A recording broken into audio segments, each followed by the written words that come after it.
Well, good morning, conference. Hello, co-operators. It's quite nice when we get together, isn't it?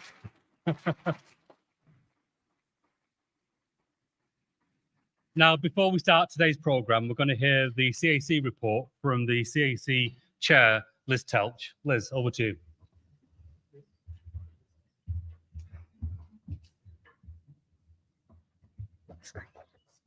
Thank you, Jim. Hello and welcome everyone to Community Britain, the Co-op Party's annual conference for 2025.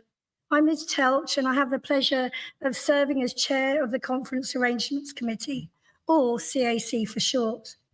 Before we get properly underway, I just want to take a few minutes to run through some bits that will help make sure everything runs smoothly and that everyone has a chance to take part and be heard. For anyone using the hearing loop in the conference hall, if you have any issues, please speak to the team at the technical desk at the back. They'll be happy to help.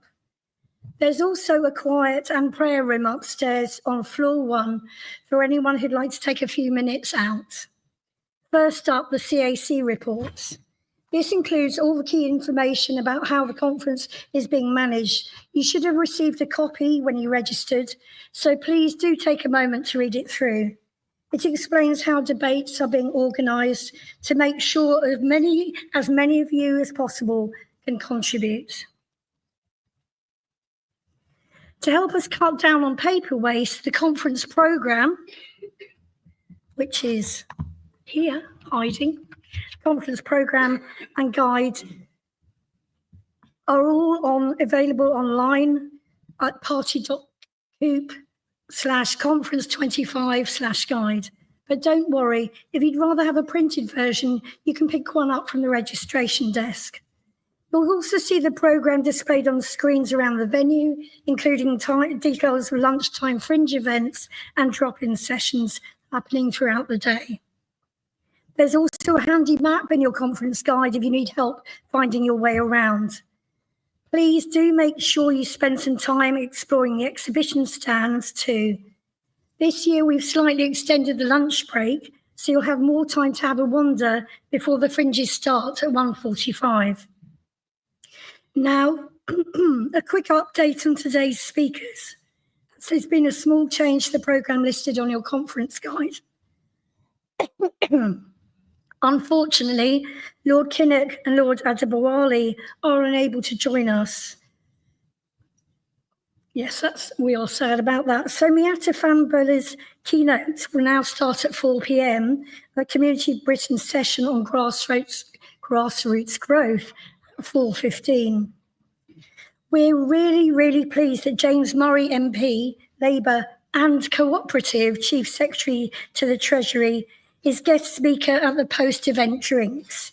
We do hope you'll stay on with us to hear him later at around 6:30 p.m. Looking ahead to Sunday, tomorrow, our first session of the day is all about you. It's your chance to share ideas and feedback on the future direction of our Community Britain work. You'll find a QR code on the back page of your conference guide, right there. Just scan it to send your ideas directly to us. If you'd rather write your thoughts down, you can drop them off at the registration desk upstairs. Please pop your contact details on there. We may ask you to speak about your idea during the session.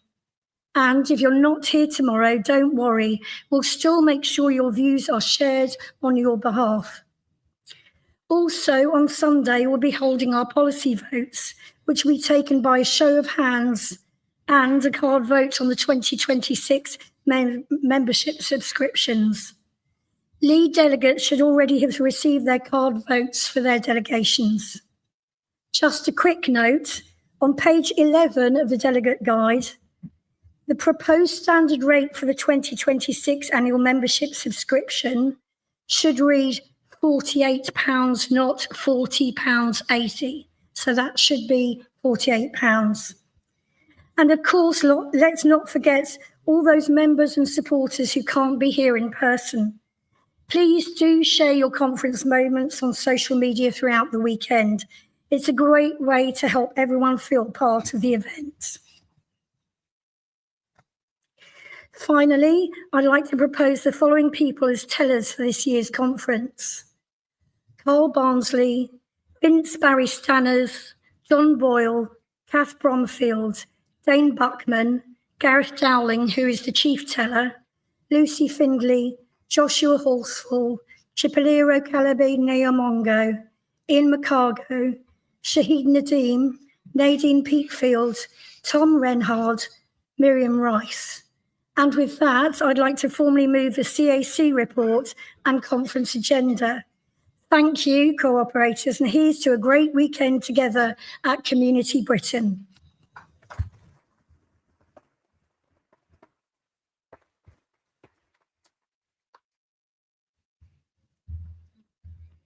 Thank you, Liz, and thank you to all on the CAC for their important work this year. At conference, I'm minded to move to a vote by a show of hands so we can move on to the conference programme. But if there are any questions from delegates on the CAC report, can you please indicate now and we'll get a microphone to you. Okay, I can't see any indications, which I think is good news for the agenda of today. So the question that we are going to put when I find it on my notes is whether members are happy with the programme as printed and tell us. Can members indicate through a show of hands that they're content with the report? And can I check for completeness if there are any objections to that?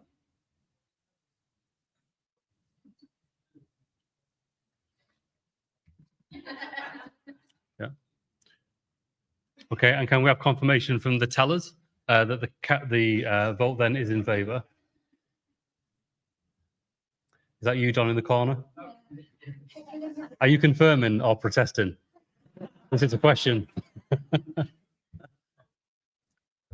Well, thank you for that. Well, with that, we can move now on to the main business of the conference.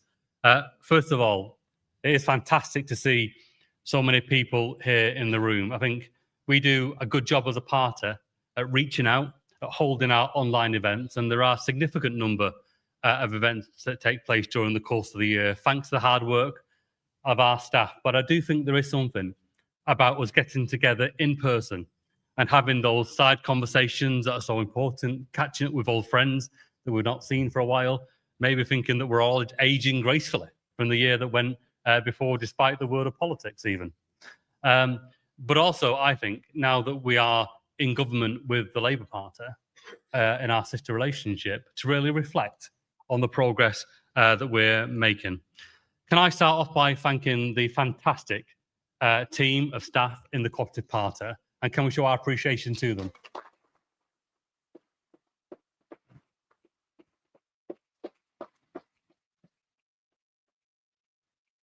Now, I think we might all be a touch biased, but our content, the quality of what we're putting out in terms of policy, the performance of our communication channels, whether that's social media or the booklets that you receive, and the policy development, I think, is second to none. None of that happens by accident. It happens because we have such a wonderful team. So thank you for showing your appreciation. And this, for all of our movement, is a really important year as we meet in the UN International Year of Cooperatives, where the world will be celebrating the difference that cooperation and mutuals make across the world. And of course, we are in government. Not, of course, just in national government, although we have 42 MPs in Westminster. We have Labour and Cooperative Secretaries of State. The new deputy leader of the Labour Party is Labour and Cooperative. We have ministers of state. We have select committee chairs too. And then in our nations, we have 11 members of the Scottish Parliament, 16 members of the Welsh Parliament, 13 of our mayors in England are Labour and Cooperatives, and 1,500 councillors up and down this country are flying the flag for cooperative values and making a difference in their communities. And we are landing those significant changes with our sister party, an important relationship that has endured for nearly 100 years. First of all, doubling the size of the cooperative sector with the establishment of the Mutual and Cooperative Sector Business Council, the commitment to establish a cooperative development agency, meaning that we are getting close to realising that ambition of doubling the size of the sector that we care so much about. On violence against shop workers, I mean, we talk about politics and whether it's disconnected from our movement or not, but I think there is something quite special about taking a lived experience from the shop floor experienced by thousands of people in this country and taking it to the floor of the House of Commons and it becoming law. Well, the Crime and Policing Bill does exactly that. We observed our colleagues, our friends, our neighbours, our family members doing what we asked them to do and serving our communities, but being often faced with intolerable violence and intimidation. We weren't going to stand for that, and we're now changing the law in government to address it. We're also going further by addressing the 200th floor on shoplifting theft as a lesser offence and the greater moves to tackle antisocial behaviour and knife crime too, genuinely taking back control of our communities and our high streets. And on community ownership, which many of us really care about, I think there's one thing about cooperators, is that we are rooted in our communities, and many of our route to politics comes from community. But we've all seen the fragmentation of our communities and just how frayed it can sometimes be.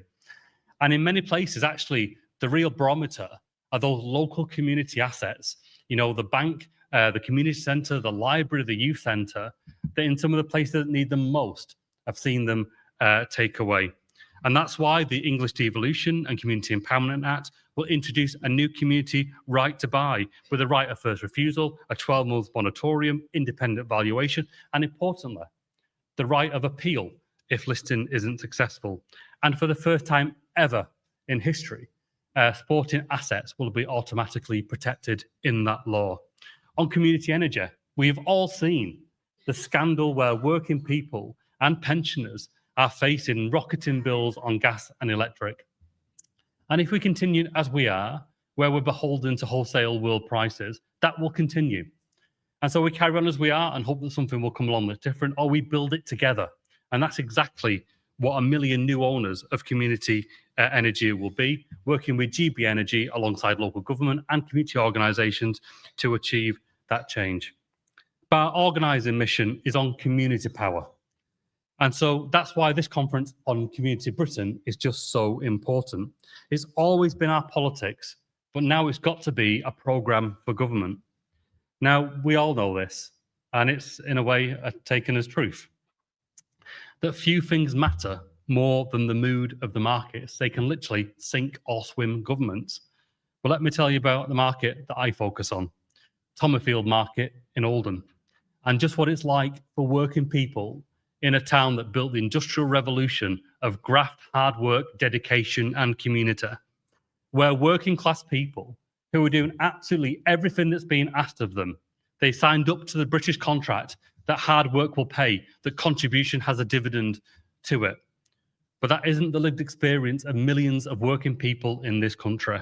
They're struggling to get by, they're being weighted down by the cost of living crisis, and their communities are being hollowed out. And it's seen probably more clearly on the local high street, where the windows are boarded up, the roller shutters are down, and they are a shadow of what they used to be. The British contract that people signed up for is only being honoured by one partnership, by one party in that partnership, and it's got to change. And so the response has to be Community Britain, realising the potential in every community and giving the opportunity to thrive in the future. Politics done with people, not to them, built from the community, not simply broadcast from the corridors of power. Pride rebuilt, communities empowered, everyone contributing, and everyone feeling the benefit. And the work has begun on that. The Pride of Place funding announced by the government will see billions of pounds distributed to the most deprived communities in this country, putting them in control of the things that matter to them and putting them in charge of driving their own future. And we've published 4 Community Britain reports, and today we'll take you through that journey, through the range of speeches that are taking place today through our amazing speakers. Cooperators, now is our time. This is almost a unique moment. We are heading towards the centenary of our relationship as a sister party with the Labour Party. And for many of us, wasn't the test. Of course, we fight for a Labour government, but the thing that will really make a difference is a Labour and cooperative government, where it is rooted in community, where we build power from the grassroots, and where people really are put in charge of their own futures. And that we also recognise the contribution that people make, and very cooperative, recognise that that surely must lead to a fair dividend as payback for their efforts as a reward. So now is our future, and we'll hear today about how we're going to do that. And to start off with our amazing lineup of speakers, Labour's cooperative ambition, of course, it starts with all the things we talked about, but we need to be honest and say, if we don't double the size of the cooperative economy, there will not be enough parts of the country that realise the benefits of cooperation. And so our commitment to double the size of the cooperative economy is important, and it will be life-changing, generational, in fact, for many communities. And so here to speak of that vital work, it's my pleasure to introduce the Secretary of State for Business and Trade, Peter Kyle. Peter.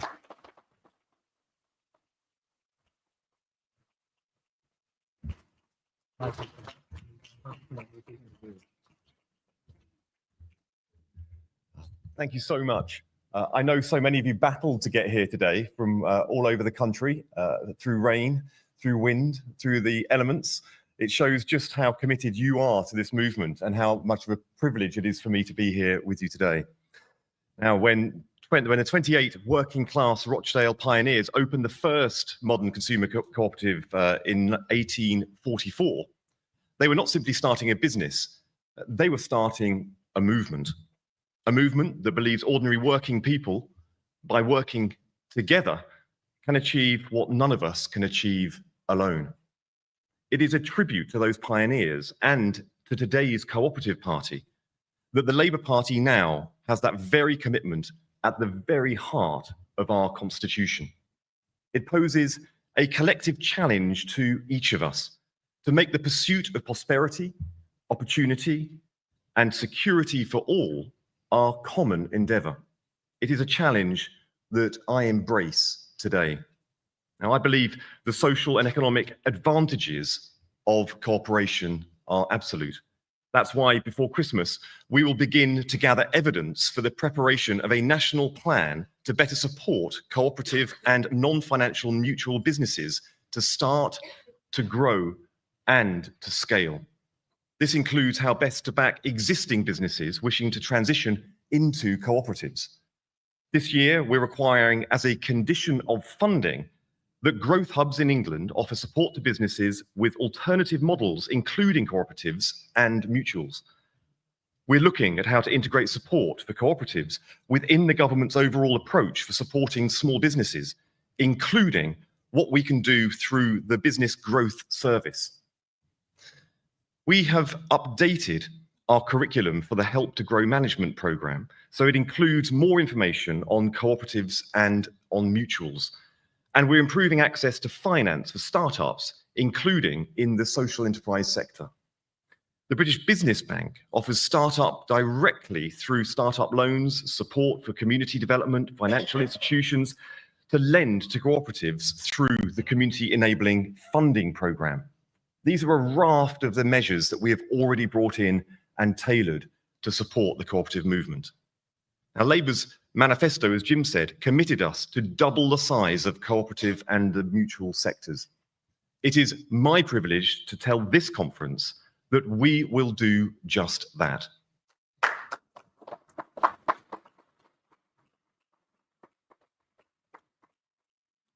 We will widen and deepen support for cooperatives, mutuals, and cooperative entrepreneurs. The founders of the cooperative movement had a simple motto, as you all know: each for all and all for each. It captured a sense of belief in fairness, accountability, and mutual respect. These are not abstract ideals. They are the foundations of a stable society. Today, we face a very different world from that of the 19th century. Yet in respect of the pioneers' challenge, it remains the challenge of our own as well. How do we build an economy and a politics that people can trust to deliver for themselves, their families, and their communities too? The truth is that without securing higher sustained economic growth, reconnecting people and politics, generating trust in the potential of democracy and importance of good governance becomes almost impossible. And the appeal of the parties of the far right, with their dogma of disruption, division, and despair, it just becomes too alluring.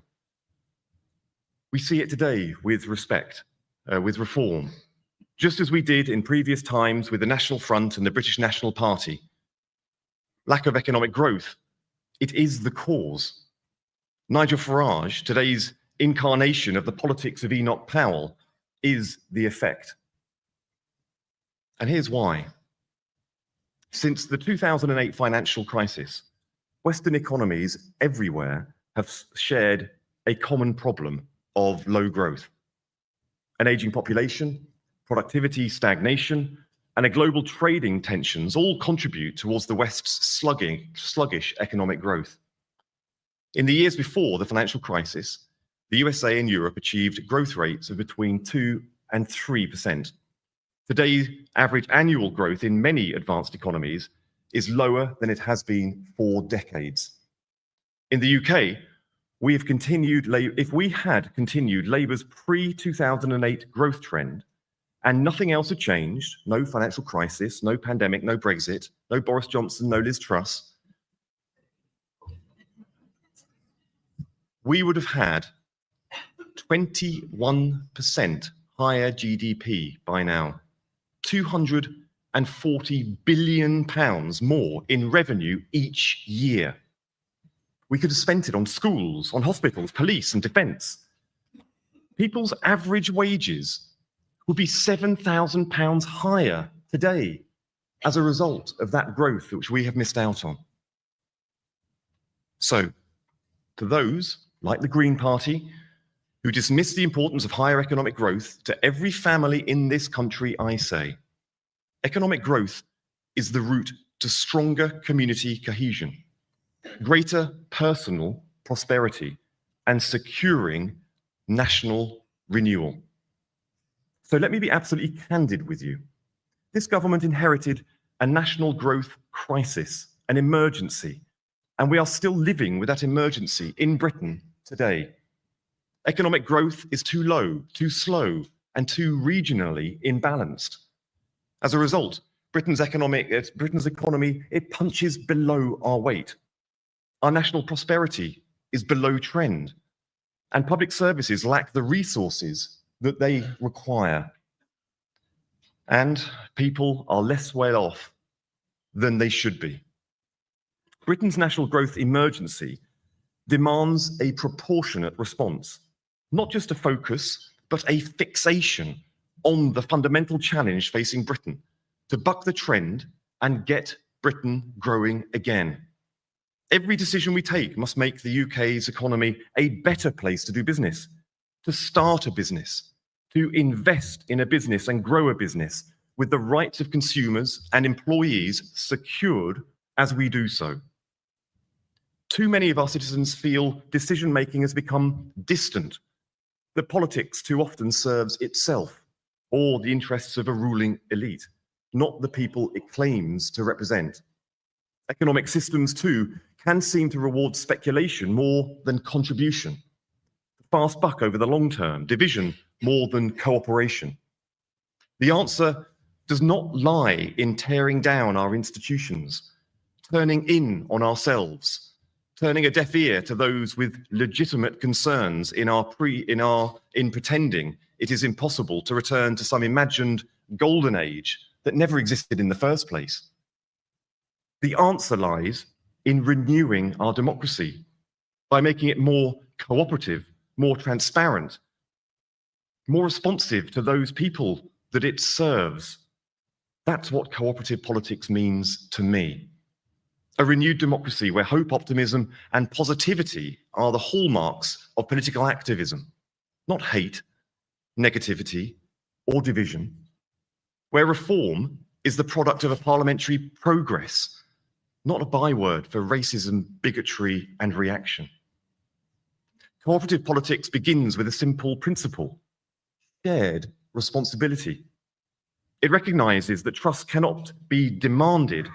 It must be earned through openness, participation, and fairness in how power is exercised.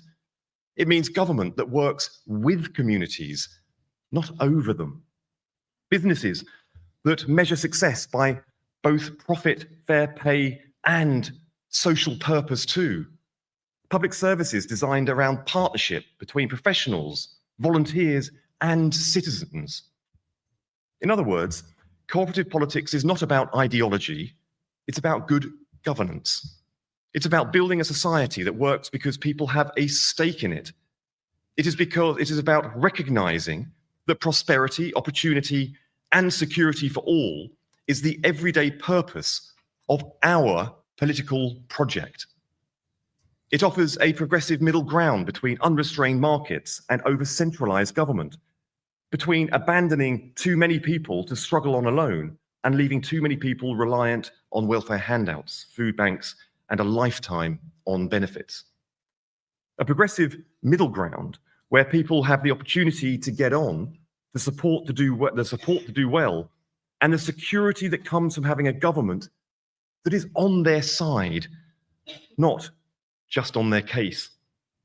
Cooperative politics, it means supporting local ownership and enterprise so communities share in the wealth that they create. Strengthening partnerships in education, housing, and healthcare where public and private effort align with social purpose.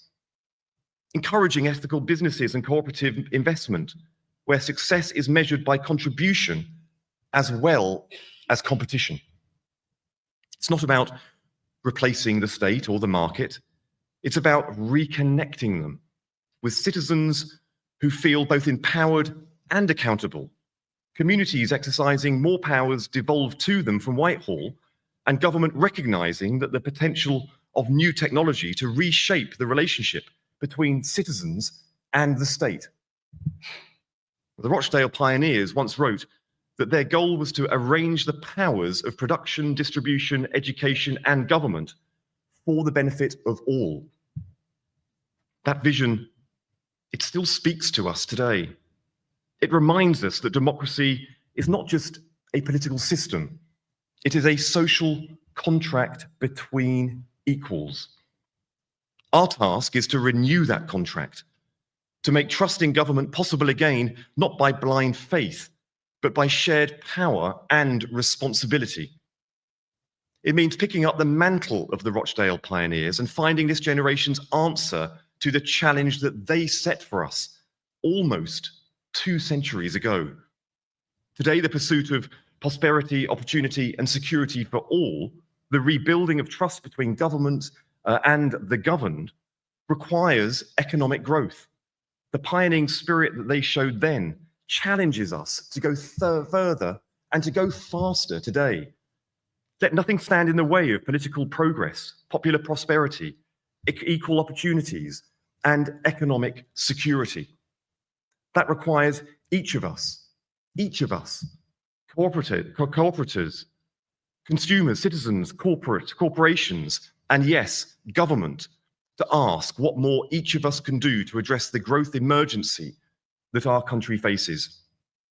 No matter how bold, how creative, how unconventional that it seems, to secure the economic prosperity that our people and our country need so much. The pioneers of the cooperative movement show that with daring and determination. It can be done. Because cooperation, it's not weakness, it is strength made fair. And politics at its best is the art of working together for the common good. Thank you for having me.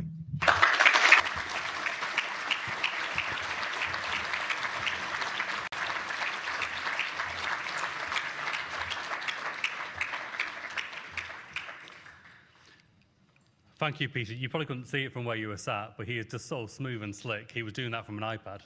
So I need to learn how to break away from these notes. But what commitment to our movement and our sector from the Business Secretary. Thank you so much, Peter, for that. Now, our next speaker is the first woman to lead her union and the first woman to chair labour unions. She's a General Secretary of a Co-op Party-affiliated union, and we're proud to have campaigned alongside her in the fight to end retail crime. It's my pleasure to introduce Joanne Thomas. Joanne.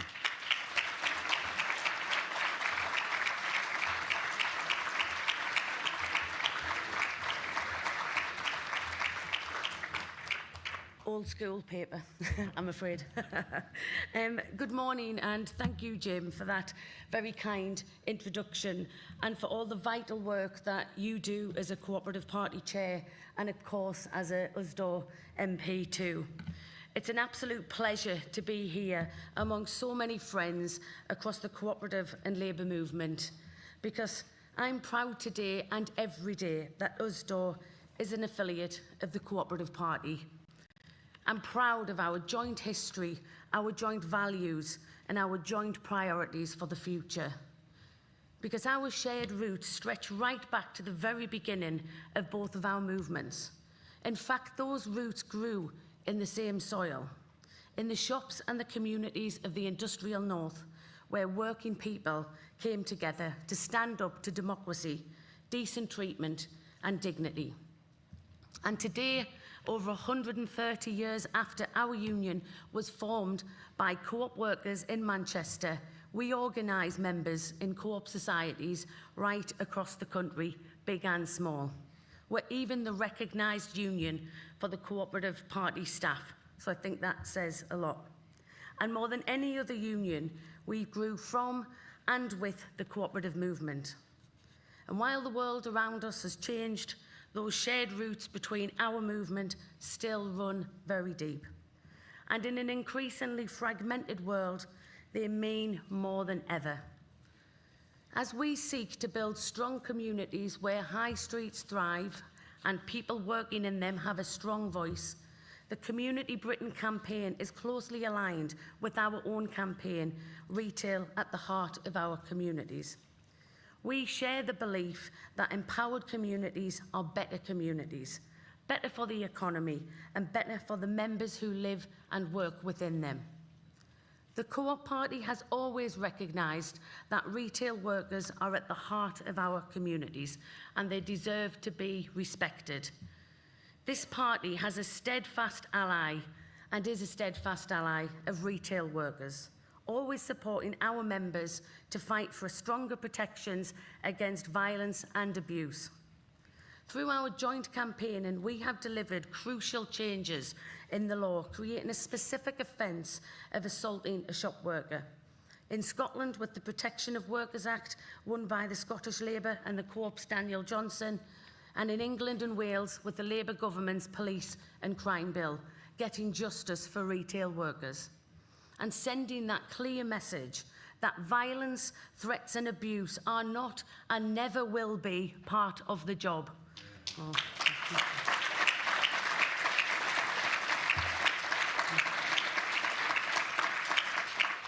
Friends, that is campaigning and that is cooperation in action.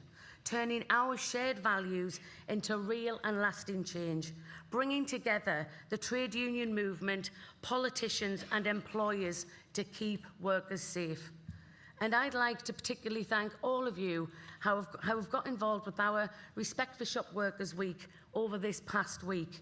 It's been absolutely fantastic to see so much support for our members. It's an opportunity for us to reflect on what we've achieved and what work there still needs to be done. Working together to stamp out retail crime, better reporting and police resources to ensure that delivery drivers are protected too. We won't stop fighting for our members because everyone deserves an absolute minimum to feel safe at work. And everyone deserves to be secure at work too. When it comes to security at work, we are at a critical moment. After 14 years where workers' rights were undermined by the Tories, the Employment Rights Bill is set to make things fairer. Whether it's banning exploitative zero-hour contracts or ensuring sick pay is paid from day one of an illness, or introducing new trade union rights so that workers can regain their collective strength, all of this is crucial as workers face huge pressures from living costs. The government must stand firm behind its commitment to make work pay by getting this bill passed in full. Maintaining eye contact with Peter Kyle while I say that.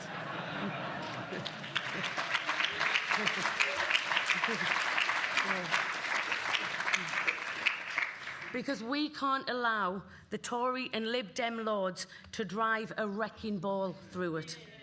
Oh. By getting details right in secondary legislation and by getting the resources in place to make sure new rights are enforced, all of us across the movement must keep making the case for fairness, security and a better deal for working people. That's a huge focus for my union. It will also be my priority as Chair of TULO, a position I'm honoured to have been elected to, bringing together all of the affiliated unions through cooperation, consensus building and collective strength. All concepts that are very familiar to everyone in this room. And it's absolutely essential for us to make a difference now and in the years ahead on employment rights, on industrial strategy, on skills and so much more. We must work together with the government to deliver for working people. But after 14 years of Tory misrule, we know that's an uphill climb. 14 years where our public services were driven into the ground and our economy was battered. Our families have been pushed into poverty, and this government has taken important steps forward to support the most vulnerable in society. A national minimum wage that takes into account the cost of living for the very first time. An employment rights bill that offers genuine security at work. A huge expansion in free childcare provisions and free breakfast clubs into school. 500,000 more free school meals projected to lift 100,000 kids out of poverty. But there is much more work to be done. When nearly a third in retail and distribution workers say their children are missing out because of financial pressures. When a retail worker says, I've had to move into a van because I couldn't afford to live in my house anymore. Or my daughter loves history, but I can't take her to a museum because I can't afford the train fare. And our clothes come from a charity shop and we have to eat and live from the help of a food bank. Or I feel like I'm falling deeper into debt each month and I can't see a way out. These are real stories. The tip of the iceberg are just a few examples of that our members have told us. And believe me, there are many, many more just like that. And these are people who work hard, who just want to provide for their families, but they feel like the system is rigged against them. And as we look ahead to the budget, our message is clear. We need more action. We need bold action on child poverty. And we need support with essential bills for those who need it most. We need a renewed commitment to rebuilding our public services, our high streets and our communities. And we need a fairer taxation so that those with the broadest shoulders carry their share of the weight. The sense of injustice that so many people feel is being exploited. We see this with the growth of the far-right and populist party. And we know that elections next year in Scotland and in Wales and local councils are going to be extremely tough. But we know too that reform are no friend of the working people. You just have to check their voting record. At every turn, they've voted against the Employment Rights Bill. They want to cut the minimum wage for young workers who are already paid less than their older colleagues for doing the same job.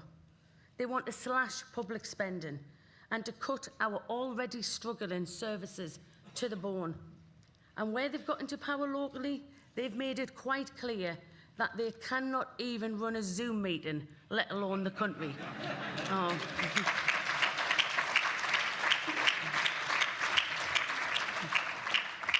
One of their own MPs described them as a pirate ship. You couldn't make it up, could you? With an ill-disciplined crew and a buccaneering captain. And that's themselves talking about themselves.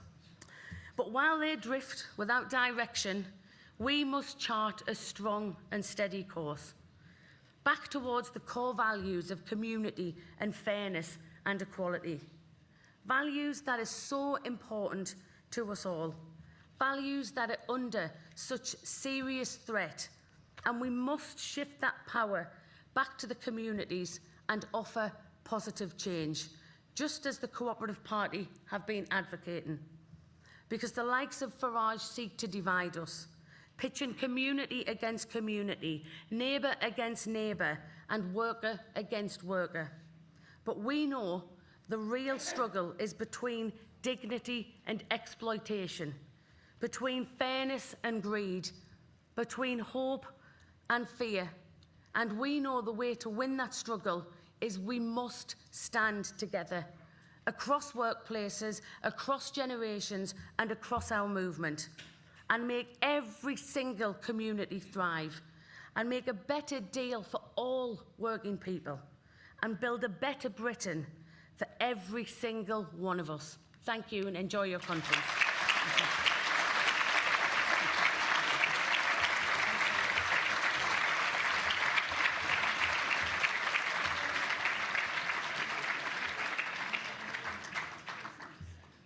Thank you, Joanne. And I could see from the response in the room that political message of organisation, but also of hope, and kind of staying firm to what we have set our course on is really important. And we look forward to working with Usdaw for the future.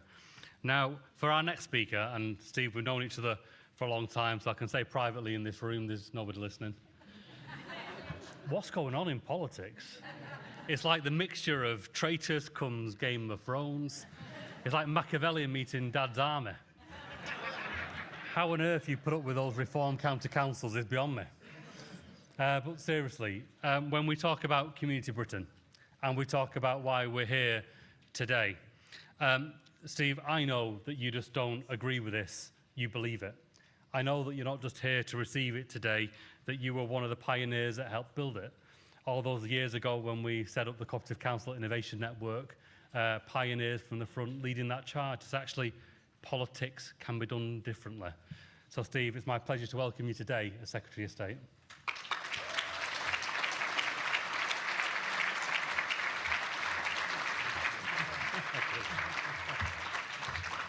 We can live up to the Dad's Army billing, Jim. Thank you very much. Can I return the compliment? Can I thank you, Jim? We've known each other for well over 10 years, never imagining that we could be in a position to effect change like this. But I want to thank you for the work you've done in leading the Co-op Party through from opposition into government and remaining such a powerful advocate for the values of cooperation as we start to reshape the country in power. Thank you much, Jim.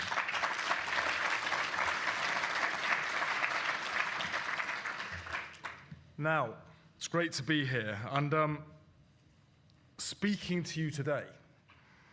As your Labour and Co-op Secretary of State for Communities, I feel both very, very proud, but also very much at home.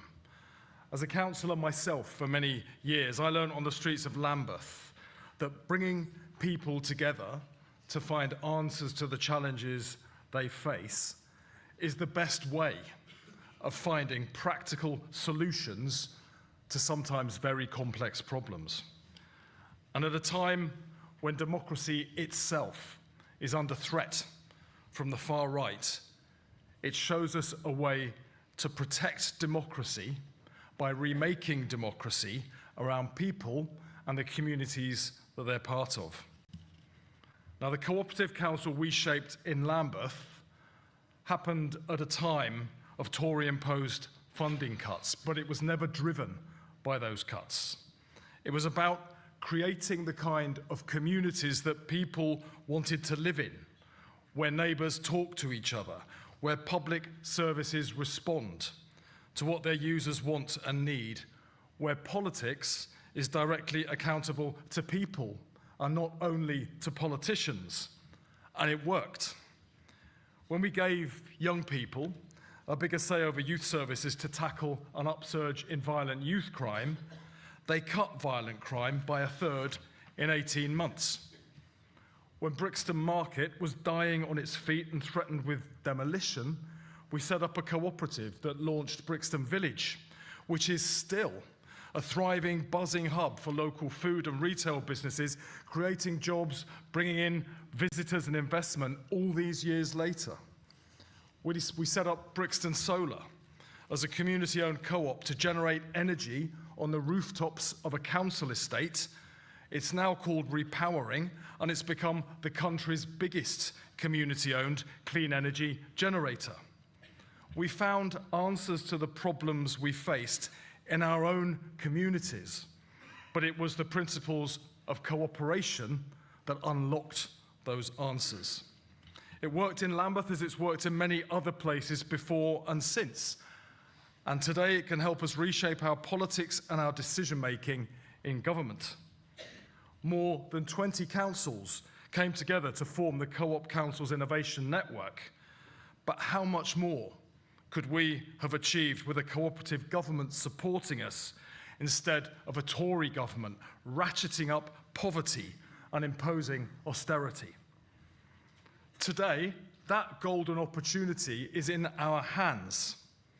So when Westminster gets stuck in one of its bouts of nasal gazing, as Jim was referring to, I remember what our Prime Minister told us as we were preparing for power. Country first, party second.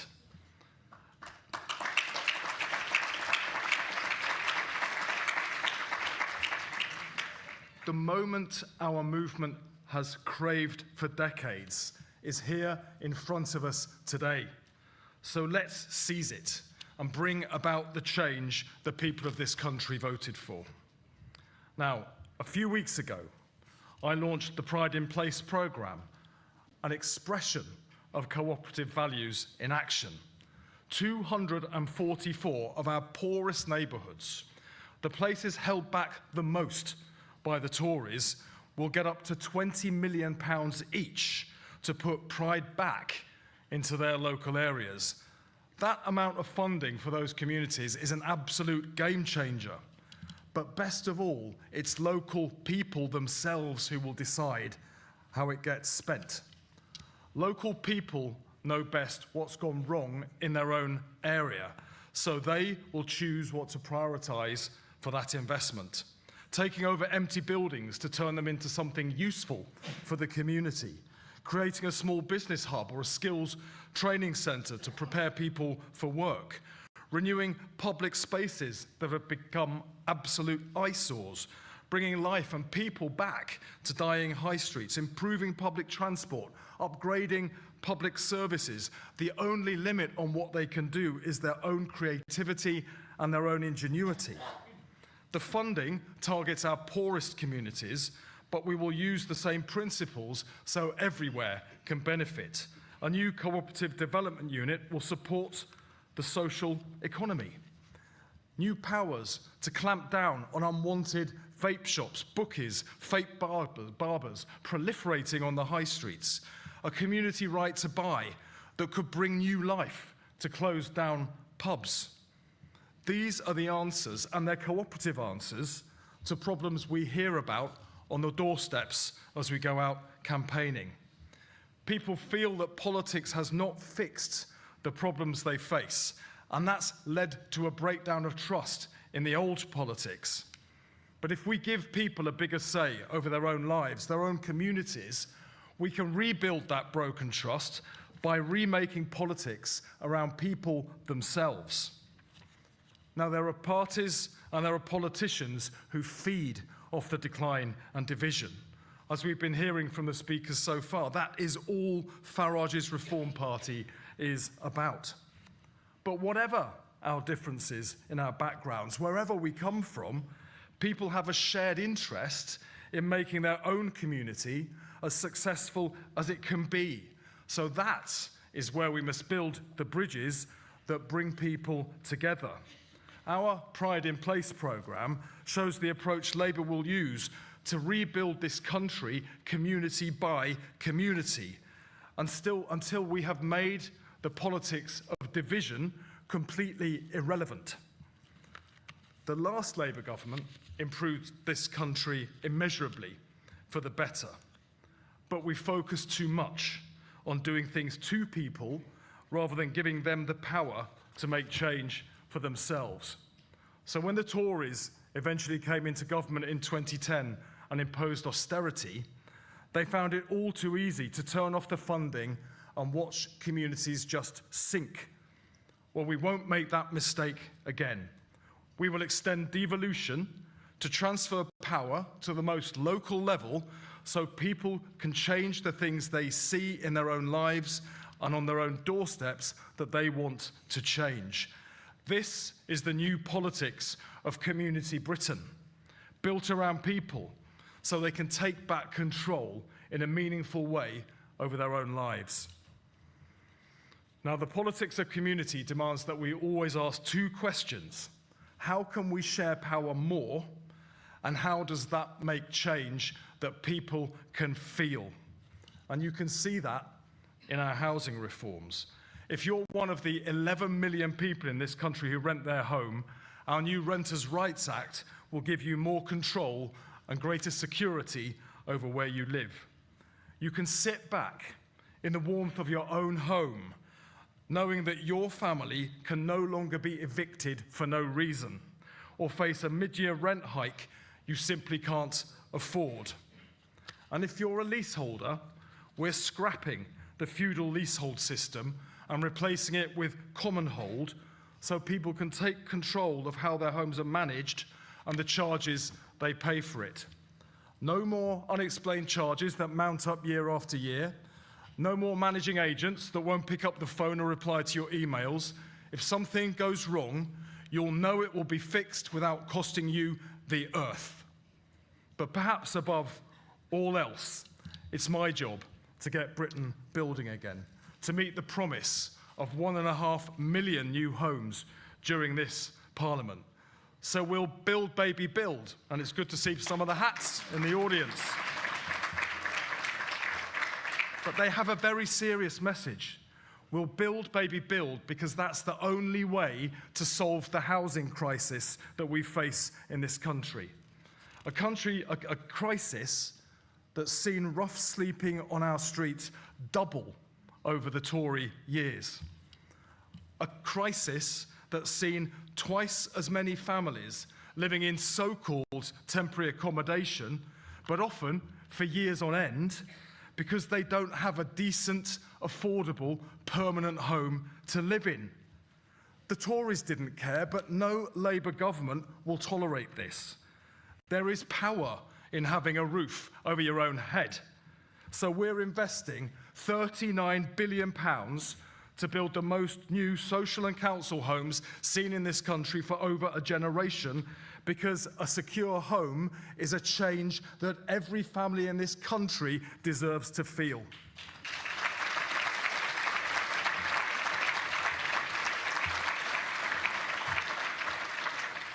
But we can get more innovative with this and explore how we can boost the role of cooperatives in the housing mix.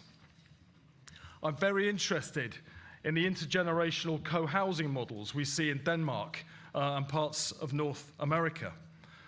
Earlier this year, we announced new capital finance for community-led housing, and we're revising the planning rules to open up who can build it. We've announced plans for a new generation of new towns, and they could be exemplars of these same principles, not just community-led housing, but community gardens, architectural designs which encourage people to interact, new town squares, community food growing schemes, community energy generation, like the garden cities of the 1930s and the new towns of the post-war era. Our new towns allow this generation to rethink how we live together for the decades to come. Now, I learned from Brixton Village in the 2010s that when it comes to neighbourhood regeneration, community engagement isn't just a box to tick. It's a way of ensuring that regeneration works better for everyone. Now, my journey in politics has taken me from a town hall to Whitehall, but I never forgot where I came from. Now I want to work with councils across the country to find new ways to share power with the communities that they serve. The politics of community means democracy is more than a cross on a piece of paper every 4 years. It has to be a process that involves people in the decision that affects their lives every day. The managers who run our council estate should be more accountable to the people who live there. Older people should have a bigger say over the services they use and what they want to achieve with their lives. People should have a say over the kind of homes that are built in their neighbourhood and what they look like. As we go further with devolution and the reorganisation of local government, I will make sure that a politics of community means we give people a bigger say and make good on our commitment to do things with people, not to people. Because no one has a better idea of what they need than the mums and dads using prenatal services, than the teenager living on an estate terrified by knife crime, than the older person who needs someone to come into their home and help around the house. Politicians don't know best, people do. And sharing power with other people is what it means to be a cooperator. Our community is the thread that ties together everything we do. It's the prism through which people experience politics. It's how we should do politics, and it's how we should talk about politics. We have to explain what economic growth means for jobs and wages in everyone's own local community. We have to show how more police means less crime and antisocial behaviour on your own local street. We need to show how building more homes means the dream of home ownership can become a reality for your kids. Whether it's in their family, their community, or in their workplace, people will only believe in the change we promised if it's change they can feel. In an age when people have lost trust in politics, people need to know that we trust them enough to share our power with them. This is how we can make our communities more resilient against the challenges they face and more confident in navigating a future that's full of change. The bond between the Labour and cooperative parties is the strongest in British politics. We really can write the future together. The Co-op Party's Community Britain campaign has expanded the ambition of what this government can achieve and made the case for a new politics where people, not politicians, drive creative and innovative change. What an opportunity we now have to bring Britain together behind those cooperative values that can shape a better future for every single one of us. Thank you very much.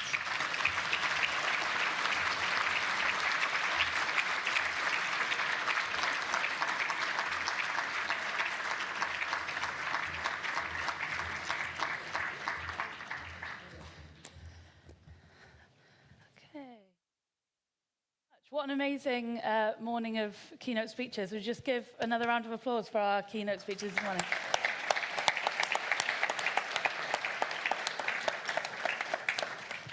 So we're coming to our first panel of the day. Those of you with eagle eyes on the programme will notice that I am not Gareth Snell. Gareth Snell was one of the many victims of the train fiascos from various parts of the country today, so he is on his way and you will see him on the stage later on. But we're going to kick off the sort of panel section of this morning with really kind of like the biggest question of this conference and the question that this conference is seeking to answer, which is what is the political case for community power and why does Community Britain matter and why have we done it and why have we themed an entire conference around it?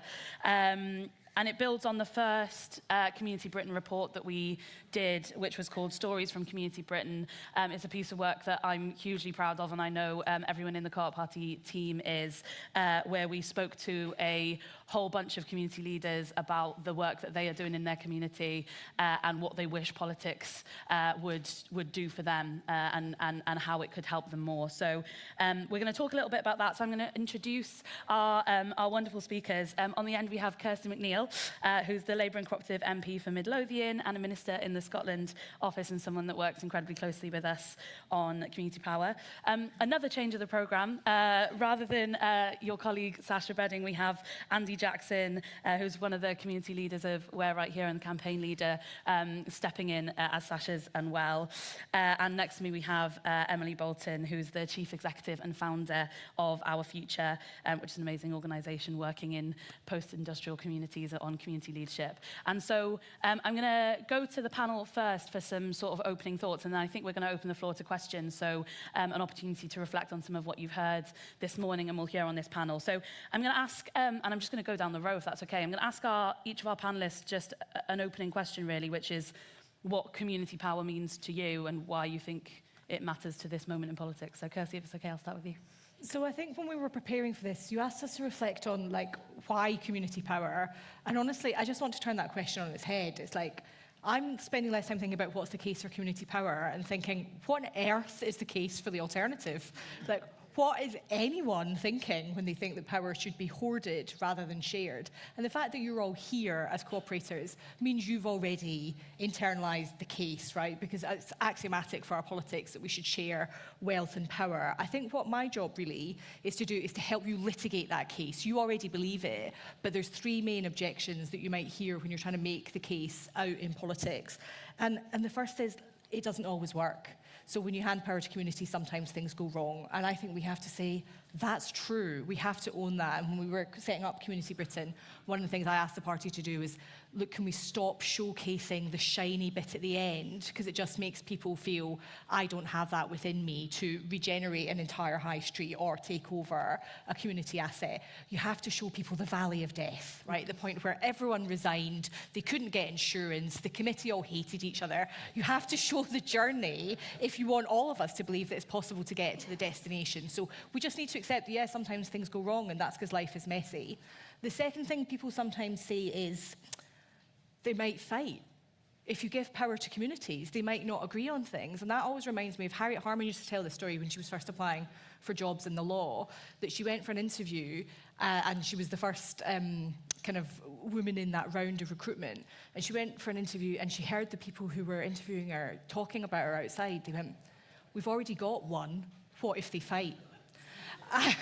Right, and that's as nonsensical an argument now as it was then. Yeah, people might fight, but one thing that you might have heard me say at Labour Party conferences, the main insight from cognitive behavioural therapy, the main insight is that your feelings follow your behaviours, not the other way around. So if you want people to be more united, you have to get them doing things together. There's no point just saying, I'm waving a placard against division. You actually have to get people doing hard work with people they disagree with. And in the course of working together and winning together, they'll start to trust each other more and be more united. And the third challenge you sometimes hear, and I particularly want to address this one head on because you get it from inside the left, so that's why it's very potent for us to know how to answer it. Sometimes you hear people saying, but it will lead to a postcode lottery, because if things aren't absolutely uniform right across the country, that's somehow a problem. And the thing I'd say to you about that as fellow co-operators is, if you look at the lessons of the last Labour government, Sure Start was a towering achievement bestowed from the centre that the Tories could unwind in a matter of years. If you look at the national minimum wage, a towering Labour achievement, one with all wings of the movement working together, an achievement that working people, organised Labour, won for themselves. The Tories have never dared touch it. And if I have anything to do with it, they never will. And the moral of that story for me is, if you want change that lasts, you've got to let people win it themselves. Thank you. Thank you. Andy, I'm going to come to you. Thank you. So I'm from a community in South Sheffield, and I grew up there in a steelworking family and grew up through the post-industrial era and then landed a job. So for the last 25 years, I've been a community worker in the place where I was bringing up my kids. I've worked on regeneration that was genuinely independent and community-led.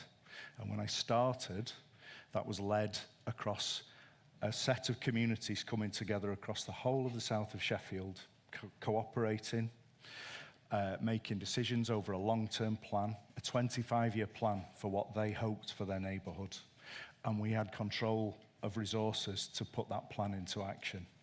And that's where I started. And it was an incredibly exciting time to achieve what we did. We converted heritage buildings, saved them from dereliction. We built parks. We created the first thoughts around sustainable drainage and resilient communities built around landscape.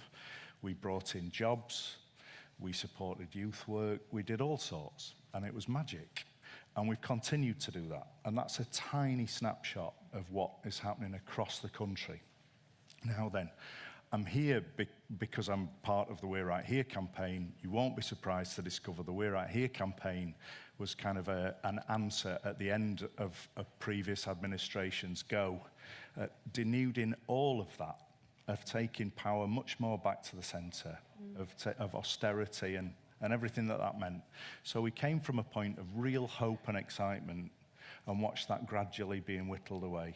And for me, I knew that I needed to do something to bring about the conditions for success for communities again.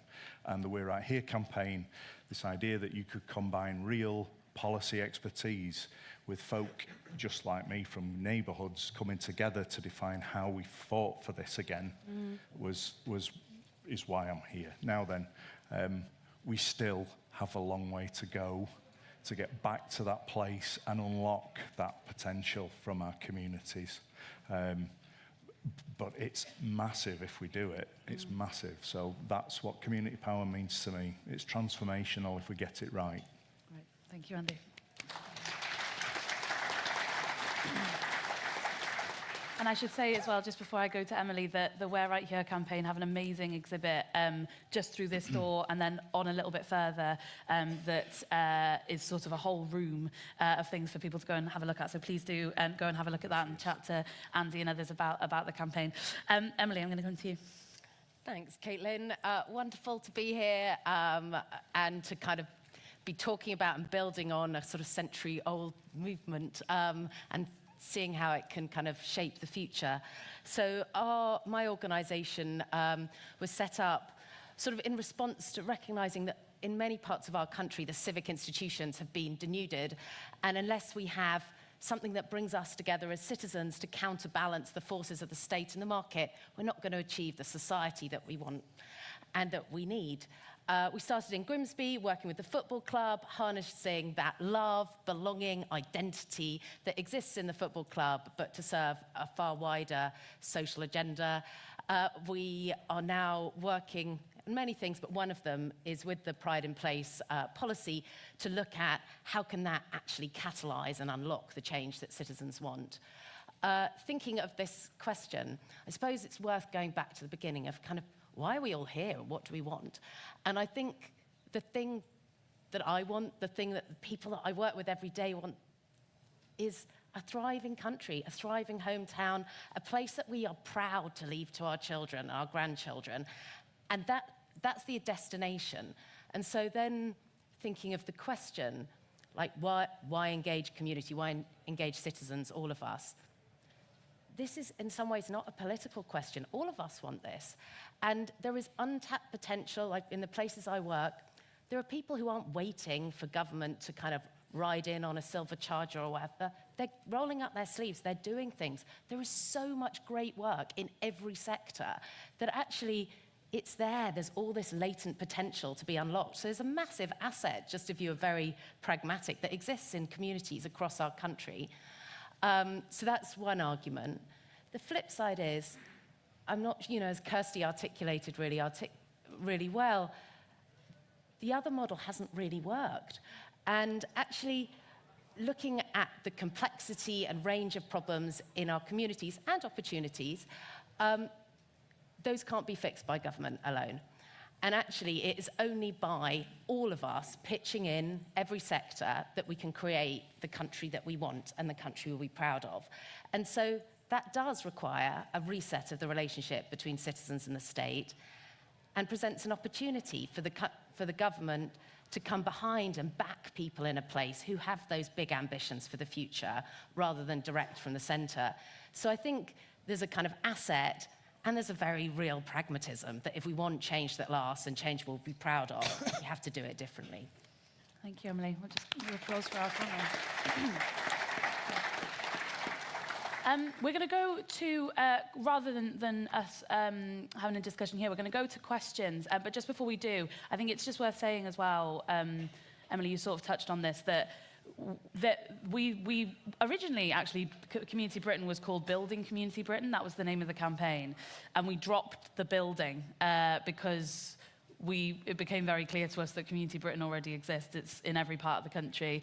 In our team, I think I have the best job in the world because part of my job is just traveling around the country and visiting amazing communities and trying not to cry. I'm always the one blubbing in the corner.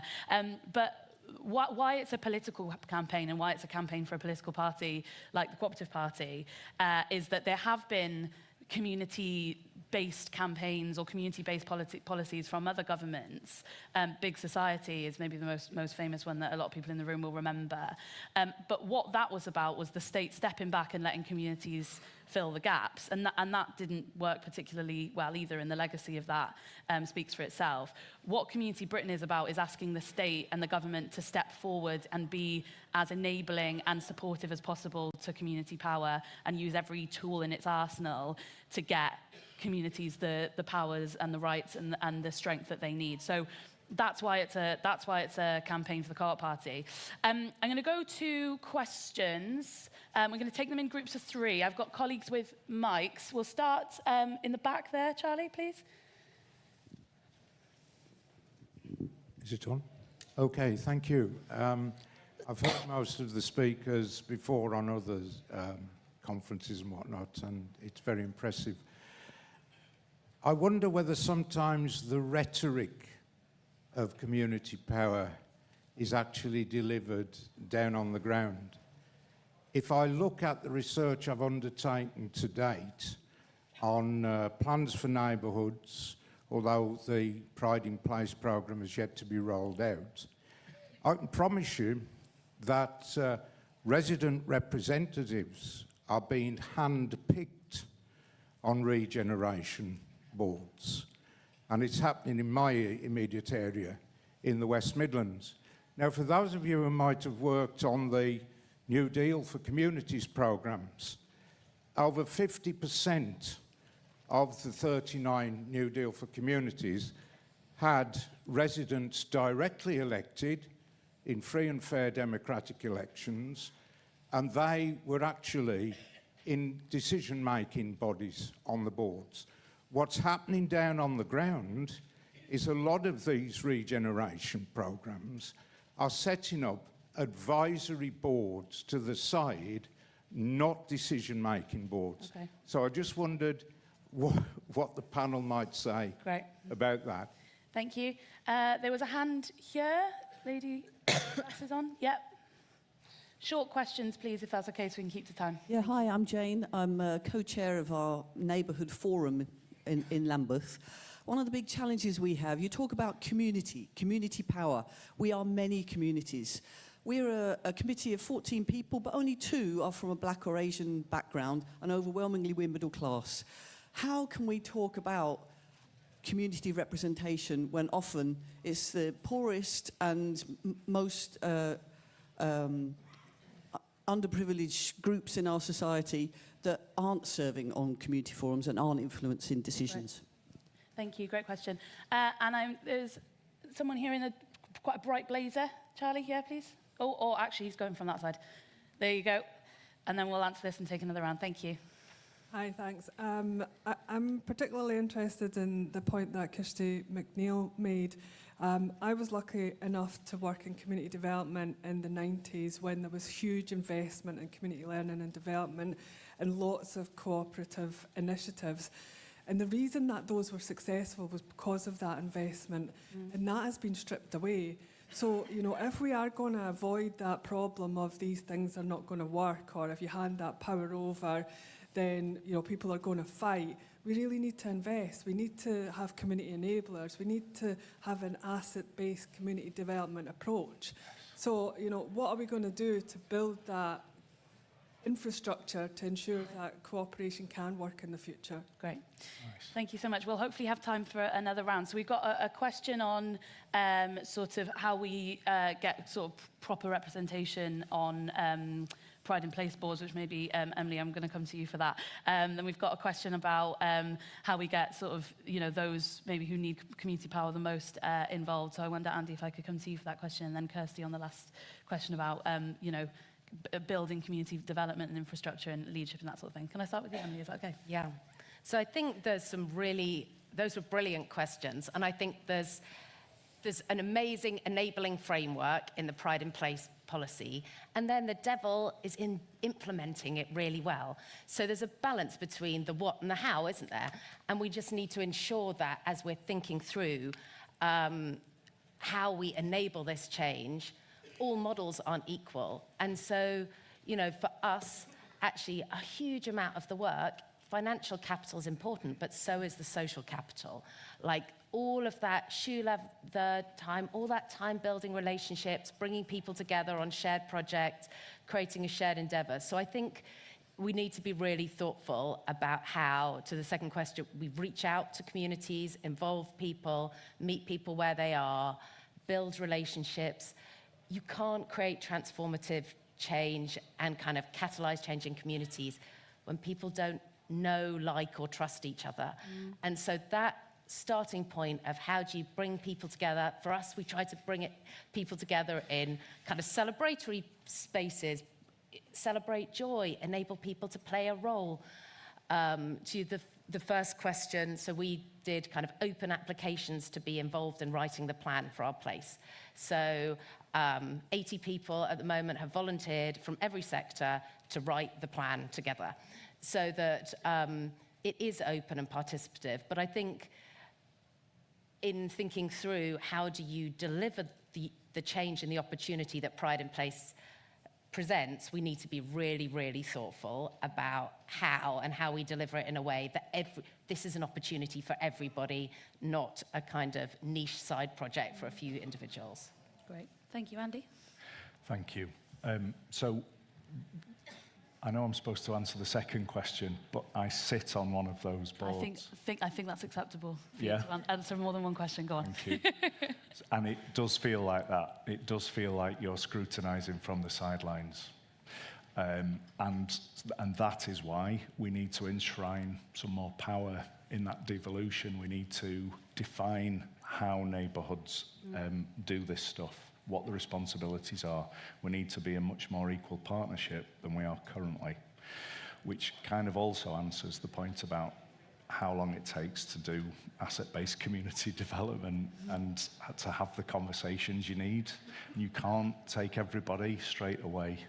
You know, the meetings between councillors, the state and local people that I'm in are always fractious, angry. It's where the passion and the sense of hopelessness pours over. But then you come back to your community centre and you're in the Zumba class, or you're making soup because one of your community members has brought some grub off their allotment. It's much nicer to cook it in the community centre and eat it with everybody else than it is to sit at home on your own. That's where the conversations happen also. And we're undoing a lot of stripping away of power and asset-based community development. So there are people who are ready and can have those conversations now and can point to where it's worked and invite people to be hopeful, which is a lot of what we're doing at the minute. And then there's just the day-to-day. Well, for my organisation last year, 50,000 cups of tea, of just having good conversations about what it is to be a part of a community, and we need both. I think that's it. Great, thank you. And Kirsty? I agree. I think my answer to all three questions is actually the same, right? Which is really good community development work requires infrastructure, and no one wants to pay for infrastructure. So if I could just make two quick plugs. Club Together is the campaign that we've been working on with the Co-op Party to try and get some support to our social clubs. And there's a current live crowdfunder from colleagues at Stir to Action and the Centre for Democratic Business that I'll share on socials after this session. We all need to chip in to get the infrastructure that sits behind community development right, because the risk of burnout, particularly of people who are also shouldering huge burdens associated with poverty or inequality or discrimination, the risk of burnout if community work and community development isn't supported properly is absolutely enormous. The reason I'm so excited about clubs is not just because of what they can do in their own terms, but actually they are hardwired into the Pride in Place strategy for the first time ever, as far as I can tell. The British state has said, we want power wielded at a local level by people who are organised. So clubs are associational, they are membership-based bodies in the same way that trade unions are and cooperatives are. So we have recognised that what's important about Pride in Place is not just the quantum, but it's the mode of funding where power genuinely is put in the hands of organised people. And my final point on that is this point about well-meaning middle-class people actually crowding out other people's power is so well taken. And I had, when I look back, I was a bit mean because I don't think this woman realised I was being sarcastic. In previous incarnations of kind of this sort of politics inside the Labour Party, there's been huge enthusiasm for community organising, and everyone wanted to train to be a community organiser after Obama. And this really well-meaning middle-class young woman said to me, oh, it's so great, I've done the training, and now I'm going to go into a community and organise it. And I said, oh, how did you get to a community? On a bus? And I was actually trying to get her to understand that she sounded ridiculous. I was like, don't you live in a community? Like, don't you have neighbours? And you could combine your existing power with your neighbour's power rather than pathologising. There's a group of people out there who live in communities and they don't look or sound like me, but they are desperately in need of my help and assistance. It's a complete nonsense. So there is a risk that community politics done badly from outside the communities actually does more harm than good, which is why it's so exciting that the Cooperative Party's Community Britain campaign is so place-based and it's so oriented towards getting the power that we all have latent within us to be exercised in combination, not trying to support people to realise the power that you would like to hand to them. That's not how this works. Completely. I'm also... I'm conscious of time. I'm going to take one more round of questions, but please make them brief. So there's a lady in the front here. Thank you. Kath Bromfield from Middleton in Rochdale, so it's always good to be at a cooperative event. I just wanted to add on to some of the conversations that's already happened around intersectionality as well. So I get really frustrated with national data and local data and the way we kind of talk about our communities as though people belong to one protected group. People are all mixed up, and I love the asset-based approach. So I guess for me, there's something about individual and strategic co-production. So how are we actually understanding some people talk to lots of other people in the community centres? That's brilliant. And then you might have James, who just comes and talks his own views and goes away. There's a big difference when we're doing what we do. And then finally, just to talk about how I think cooperatives are really difficult. I talk to lots of parent carer forums around Send. None of them want to become cooperatives because it's so tricky. And they go towards a charity model, which is the opposite of, I think, what we're trying to do. Yeah. So just a plea really in the community, organisations to start to think about how people can do that cheaply when they're little community groups, because they sway towards other models that don't send them in the right direction. So I wonder what the panel thinks about that. Thank you. And there's a new co-op development unit in government that should hopefully help with just that. I'm going to go to this man here. Short question, please, if that's okay. Thank you. Thank you very much. My name is Njora Kimani from Slough. At one point in my life, I had a kerfuffle between slippers and flip-flops. And to me, they mean the same thing. I come from a culture where we don't differentiate between those two. And I think I like the question that was asked by the lady over there around how do you deal with communities when you have those subtle nuances that make sure that us as the black people are always left on the back foot because people don't understand us. And yet we are perfectly able and capable of being in positions where we can lead communities. I'm, for example, a leader of the Afro-Caribbean Heritage Society in Slough, in Thames Valley. And I also sit in the police scrutiny in Slough. I'm well capable of sitting in positions, but then I go for nominations and I find that because I don't have black numbers in the nomination, I lose. Okay, thank you so much. I'm going to take one more. next to you, Dan. No, yeah, thank you. Hello. Just want to pick up on something that Kirsty said earlier on about the difference between the Minimum Wage Act and Sure Start in the last Labour government. I was really pleased to hear this morning from Joanne Thomas talk about all the positive changes that are happening in the Employment Rights Bill and from Steve Reid in the Renters' Rights Bill as well. But God forbid, worst case scenario, we're potentially looking at like a future Tory government or even worse, future Reform government. How do we use community power to safeguard all those positive changes that this Labour government is making in a future government that is less kind to those points of view? Great question. I'm going to come to the panel and I'm going to be really cruel and say short answers to all of the questions and also wrapping up, if that's okay. So I'm going to go down this way, and Emily, I'll come to you first, if that's okay. Yeah, so thinking about safeguarding the changes, I suppose, and many of the comments made before, this is change that takes time, doesn't it? Years. And so actually, the more that we can kind of institutionalize, create community-owned structures that build on all of this enabling policy, then there are things that are owned by the place and by institutions for the long term. So I think there is an opportunity within the policy that now we in places need to grab to say, actually, how can we create the institutions that will enable the change over the long term? So, yeah. Andy. So the leader, so we come together as a city, as community sector, and there are organisations from across the city, and we are forced to kind of compete for resources.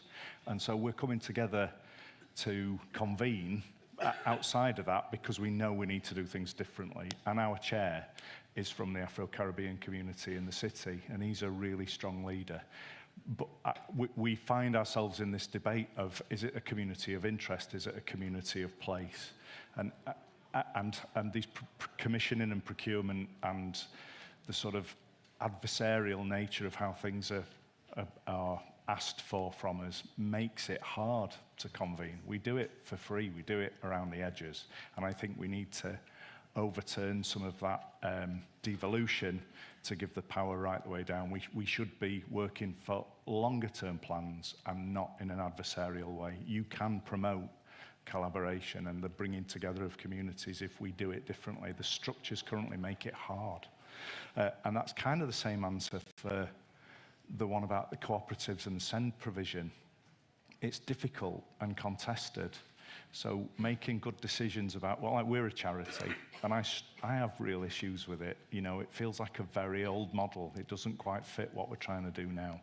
But we don't have the time to support each other to talk about what is the right way to do it, because we're constantly kind of fighting for resources, aren't we? So I think a resourced and an empowered sector will have the time to help each other make some better decisions. And we need to enshrine that in this devolution. You know, it needs to come below local authority level. It needs to come to our hands, and we need to work together then. It's quite a lot to do. And Kirsty, to wrap us up. So I guess I would just make a plea to everyone in this room to do two things. One, watch like a hawk on ownership, right? So this government should be held to account for ensuring there is a massive transfer of ownership in this country by the end of the Parliament. Not just that support has been given to communities, and we should do that too, but who owns things is the key. And to make sure that you are in a position to own more and more things that impact on your life, you have to join things. You have to be part of organised associational power. So on the way home, if you're not already a member of your local social club, join it. If you're not already a member of your workplace union, join it. If you don't have a workplace union, start it. And if you're not a member of your local co-op, join that too. And I said this a lot at Labour Party conference, and I partly said it in public to make it true. The thing about what we have done with community ownership, with the Empowerment Act, with the way that we've designed Pride in Places, we are on a road. And once you're on a road to people knowing the power that they have when they combine with others, once you're on that road, there is no going back, because people who've had a taste of power will never relinquish it. But it's your job to make sure you claim your own power and crucially recruit other people to the cooperative party, to the trade union movement, and to all the different forms of associational power that within touching distance of your life. Always be recruiting. Thank you so much.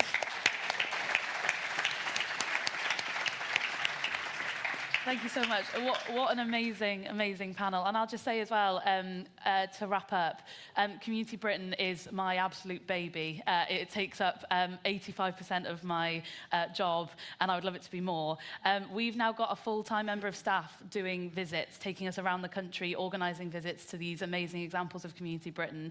If you have something in your area, in your community that you're involved with that you'd like us to come and see, please come and find me or my colleague Charlie, who's waving now, and we will set something up. It's my absolute pleasure to introduce the next speaker, and it's a really lovely segue, actually, the last question and Kirsty's last comments there.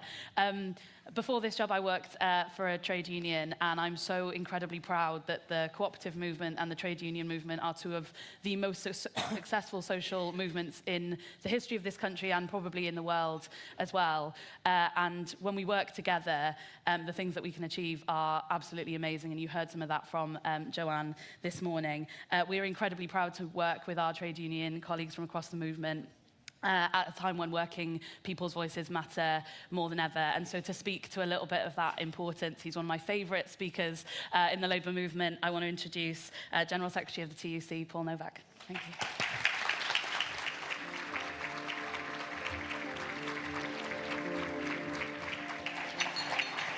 Well, thanks, Caitlin, for that introduction, and thanks for the opportunity to say a few words. I am really pleased to be here this afternoon to mark and celebrate the links between trade unions and the Cooperative Party, and to highlight the really important role that you play in your communities and across the broader Labour movement as well. 41 MPs, 1,500 councillors, 13 mayors and representatives in the Welsh and Scottish Parliament, and above all, over 13,000 members in communities across the country, putting your values into practice.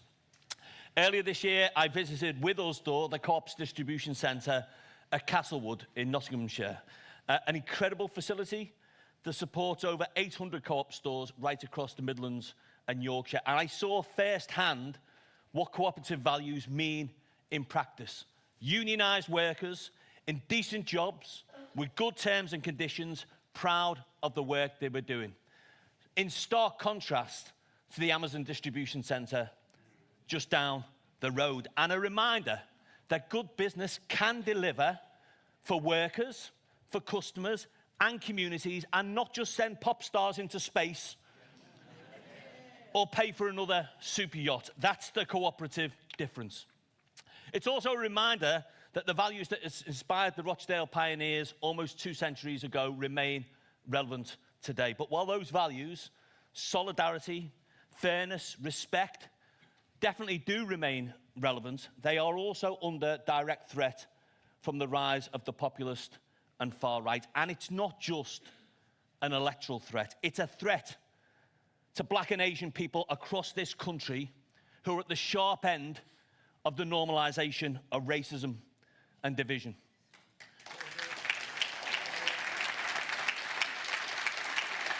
It's a threat to good jobs, because every time reform attack the transition to net zero or threaten our trading relationship with Europe, jobs and investments are placed at direct risk. And it's a threat to anyone who believes in decent public services, because we know reform would plunge us back into austerity 2.0 and take an axe to our NHS. Now, I am sure there are people in this room, I may be one of them, who are frustrated not only at the rise of the right, but also by the fact that the government and the Prime Minister seem to get very little credit for the things they have got right over the last 16 months. A new industrial strategy, resolving public sector pay disputes, investments in our schools, our hospitals, our housing and infrastructure, the creation of publicly owned Great British Energy, and our railways coming back where they belong, into public ownership. So lots of good work, but I think if we're also honest, for millions of working people, change, that one word that was on the front of the manifesto last July, still feels more like a slogan than a lived reality. Inflation might not be in double digits anymore, but energy bills are still too crippling for many families. Hundreds of thousands are still reliant on food banks, and we shouldn't be surprised, in the face of that, the fact that living standards are stagnant, that for many people, they are fed up and disillusioned with mainstream politics. We have to tackle the root causes of that disillusionment and deliver the change that people voted for. So I just want to talk about 3 central priorities for us collectively as a Labour, trade union and cooperative movement. The first is making sure that constantly we use every speech, every social media campaign, every leaflet, every big decision, every policy announcement to show this government is on the side of working people, their families and communities. And we need to start with the budget. Just 11 days away now from arguably the most important budget of our lifetimes, not just setting the context for next May's elections, but the political weather for the rest of this Parliament. Now, we all know the Chancellor faces an incredibly difficult task. We know the bond markets are watching and waiting, and we know money is tight. But if ever there was a time for a budget for working people, now is that time. Removing that unfair and unjust 2-child benefit cap. Restoring hope in our communities and maintaining investment in our public services and infrastructure. And crucially, ensuring that tax rises do fall on those with the broadest shoulders.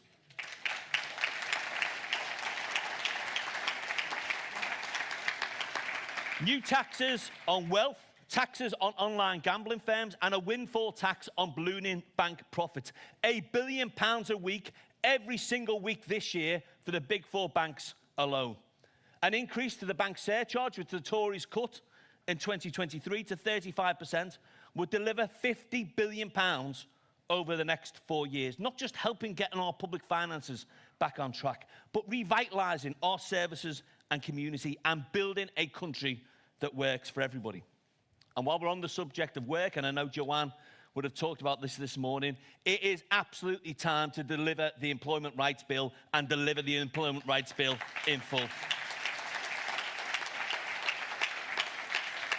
Good for workers, good for decent employers, and good for Britain. A bill to empower workers and give them an independent voice at work. This will be the biggest boost to our rights in a generation. New flexible working rights, protections from sexual harassment, day 1 employment rights, no more fire and rehire, a ban on exploitative 0 hours contract, and a repeal of crucial bits of anti-union legislation, and positive rights for unions to access workplaces, including those Amazon distribution centres.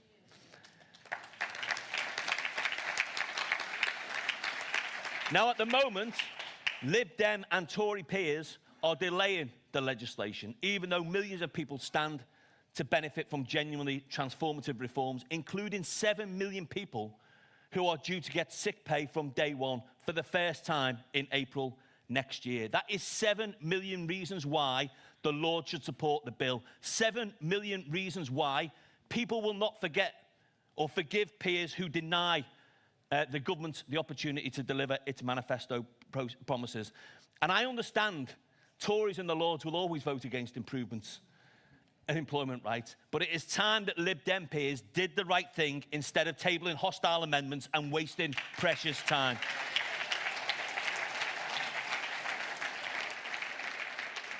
Not only would they deliver their own manifesto commitment to improve and reform sick pay, they'd also reflect the wishes of Lib Dem voters. And not just Lib Dem voters at the last election, Labour voters, Tory voters, and even Reform voters as well, because stronger rights at work are popular across the political spectrum, and another reason why the government should deliver the bill and deliver it in full. So delivering a budget that's firmly on the side of working people, delivering the Employment Rights Bill and the wider Make Work programme in full, I think go a long way to undermining the divisive and dangerous rise of the populist and far right. And that's the second point that I want to make today, because I think stopping the rise of the populist right is the defining struggle of our times here in Britain, but right across the globe. Whether it's Trump in the White House, Milei in Argentina, Orban in Hungary, Meloni in Italy, you see the far right making gains through the AfD in Germany, the FN in France, and here, alongside flags, protests, huge far right rallies, thugs laying siege to hostiles and attacking black and ethnic minority people on our streets. As the voice of all working people from all working backgrounds, unions, the Co-operative Party, the whole Labour movement have a special duty to lead the response. We stand for unity, while the right stands for division. We stand for solidarity, while they pit worker against worker. And we stand for equality, while they stand for racism, misogyny, and homophobia. And we also just need to call out the absolute hypocrisy of Nigel Farage and Reform. A charlatan who says he's on the side of working people and then votes time and time again for improving working rights for millions of working people in that employment rights bill. Who says he champions community battered by industrial change and then says not a word when Donald Trump slaps on tariffs that directly threaten UK jobs, and who says he wants to fix our country, but we know would sell our NHS in an absolute heartbeat. I've said it before and I'll say it again. Nigel Farage is no friend of working people. He's a fraud. He's a publicly school-educated, NHS privatising, Putin apologist fraud. Reform do not, never have, and never will speak up for our working class communities. Now, that doesn't mean that we can shy away from some hard realities. I know there are union members who voted for Reform at the last election and who are thinking about voting Reform. And it's not my job to condescend to people about the way that they vote. I am clear the overwhelming majority of Reform voters are not racists or bigots. Often they're decent working class people who feel no one is listening to them and that things never seem to get better. And that's my third and final priority. Very simply, we have a collective responsibility to give people hope for the future, the sense that things can and will get better and that change is indeed possible. Ultimately, that's how we tackle the right's false narrative that Britain is in decline, somehow that we are a country whose best days are behind it. If we start to deliver change, if we can tell a convincing story about a better future, if we can show politics is a force for good, then we can take the wind out of Reform's sails. And for inspiration, we should need to look no further than our shared values and our shared history, rooted in our belief that working people organising together for the common good can prevail, empowering people who've never had power before, power in a union, power in communities, power through mutual support and collective endeavour. That's the vision that inspired those cooperative pioneers to set up their own party, that built our unions, and that took working class people into politics and into parliament. So let's work together, let's defeat the politics of division, and let's win the fight for Britain's future. Thanks very much, everybody. Thank you.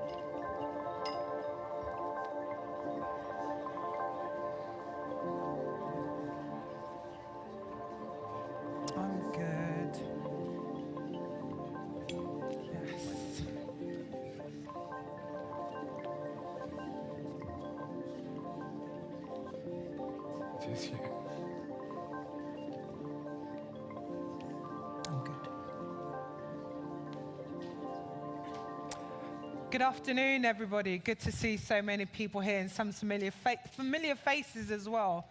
I'm Florence Eshalomi. I'm the proud Labour and Co-op MP for Vauxhall and Campbell Green. And I'm also the chair of the Housing, Communities and Local Government Select Committee. Really good to be able to chair this panel. We've got some exciting speakers and really important area, because I think just reflecting on what you mentioned there, Paul, it is important for us to look at the power of the community in terms of defeating and fighting some of the hate and the rhetoric that we are seeing. A few weeks ago, on the 13th of September, the Uniting Britain, whatever you want to call it, march started in the heart of my constituency in a really residential area where the first Co-op Coin Street housing was built, and we saw the community coming out to reject that hate and division, to say they will not tolerate that kind of behaviour going on. This session, we've got some really exciting speakers. You've just heard from Paul Nowak there. We've also got my colleague, my parliamentary and Labour and Co-op MP, Gareth Snell, MP for Stoke-on-Trent Central. And we've also got Sophie Jenkinson, who's the co-director of Round Our Way, an organisation telling everyday stories and the impact of climate change. So really, really important. Building on some of the theme of today in terms of around Community Britain, there was a recently published report jointly with Hope Not Hate, which found that, in a sense, again, running through some of the themes from the earlier speakers around, the public feel that they may feel negatively about the country as a whole, but when you look at what's going on locally within their communities, within their streets, there's more a sense of passion, there's more a sense of pride. So how do we make sure that we deliver on that and build on that to help our communities in terms of fighting this hate and division that we are seeing? So I just wanted to start with that opening question to our panelists, who've all done their own work on this and have got some expertise in terms of how can we really make sure we focus on communities in helping to fight that hate and division? Gareth. Well, first of all, so in the programme, there should have been Nick, but he's not well, so he sends his apologies. So I'm happy to be a substitute. Look, I mean, I just want to reflect on what Paul said. I think if more people in politics spoke with the clarity of purpose and with the understanding of our values, as Paul just did, we wouldn't be in the sort of situation we are in today. And I represent a seat that at one point had one of the highest concentration of BNP councillors. We had riots in the August of 24. The fact that people in my constituency were driven to that sort of action was out of a fear of hopelessness and a fear of helplessness. And Paul's absolutely right. People like Nigel Farage and the grifters around him, they prey on that feeling and they foment dissent against others for people who feel like politics doesn't work for them, that they have no agency, no power, no control in their communities. And I think the part of, again, what Paul said that resonates with all of us is we have to be the conduit and the vehicle for hope. Because the thing that we have found everywhere around the country where the Co-op Party has gone and looked at this through Community Britain is where you give people the agency in their own community, when you give them the levers of power that they can pull themselves to command their destinies, to have a stake in their community, using those values that we have about sharing power and wealth, they talk to each other, their communities become stronger, and the opportunity to sow seeds of dissent and hate dry up. And that is, for me, the lesson that we can take out of Community Britain. The more we can do to say where we all live, and when the people who live there have something to contribute and make that case that their contribution is as valid as everybody else's, it takes away some of that fear, it takes away some of that sense of powerlessness, and it returns hope, and that is the best inoculation to the far right in this country. Hear, hear. Sophie. So a little bit about what Round Our Way does, sorry, is that we tell everyday stories of climate impacts, but we start with where people are already experiencing those impacts in their lives. So we work primarily with working class communities and working class people who've been impacted by climate change, and we build stories from those impacts and towards a story on climate change. So rising cost of food, classrooms being incredibly hot when people's kids are sitting exams and trying to learn, hot maternity wards and hot like wards in general in the NHS. Flooded football pitches and rugby pitches in people's communities. We start with the thing that's happening and people's experiences from them, and we build it towards a message on climate, because at the moment what we have is an idea that working class people only care about certain kinds of things.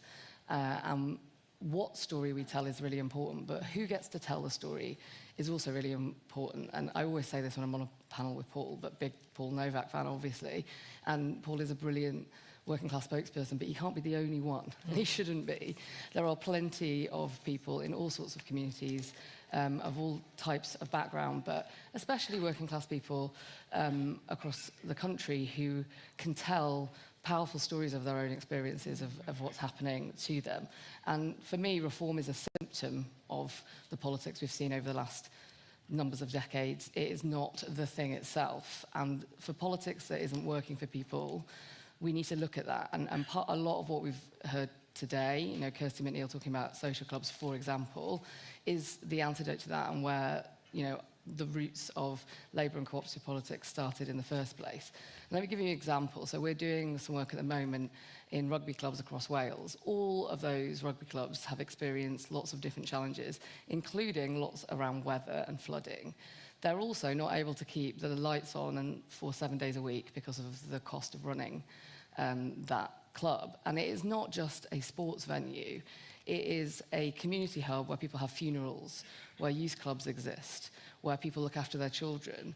And when you go there, they're amazing because they've existed for so long. And sure, they were born out of a lot of people living in one place because of an industry. But that community around that industry still remains and is being fought for every day by the people volunteering to run that place. And those people deserve to have their stories told.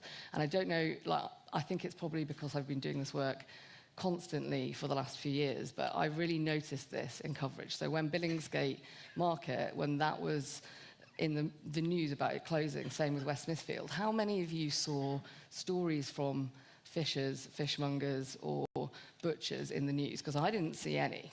I saw a lot of experts talking about the impacts, and I saw a lot of people talking about the economic impact. I didn't hear any stories from the people who it was directly impacting.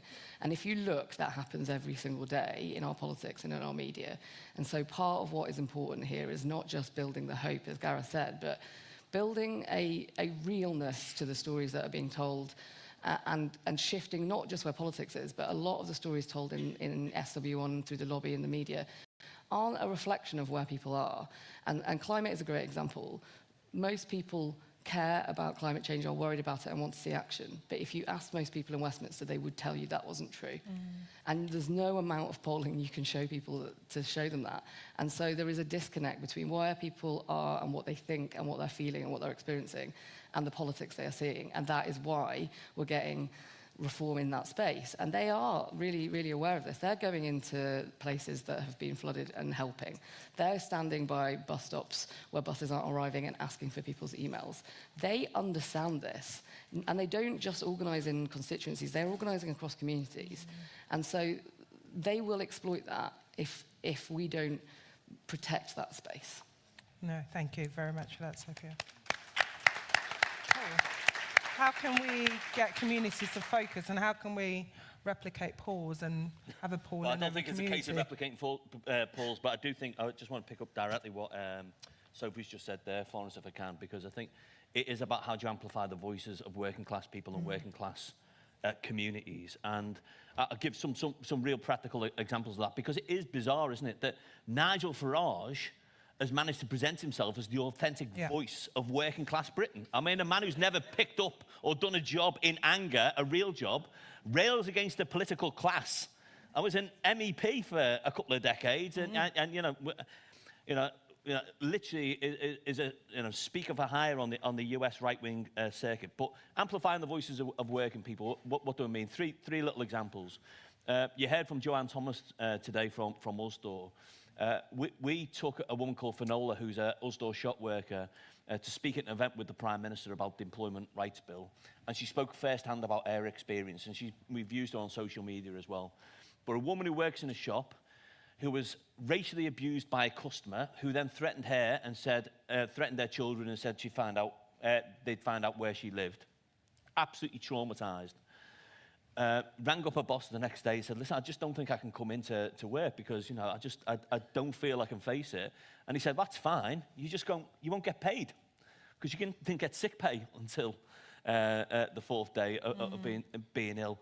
Now, when Finola told that story to the Prime Minister, I know when she's told that story online, that crystallises what does the Employment Rights Bill actually mean, because you can say biggest upgrade of workers' rights in a generation. What it really means is someone can go to work and get protected from being harassed by a customer and then have the ability to take a day off work without worrying about whether or not you can pay a rent at the end of the month. That's really what the Employment Rights Bill means. Two other examples. Sophie mentioned net zero in particular. We've been doing some films with workers working, for example, in the EV sector, saying, why does Nigel Farage want me to lose my job? We've got tens of thousands of people working on EVs right across the UK. I was at Jaguar Land Rover week before last, 10,000 jobs in Solihull at all, and he's cavalierly discarding net zero. Frankly, if we don't make the next generation of EVs in this country, we won't have an automotive industry. But having workers from that industry set out that case is far more compelling than me or anybody else from the TUC. And proof positive, look at the views. On our social media accounts, I think there's a video of me from Question Time last week, 27,000 views. There's two guys who used to work at the Stellantis plant in Luton talking about, you know, their communities and the reality of living in a multicultural community and the fact that people live and work together. 1.5 million views, because people are far more interested in hearing from working class people themselves directly. So I see our responsibility is making sure those voices are heard loud and clear. We should never allow Nigel Farage to speak on behalf of working people in this country.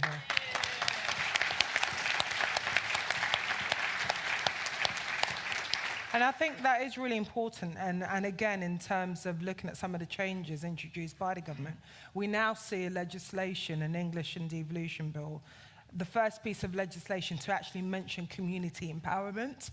I mean, to think, you know, that word was never mentioned before in a piece of legislation. The community right to buy, what you talked about in terms of communities seeing local assets being dilapidated and feeling helpless. Now we'll have a situation where communities can come together and bid and actually take over those properties. That it's so vital. And the issue of net zero and climate change, it's the most poorest communities who are suffering from poor health, from poor, bad damp and mould, who need the solutions that the Labour government are offering. Just wanting to open it up before I go to the audience. One of the things that Community Britain has focused on rightly is about shared spaces and shared experiences. So from church halls to rugby halls to playing fields to housing co-ops. How important is social infrastructure in the terms of fighting that hate that we are seeing rise across our communities? Gareth. It's partly about buildings, but it's partly about people, isn't it? I mean, I am very lucky. I'm going to tell you a little quick story. I'm very lucky. In my constituency, there's a brilliant place called Fenton Town Hall. It was an old municipal building. Stoke, for those that know, 6 towns became 1 city, so we've got 6 of everything. So quite easy. It's easy to close things down. Fenton Town Hall was earmarked for closure. It was like this glorious building in the middle of the town. Community came together and said, we're not standing for that. We want it. Council, Labour Council, made it really difficult for them to get. And they just said, no, we're not having it. We carried on. And they crack on with it. Now it is the vibrant hub of the community. It does things all year round. It's got a community cafe. It's got its kids' parties use it. It's used for big social events, big civic events. One of my brilliant local co-op councillors, Lynn Sharp, is in and out of it pretty much every day doing something. Council now claim credit for how wonderful it is. But yeah, still a Labour council. But what you notice about that community is when I go door knocking, I go to some place and they go, there's nothing to do around here. That is the one part of the community where no one ever says that. They never say there's nothing to do around here because they know that there is always something going on there and someone they know there. So social isolation is less. Community cohesion is greater because actually everyone knows each other because they go into that place and have a cup of tea or they go to the Christmas fair. But the building alone wasn't enough. Having a group of people that were able to go in and do something with it was important. And that's why I think we've got to do some other work because the pride in place things that are happening across the country are brilliant. What it can't be done is paternalistic middle class people saying to working class people, here's what you need in your communities and we're going to do it for you if you tell us. We need to do a lot of upskilling. We need to do a lot of social capital building. Because in my patch where we've got one of the pride in place boards, I've got people that say, oh, I can't possibly be involved in that. I haven't got a clue what I'm doing. Then you speak to them. They run the Christmas club in the pub. They run their kids' gym club. They run the school PTA. They actually do know how to do these things, but they just don't believe in themselves enough to do it. And so we've got to make sure that, as Paul says, and as Sophie says, when we are putting forward these community spaces, that they're not run for a group of people, they're run by a group of people, with a group of people, so that they genuinely reflect the community that they're trying to serve. No, and I think that's so important. And I think across the country we see and know those small groups working, often in isolation, working with no budget, sometimes using their own money, and not knowing that they can apply for funds, they can get help, they can get support from their local councils. How important do you think that social infrastructure is, Sophie? I mean, I think it's vital. And, to go back to that example I used before, like Pontypridd, the old boy that runs that is 85. You know, we went the other day to film something, and he had to go down there and open it up, and he stayed with us all day. And it means so much to him, and he wants to make sure he can protect it. And I think it's also about knowing that he doesn't have to do it on his own, and he doesn't have to protect it because other people will be with him protecting it. And, you know, I think it's also about, like, those spaces are often there. It's about people, as Gareth said, in isolation, because I think, you know, we know that most people in this country are brilliant, kind, open, tolerant people. The more you spend time with yourself and don't do that with other people, and if Nick Knowles was here, he would say that all the work they do with Hope Not Hate, the more people do things in their communities, the happier they are, the more joyful they are. Those little moments of hope and kindness between people build that, you know, cohesion and community. And that's always been there in places like Pontypridd, but it is under threat. And if the offer to those people, when they're just getting over like the 4th flood in like 6 years, where there's no one on the high street that has any insurance and are just being left, they feel, to the elements, then someone coming along with a sort of silver bullet from reform, or honestly, a lot of the time, from a sort of London-based campaigning, Remain-style silver bullet, top-down campaign to be like, why can't you see that reform are awful when they're the only ones turning around and saying, we'll help you? Like, it's also about, like, not getting ourselves into a situation as progressives and campaigners to be that sort of middle-class paternalistic, patronising sort of campaigner, and find the stuff that already exists and needs help. Because those people, you know, in every community, we all know this because we all experienced it, there are always natural leaders that are fighting for that place. And the place that they've been told is left behind or a post-industrial wasteland, they love that place because they live there. And why, like, when people call it left behind, it makes me so annoyed. Because I'm like, you should get to, like, you're being told the place that you love is awful at the same time that you're watching it not get any investment. And that's why we're in the place we're in. And we can start to unpick some of that if we want to.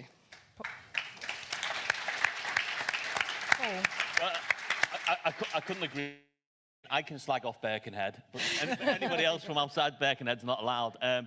No, I mean, I actually think some of our most important shared spaces are workplaces. Yeah. This is where we bring people together. This is where we spend a huge amount of our waking lives. And I think we've got a job as a trade union movement to think about how we use those shared spaces to build the cohesion that we want. I spoke to a group of our black activists in London and the Southeast region a few weeks ago, and one guy, and I won't name the workplace because I don't want to give away confidence, but he said, you can imagine what the conversations are like in the mess room at the moment, because all of the talk is about small boats and migrants and all the rest of it. Now, I think we've got a job as unions to equip our reps and members to have those conversations in workplaces. This is difficult, because quite often people don't want to talk about politics in work. Brexit was a good example of that, and we don't want people falling out or coming to blows, but you know, we've got 130, 140,000 reps in workplaces up and down the country, and I want them to be confident to be talk about the gap between what Nigel Farage says and what Nigel Farage actually does and votes for. So we've got a big programme of work at the TUC with our unions around reps education and trying to test out what actually works, because I think quite often on the left what we do is we put on training programmes and we don't assess whether or not they've actually had any real positive impact. So we need to make sure it really bites, because quite often the focus will be, and rightly, we need to win the social media war. A lot of you mentioned, Florence, the Unite the Kingdom march, and you know, there's an argument, I think, a real live argument about, do we organise counter-protests or do we not? I mean, I think sometimes it's right to organise counter-protests, not in every occasion, so you've got to keep people safe and all the rest of it.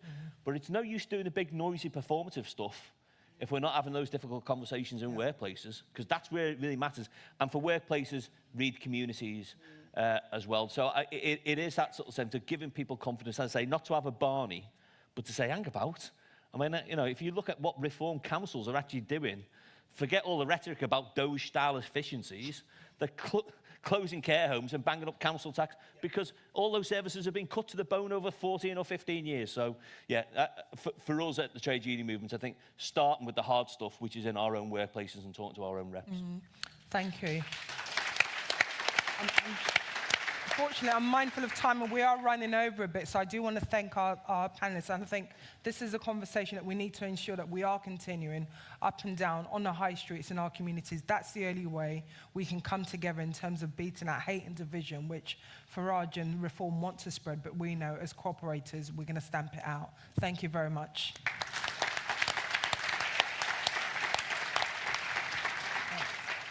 With the assembly by your...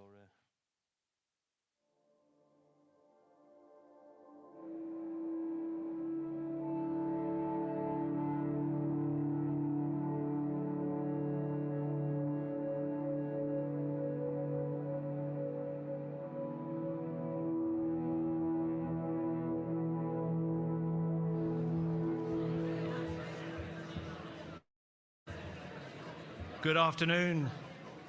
Good afternoon, fellow cooperators.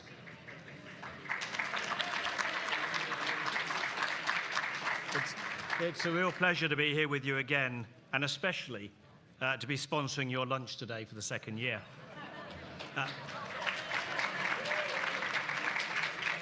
So on behalf of the Building Societies Association, thank you for that very warm welcome and the opportunity to be part of this vibrant and value-driven movement.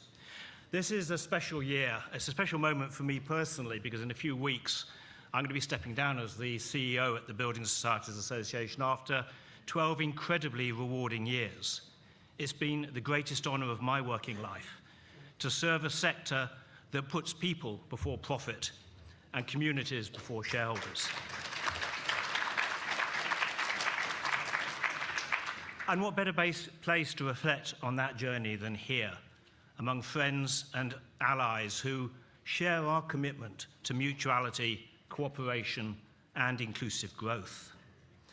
This year, the Building Society movement is marking a particularly special milestone, the 250th anniversary of the founding of the first Building Society, the original money movement.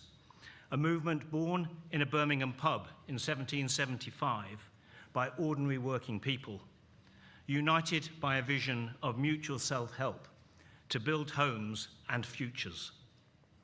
That spirit of community, of cooperation, of ownership is as relevant today as it was then.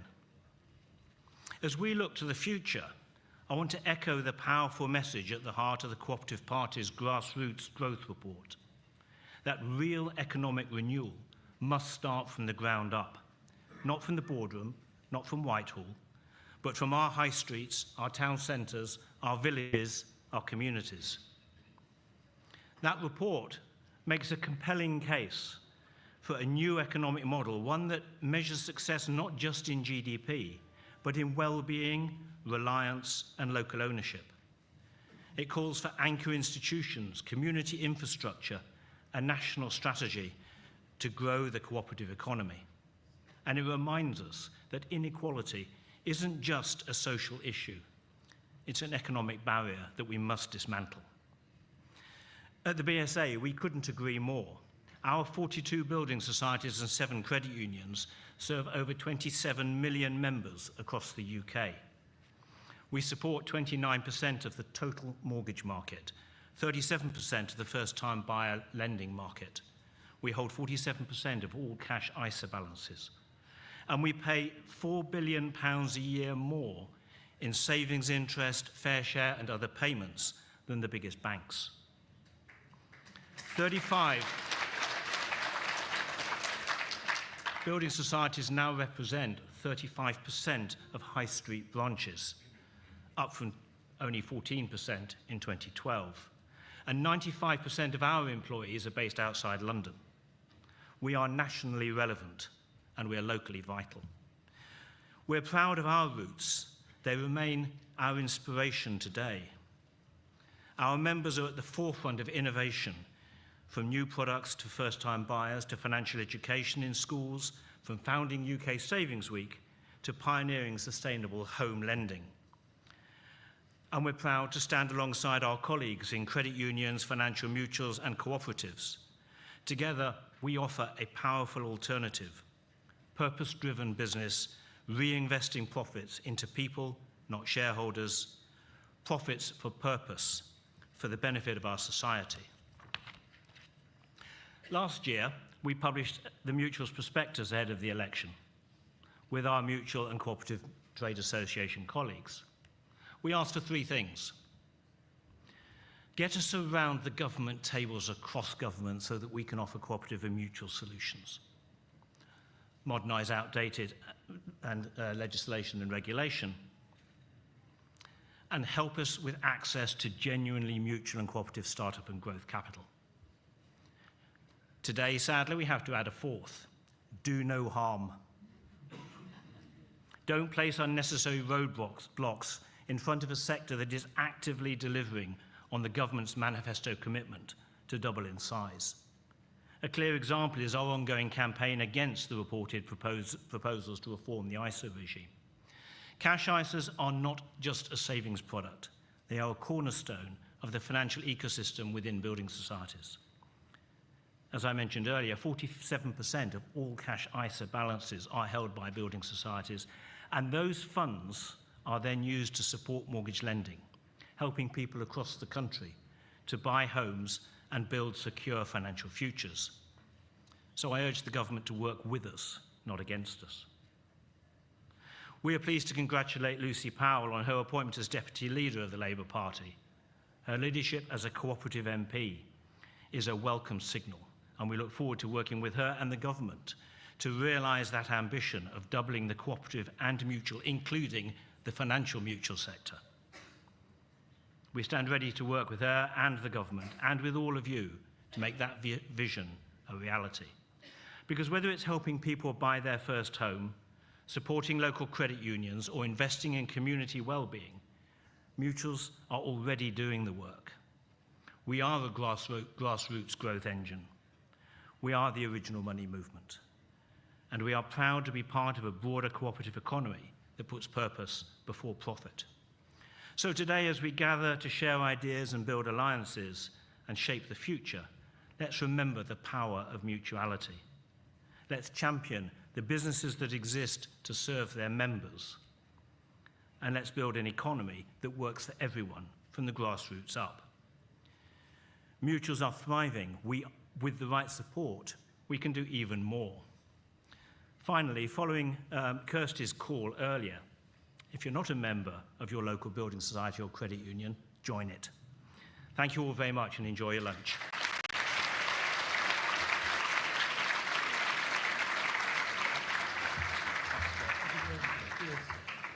Thank you, Robin, but thank you, everyone, for what has been a fantastic morning. It is now lunch, so there are lunches served on both sides of the exhibition centre. You have your fringes starting at 1:45 up on level 1, or there's one down here as well. There's lunch outside the outside the fringe rooms also. So do enjoy the fringes, enjoy your lunch, and we'll start again here at 2:45. Thank you very much.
Friends, cooperators, we're in good form, I can tell.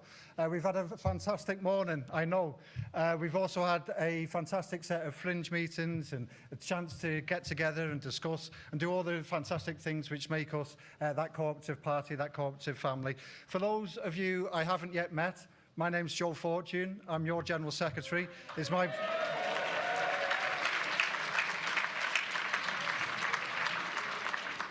first and only clap of the day, and it means an awful lot to me.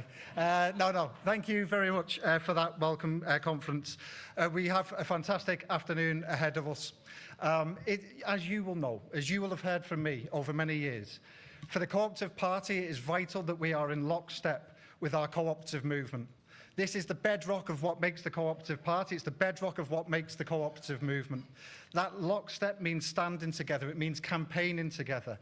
It means ensuring that their values and principles are our values and principles, the ones which we take into politics, the ones that we get up and fight for. So it has been an absolute honour over many years for the Cooperative Party to work with the cooperative group. We have campaigned over many, many years, and we've campaigned in recent times over issues such as tackling retail worker violence, cooperative growth, peace and cooperation, some of the bedrocks of what this cooperative movement has been doing for some time. Shireen Corey-Hack, as the cooperative group CEO, has been at the heart of that work and much, much more. So it's my pleasure today to introduce Shireen to this conference and to this cooperative family. Shireen, the floor is yours.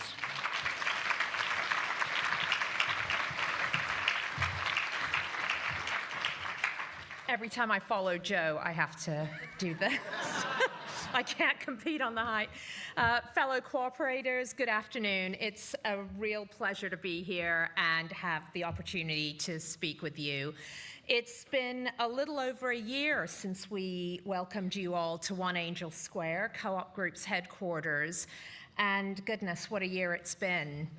I am struck that there can rarely have been a time of greater need for our cooperative movement to stand up and to be counted. For all the challenge and at times darkness, our movement can bring real light and hope. Too many in our country and in our world feel forgotten, unwelcome, left behind, and cut adrift. But our cooperative values and principles can change that. Our role as stewards of our movement is to make sure that cooperation is at the service of these people, these families, and these communities. And it's why we need to bless you. It's why we need to see. I also possess a big sneeze, so I recognize the kindred spirit. So it's why we need to see more cooperative businesses thriving and growing, and more cooperative politics as well. So in a world of such conflict and division, we at the Co-op Group have been clear that while hate divides communities, cooperation builds them.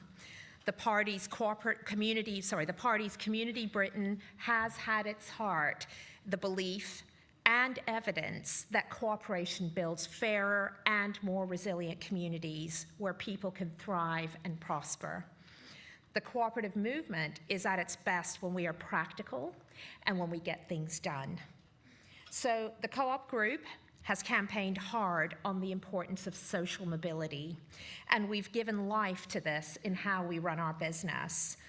I'm also very proud to lead a cooperative business that provides good jobs and progression opportunities in every postal area in the country. I'm proud to lead an organization that includes the Cooperative Academies Trust, which runs 38 academies that achieve remarkable things in often challenging circumstances. As many as twice the number of children in our academies are on free school meals compared to the national average. But while 12.8% of young people are not in education or training, people upon leaving schools across the UK, in our co-op academies, that number is just 3.8%.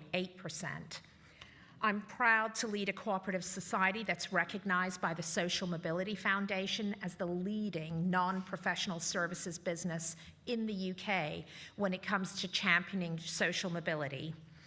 And this matters because it is about individuals realizing their potential, but it also matters because, as our research with Demos last year showed, if every business stepped up to promote social mobility, we would see GDP grow by 1.5%, boosting the UK's economy by £19 billion and creating 540,000 new jobs. And that's the equivalent of adding a city the size of Glasgow to the economy. But our communities here and abroad are often divided by more than just opportunity. And in recent years, we've seen the devastating impact of hate crimes close to home, but also overseas. From the attack on the Heaton Park Synagogue, some of whose leaders I had just met the day before the attack, to arson attacks on mosques, to the rioting and confrontation that we've seen in these past summers, to the unimaginable violence and suffering in Sudan and in the Middle East, and the ongoing war in Ukraine. Now, our 7 million members have made clear to us that this is the time for us to stand on the shoulders of the giants who have gone before us in the co-op movement, as advocates and as builders of peace. From Bosnia to Guatemala to Rwanda, cooperatives have helped build peace, and it remains today. So I'll say again, while hate divides communities, cooperation builds them.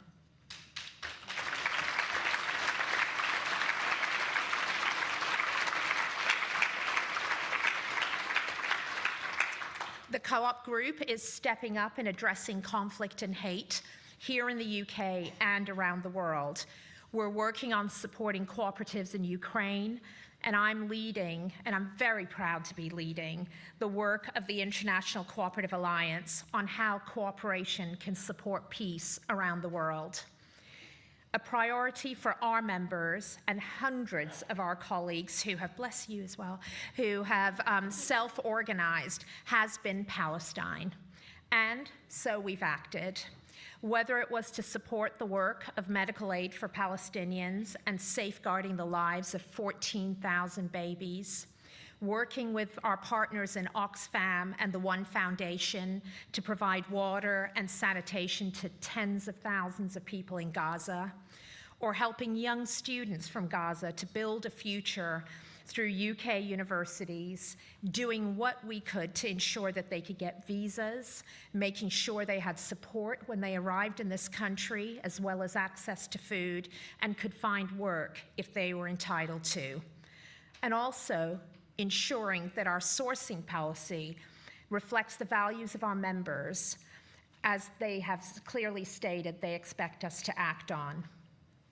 We're doing all we can to support a just and sustainable peace, and perhaps most importantly, as we consider a sustainable Palestinian state, we have a real focus on two things.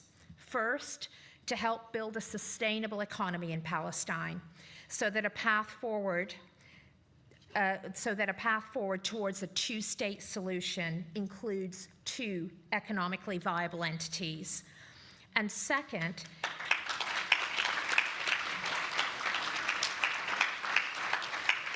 thank you. And second, doing what we can to promote peace building, including working with organizations like Wahat al-Salam Neve Shalom, a cooperative village in Israel, where Israeli Palestinians and Jews live together in equality, doing the hard work of understanding, educating, reconciling, and building a future together. Now, Palestine is just one example, and a very live one, of course, but only one as we look to tackle division both here at home and overseas. Now, I want to talk about another issue, which is both local and global, which our movement knows and understands very well, and that's climate change. Not least because we gather here in London While I'm here, my Net Zero Council co-chair, the Secretary of State for Energy Security and Net Zero, is in Belém, Brazil, a city I used to call home, for COP30. In all the other challenges that we face, at home and further afield, we lose sight of the climate and nature crises at our peril. We're seeing the impact of climate change on our co-op here and now, on our producers and suppliers around the world, and also here in the UK. We're acutely aware of the impact that food price inflation is having. And earlier this summer, the ECIU found that the price of foods hit by extreme weather are rising over 4 times faster than others in the average shop. The prices of butter, beef, milk, coffee, and chocolate have risen by an average of 15.6% over the past year, compared with just 2.8% for other food and drink. Now, a 2.5 degree increase in global temperatures might sound academic, but if this is what climate change is already beginning to feel like, we really have no time to waste. While we need to invest to adapt to the changes it's causing, we know that the cost of inaction now will be unbearable for the generations to come. The Clean Power 2030 mission of this government will, in time, reduce the reliance we have on fossil fuels, which have powered the industrial revolutions of the past. The 2050 net zero target enshrined in law gives businesses the certainty and the long-term view that they need to invest in the transition to a cleaner, greener economy, which is the economic opportunity of this generation. And as with the need for greater social mobility and to build and advocate for peace, there is such a powerful role for our cooperative movement to play here. There is so much clearly available to unlock in the power that community energy could bring, for instance. So now finally, a budget is around the corner. Whenever we survey our members, the cost of living remains their top concern. It's clear from whatever you read or listen to that the Chancellor has some incredibly tough choices ahead of her. And in this context, I wanted to reflect on the fact that the party's Community Britain is focused on addressing the fact that for too long, local communities have been overlooked. Community Britain is about putting power back into the hands of the very people and the very places that we're so proud at Co-op Group to serve every day. Whether that's through our own stores, the independent societies that we're so proud to supply, our NISA partners, or our franchisees, or indeed the funeral care branches, which remain central to our ability to support families as they grieve for the loss of loved ones. We, and I suspect many of the other co-ops represented here today, are very proudly a bricks and mortar business, rooted at the heart of local communities and on high streets. That model is our history, but it's also the platform for future growth, as we see with our rapidly growing online food business, which in a few short years has become the UK's largest quick commerce player. It delivers essentials in as little as 30 minutes to over 86% of the UK's population, but it depends on our bricks and mortar stores to be able to do that. That growth, in turn, unlocks the creation of good jobs, and it leads to greater investment in our physical stores. But that growth needs support, and it needs government to make real its promises to support inclusive, sustainable growth, which contributes to thriving local economies and distributes power and profit in those communities without leaving them just in the hands of a few. And that's why we believe the budget, and specifically the reforms to business rates, marks such a crucial moment in the coming weeks. The move to greater certainty and permanently lower business rates for all but the very largest retail, hospitality, and leisure properties, introduced by this government and now on the statute books, has to be right. Our research shows that 60,000 small shops and 150,000 jobs could disappear if the government does not now follow through its reforms to business rates. In our research, 77% of small high street business owners said that this reform is essential for their survival. And it's worth remembering that the individual impact of such retail businesses closing or laying off colleagues, they're often family-owned and run businesses, the impact is detrimental to communities. Local shops and the local economies that they power are at the heart of communities. And 81% of the public in recent YouGov polling say that local shops are vital to their community. It's a self-evident truth that boarded up shops are indicative of a community facing tough, challenging times. Because we know that local shops are more than a retail outlet, but also when they're gone, they very rarely come back. For me, how the government uses the new rate system to support local shops and communities will be the bellwether of its commitment to those communities thriving and prospering. So I hope that they will deliver the maximum support through the reduced rates, which the new legislation allows for small and very small community shops. Now, you'll have been unsurprised to hear today that I believe that cooperation and the cooperative movement can provide the answers to the challenges that we face.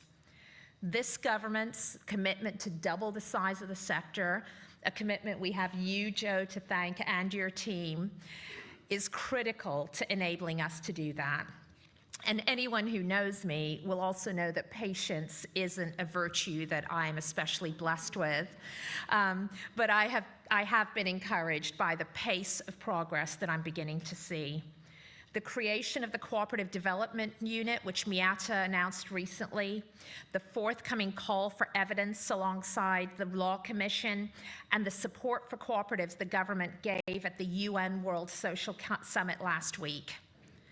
But that pace has to quicken. It has to deliver, because the communities that we serve need more cooperatives and they need more cooperation. We cannot stop, we cannot slow, and now is the time for the cooperative movement to press the faster button.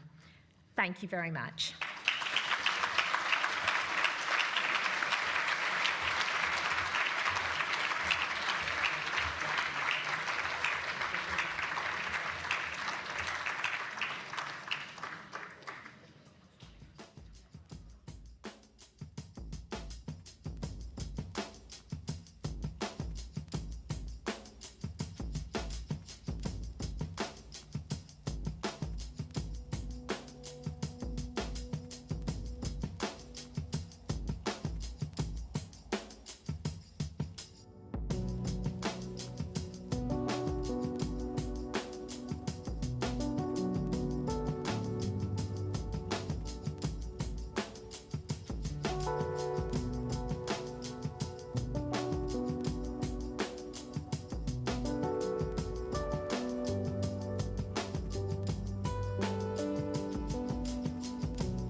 Good afternoon, everyone. Thank you. Good afternoon. My name is Rachel Blake, and I am the Member of Parliament for the cities of London and Westminster, which starts about 10 minutes that way. And so very much warm welcome to this part of the world. I'm absolutely delighted to be joined by my good and long-standing friend Caroline from Hackney and Meg from the Labour campaign, Labour Climate and Environment Forum. And we're going to be talking about community energy, a topic very close to my heart for a number of reasons that I think will be shared by the panellists. We are expecting Mark Pepper from Bristol to join us, and he is having transport difficulties. So we're going to make a start now. We're going to hear from our panellists for about 5 minutes each, and then hopefully there'll be some questions from the floor as well. And I'm actually going to start with you, Caroline, to talk about the fantastic work that you're doing in Hackney on community energy. Over to you. Okay, thanks, Rachel. Yeah, very proud to be here representing the Independent Republic of Hackney. And absolutely love being under the banner of Communities Britain. Like many politicians, I started out representing my local estate, moved up to representing my local ward, and now representing a whole borough. It's a huge honour and a privilege, but I never forget it's the people within those communities that put me there and who I have to represent and fight for often to ensure they're living good and healthy, happy lives. And community energy is one of the enormous valuable routes towards that end. What we have found since we declared our climate emergency in 2019 is there's a lot of work that we have had to do to our communities in terms of trying to make our streets safer, friendlier. We've tried to treat our borough like a sponge, putting in rain gardens to try and deal with things like flash flooding. We've tried to make our streets quieter and friendlier. We've planted trees everywhere, but it's felt very sort of paternalistic, top-down work that we've done. When we stood in our election in 2022, we presented a vision that I uphold still today, which is if you were to kind of fly like a bird over our borough and look down upon it, what would you see? I would like to see roofs covered in solar panels, to see those streets cleared of, the fly tipping and the dog poo and all the other stuff we have to deal with as community representatives, but to see the cycle hangers, the electric vehicle chargers, the cycle lanes, all those things that make for a cleaner, healthier borough. And one thing that you see as you're flying above your part of the world, your area, your communities, is that there are people who have been living in extreme hardship, extreme poverty, and for whom talking about a climate emergency only makes sense if they know that it brings with it social justice and security. We have a very, very precarious world at the moment that we're all living with. And what community energy brings is a direct benefit in terms of cheaper energy and more pennies in people's pockets. So there's a real value for it. And what we've also managed to do is bring together all the stories of those people that we've helped. So we are now in our 4th round of community energy funding, and we are able to present the stories of people whose lives have been transformed by it, whether it's the local mosque that has now been able to put in underfloor heating for those people that pray, whether it's the local school that simply could not pay its bills, but now not only have they done solar panels with us through our community energy fund, but we've managed to go back in to help them with heat pumps as well, to get that 100% clean energy across their entire school and to make their bills sustainable into the future. We've managed to work in partnership with a group called Emergent to develop microgrids on 27 blocks of our housing estates. And what those microgrids allow us to do is to sell some of that energy back to our residents at a cheaper price than they would be buying it elsewhere. And so I suppose what I've come here to say is that the work we are doing in Hackney is open, transparent. It can be replicated elsewhere. It saves money. We pay for most of it through our very, very, very stretched capital funding with a bit of carbon offsetting. But, we've got an annual budget of £2 billion. It's so far, in our 4th round, we're on 1,500,000. We've committed to another 500,000 next year. That's 2 million. On the back of that, 39 businesses have benefited. And those are community-led businesses, social enterprise businesses that have real social value and give back to our wider residents. And, it's a small amount of money with a bit of external help that can scale up and grow in terms of the local power plan, in terms of Great British Energy. It can't just happen in Hackney, it has to happen everywhere. And we're really, really willing to share the ways and the means to do that. Thank you very much, Caroline. Thank you. Absolutely. It's really good to hear these community energy ideas absolutely in action, and also the role that local authorities can be playing with nurturing both small businesses and supporting communities with their local energy schemes. Meg, would you like to share with us some of the work that you're doing, and particularly about why you think community energy schemes are so powerful? Yeah, thank you so much, and thank you to the Co-operative Party for having me.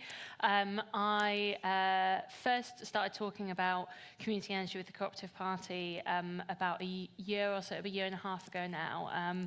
And obviously, community energy has been a huge part of what the Co-operative Party has pushed for over decades. But Caitlin Prowell, who many people in this room will know, when she started the community, when she launched Community Britain, I believe last year, one of the things that she wanted to do was take the work and the policy work that the Co-operative Party had been doing for a long time and have it meet the moment in politics about where we are, which is, as we've heard today, about division in our communities, about a feeling of detachment from government, people feeling not only dissatisfied, but a feeling that government can't really change anything, that institutions can't actually meet problems, and crucially, that the state and that government feel out of reach and out of touch with ordinary people, that government is something that is done to people and not with them. And Community Britain at its heart is about addressing this and utilising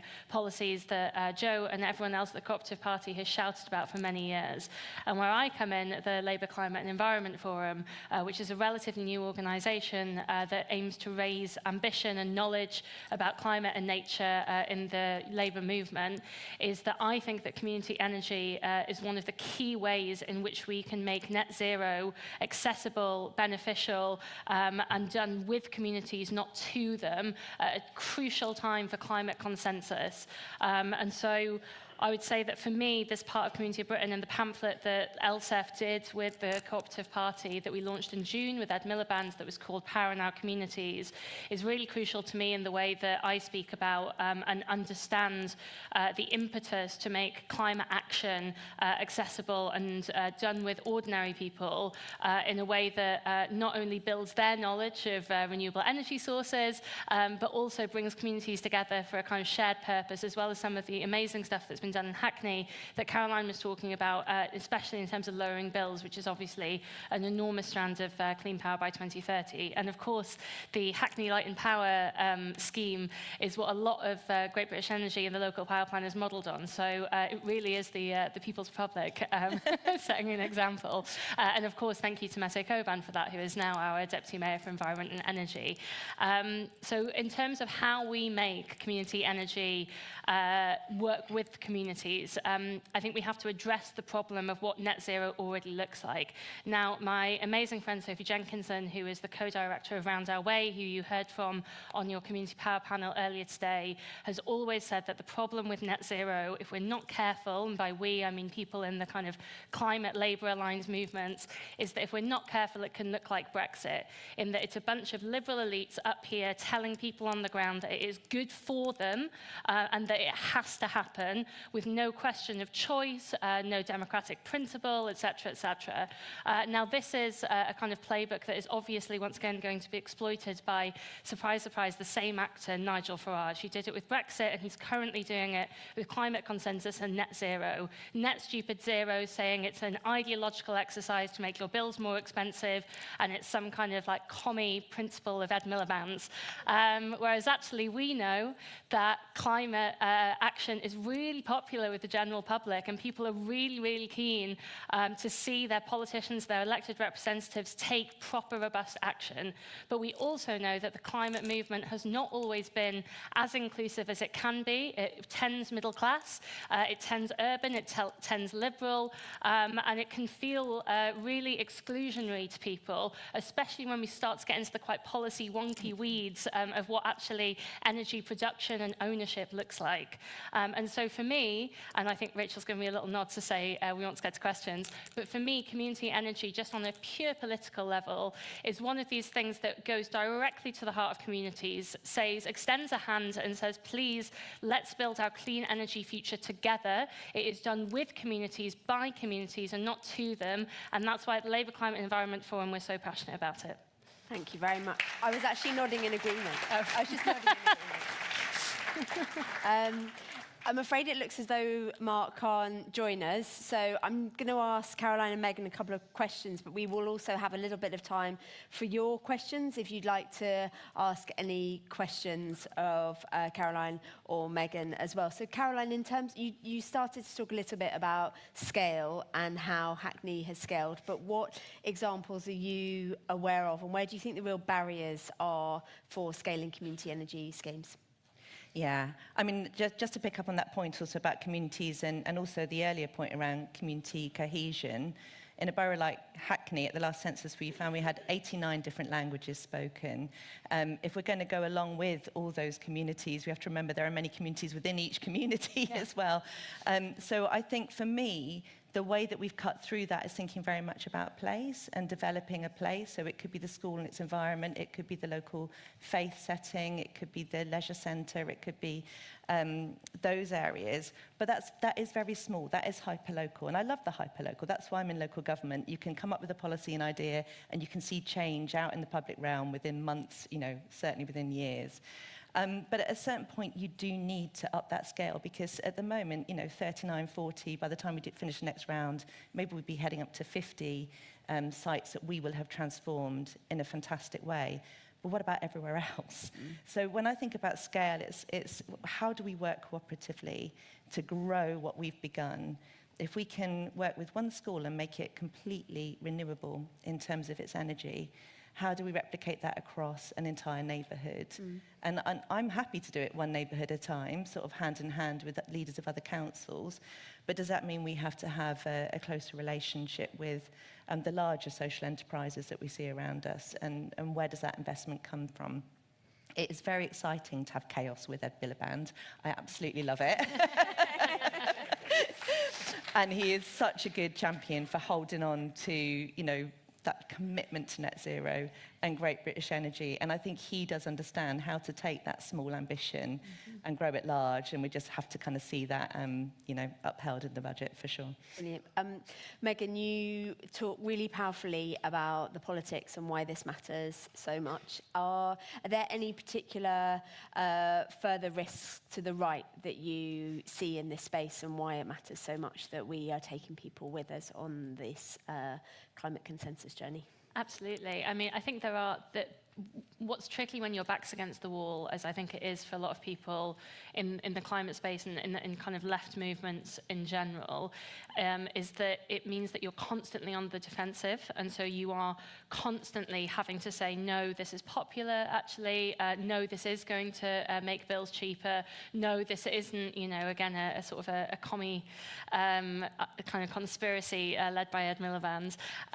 But what it also means that when you're constantly reactive and defensive, you sometimes stop being able to reflect on where things might not be going so well and what the risks are. I'm really grateful to work with amazing partners like the Co-operative Party and others who are constantly working internally in the kind of labour and climate space to make us better, to make us more resilient against these attacks from the right. So again, Round Our Way, which was mentioned before, is an organisation that addresses this kind of middle class problem, I think, with a lot of climate movements, and that there's a real problem, for example, within the labour movement. One, that we do tend middle class, same with climate, but also that there are still people, I think, even within the labour movement, who think of climate action and ambition as a kind of luxury issue, a preserve of your sort of like liberal middle classes, sort of stuck in a kind of like 96, 97 perspective, that don't realise that actually the country has moved massively forward in the almost 3 decades since then. And what Round Our Way does is, one, One, it highlights the fact that climate impacts are here and they are real. So as you would have heard on the panel this morning, things like flooding, which means access to like grassroots sport, things like potholes that really matter to kind of your communities across the country. These are all caused and exacerbated by the climate crisis. We can't talk about it anymore as if it's some faraway thing happening on the other side of the world when it's here and it's real. Especially, Shireen just talked about, for example, the food inflation. You know, coffee, chocolate up by 15-20%. You know, these are things that are affecting all of us.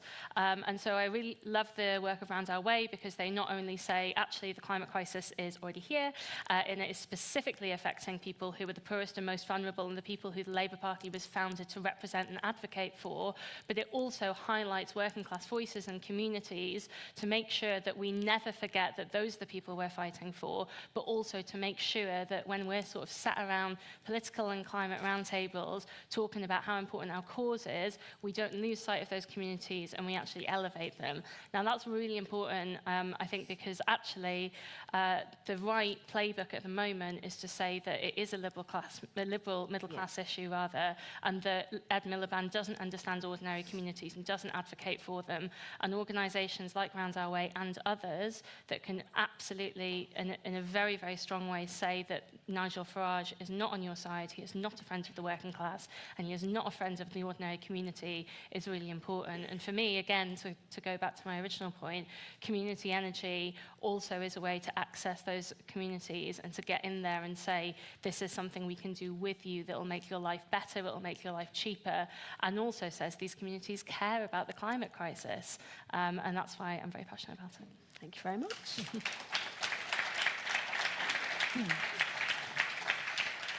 Does anybody have questions that they would like to put to Megan and Caroline? I'll just take a couple of questions from over here. Is there a mic? Brilliant. Yes, this man here with the white hair. Actually, it looks like green hair, but I think it's probably Don white hair. Entwistle from Rochdale.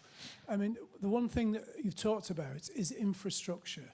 So in the energy bill, the problem of community turbines hasn't been addressed properly. Because if you get community turbines, the infrastructure that brings, the money that's coming into those communities as a result of those community turbines, transforms that community.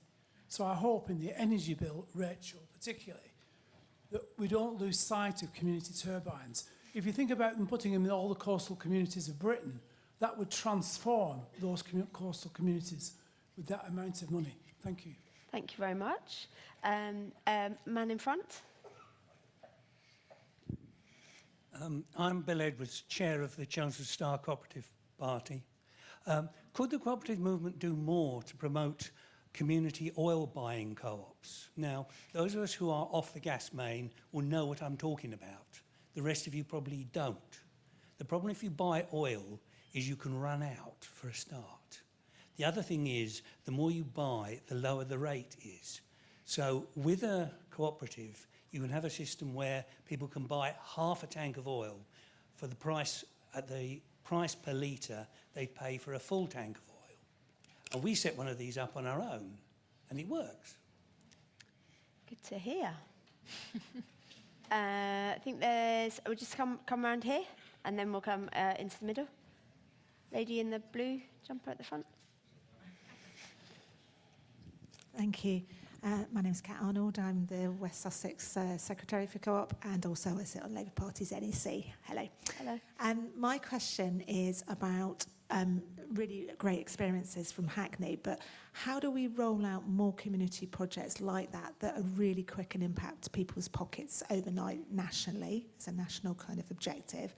But also, I wanted to say it's of course not just about keeping your money in your pocket, it's also about protecting from attacks, terrorist attacks on our infrastructure systems, and how do we raise that to the fore without scaring people that that's actually quite a nice, safe model to move to. Thanks. Great. Some questions here. Woman at the front. Woman here. I've got a mic here. Leslie Hines, and part of the brochure that was printed this year, from Edinburgh and Scotland. One of the things you've talked about is community energy, which is great, but you haven't talked about cooperatives, community energy cooperatives. I'm used to chair and a member of Edinburgh Community Solar Cooperative, which, as I say, is in the brochure. And it would have been useful, I think, to have somebody on the panel, just being critical here, to actually speak about solar cooperatives or cooperatives which are a win-win for the energy, for renewables, but also a win-win for people who invest and get their money back. So just a bit disappointing, and can we maybe make sure we actually talk about cooperatives in community energy as well as community energy? Thank you. Thank you, Leslie. We'll take one more and then see if Caroline and Megan have reflections. Just a woman here in red jacket. Rachel Bergin, Co-operative Women's Network. In order for the whole theory of community energy to work in communities, I think two things need to happen. So, for example, say a village, parish council wants to build a wind farm. First of all, that parish council would need to access the finance to do that. Secondly, that village, the people who live in that village are going to need to directly benefit from the energy from that wind farm. It's all very well it going into the grid. It's all very well saying, well, you might get a discount on your bill. I think that the cause and effect of the community energy, I think, needs to be much stronger than it actually is in order for it to actually cut through in communities. Thank you, Rachel. Caroline, did you want to come in on the point about cooperatives? Yeah, well, I want to channel Mark for everybody, because if he was here, he would have talked about the Ambition Lawrence Weston project, which is, I think it's the tallest wind turbine in the UK that was brought together through cooperative sharing, basically everyone getting together and putting the money together to build their own wind turbine. So it's a true example of exactly what you're talking about, how cooperative working can bring energy into the community, again, save money in people's pockets, but also having that bit of power, literal community power and control in that neighbourhood. So it would have been really great to have had Mark. There was a plan. There was a plan to have Mark here as well. Yeah. And it is interesting hearing, about oil and gas, and I obviously don't want to be digging out fossil fuels, and very much on board with the tackling the climate emergency. But also, as I run a council, I recognise that some things are going to take time, so we're not going to actually be replacing all our gas boilers with electric, alternative heat pumps overnight. We're certainly doing amazing work with ground source heat pumps, air source heat pumps. We're across our leisure centres, there are so many opportunities, but in terms of individual homes, we're a long way away from that. So actually how you pool some of those resources and share them in ethical ways is something that we have to look at, I think, on a sort of a national level. Even electrification, we're going to electrify our fleets in Hackney, but a lot of we have our own in-sourced environmental waste operation. A lot of trucks there that run on HVO, so hydrogenated vegetable oil. So there are other kind of innovative ways of managing fuel and sort of dealing with fuel poverty, but also the cost of fuel for actual councils and our sort of cash-strapped councils as well. So those were the things I was going to pick up on, but I know there were a lot more questions raised. Megan, did you want to talk a bit about the point about security and the role of cooperative structures as well within the importance of community energy? Absolutely. And yeah, just to pick up on Caroline's point and to Leslie, thank you, of course, for your contribution to Power in Our Communities. I highly recommend that everyone in the room goes and downloads Power in Our Communities if you're interested in community energy and indeed the cooperative structure. Of course, I am not Mark Pepper, nor could I ever wish to be. But if he were here, he would talk a lot more about that. And so rest assured that that was the plan. But I believe he'll be here later if anybody would like to grab him and talk more about cooperative structures within community energy. No, let's hear it. Do you want to come? He's over there. If anybody wants to see him. There we are. Mark, we've got 5 minutes. Would you say a bit what you do for? Do you want to? I think we've got a mic coming as well. It's so You're nice to have a special guest. rock star entrance. Really rock star entrance. Right, we've got 5 minutes. Can you hear that? Over to you. So firstly, apologies. Storm Claudia played havoc on Bristol Temple Meads and Bristol Parkway. I was on a train station at 8:30 this morning. Oh. I've only just managed to get here, so apologies. So, welcome. So if they haven't already told you, my name's Mark Pepper. I'm from a very small council estate in North Bristol called Lawrence Weston. And we as a group of residents have come together to deliver the residents' written development plan. So it's trying to regenerate and renew the area and improve the health and well-being outcomes for our residents, all 7,200 of them. We share around about 3,500 homes. So we've got a plan. It's an extremely aspirational plan. And as a result of those aspirations, it's going to take a great deal of money to do some of the projects and some of the schemes that the residents are demanding. That is why we went on to, in very short, that is why we went on to build the tallest wind turbine in England, owned by the local residents. That generates an income that helps to deliver our plan. Simple as that. Brilliant. I know the first topic was about climate and can we engage residents like ours in climate by giving them a stake in energy? Well, you certainly can. We've proven that. When we went out and did our consultation to develop the community plan, there was not one mention of climate whatsoever. They had more pressing priorities to worry about than climate. They know the ice caps are melting thousands of miles away, but the ice in their freezers are melting where they can't put the electricity on.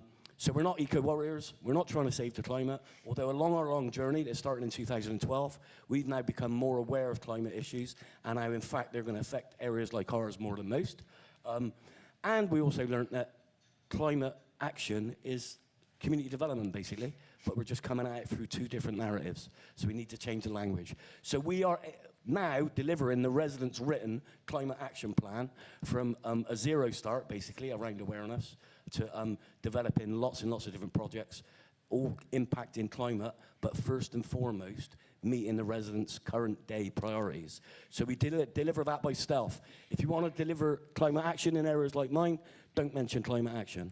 Puts everyone off, seriously. XR did a fantastic job in bringing it to the forefront, but they also turned communities like ours away from some of their actions and some of their unintended consequences of those actions. But yeah, seriously, if you want to do climate in areas similar to mine, don't mention climate, concentrate on the residents' priorities, and you will get that climate action, although it might not be, deliberate. It's certainly there to be had. Fantastic.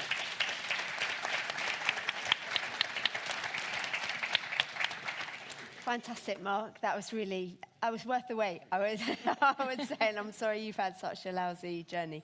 Are there any, just two final questions, if anybody wants to ask women in there? Hello? Yes, hello, in the middle. Thank you. Megan, you're my new favourite person because you speak so incredibly. So thank you so much. I wanted to ask, or I wanted to suggest, like we are speaking about climate action in the UK, but I think there's also another point. Sorry, my name's Kemi. I'm Deputy Leader at Wandsworth Council, but I'm also Chair of the Co-operative BAME network. I think there's also the effect that climate action has on our overseas partners as well, especially things like, well, I always talk about avocados. The minute people start losing their avocados, they realise what we've been doing in the UK and how that's affecting people abroad. No more avocados for anyone anymore. But I think there's a message that we also need to share with our members, because we do care about people outside of the UK as well, and I wonder if that is going to factor in any future policy legislation. Oh, thank you, Kemi. Nice to see you. And there's another man, two people here. And that's probably the last, and then I'll give just a minute sum up to everybody. I'm Vivian Woodell from the Mid-Counties Cooperative, also a board member of the Westmill Wind Farm Cooperative, one of the earliest community-owned cooperatives, and one of the largest. We power about 2,500 homes. And I want to ask you about how you think we should react to Reform's announcement that they intend to impose a generation tax on renewables. I think that could shut us down, actually. A similar tax was imposed in the Czech Republic by a populist right-wing government in about 2010, and it resulted in a lot of solar schemes going bust. I'm not talking about community schemes, but private ones, but obviously that opens them up to be bought up by vultures. And clearly it's not just to those who've set up any kind of scheme to then have it pulled from under them by a policy change of that kind. And I worry that the recent announcement by the government that they're thinking of tinkering with the RPI link, which is due to end in 2030, and they're thinking of bringing that forward, or even capping the feed-in tariff and renewable obligation, could, if you like, give fuel to that possibility by suggesting that things we thought were hardwired are not, and all of that increases the cost of capital and makes lenders less willing to lend. How do you think we should react to this? Should we tackle it head on and actually fight it? Because it's already starting to have an effect in the sector. Or do we kind of just cross our fingers and hope that they are never in a position to implement it? Thanks. And then final comment or question?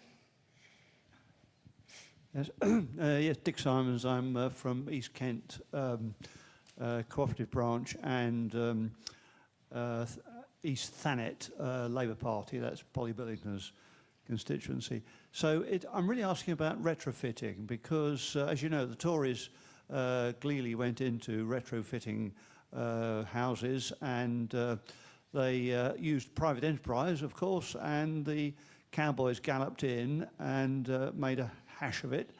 And now there are children dying of fungal disease caused by black mold. So, you know, that is not the way to do it. We did talk locally about an alternative, which would be a sort of hierarchical thing, so that a responsible local authority body would collect together the expert builders and roofers. And in my town, Broadstairs, we've got some fantastically knowledgeable people, small businesses, I mean, you know, run from small houses themselves, who know, and their whole life has been in building, to take these people and use them to train up a whole cadre of fitters who will be doing it properly. So I wonder what you thought of that. Yeah, I like the sound of that. That would be my preferred system. But I know that Caroline, you're going to just feedback and then sum up finally, and same for you, Megan.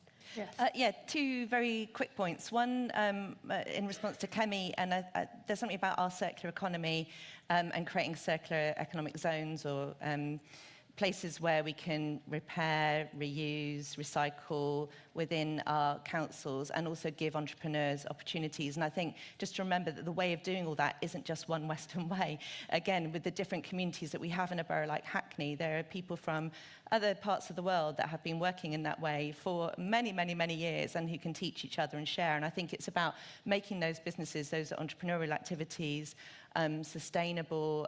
Certainly would want to fight against taxing some of those enterprises that was touched on earlier as well.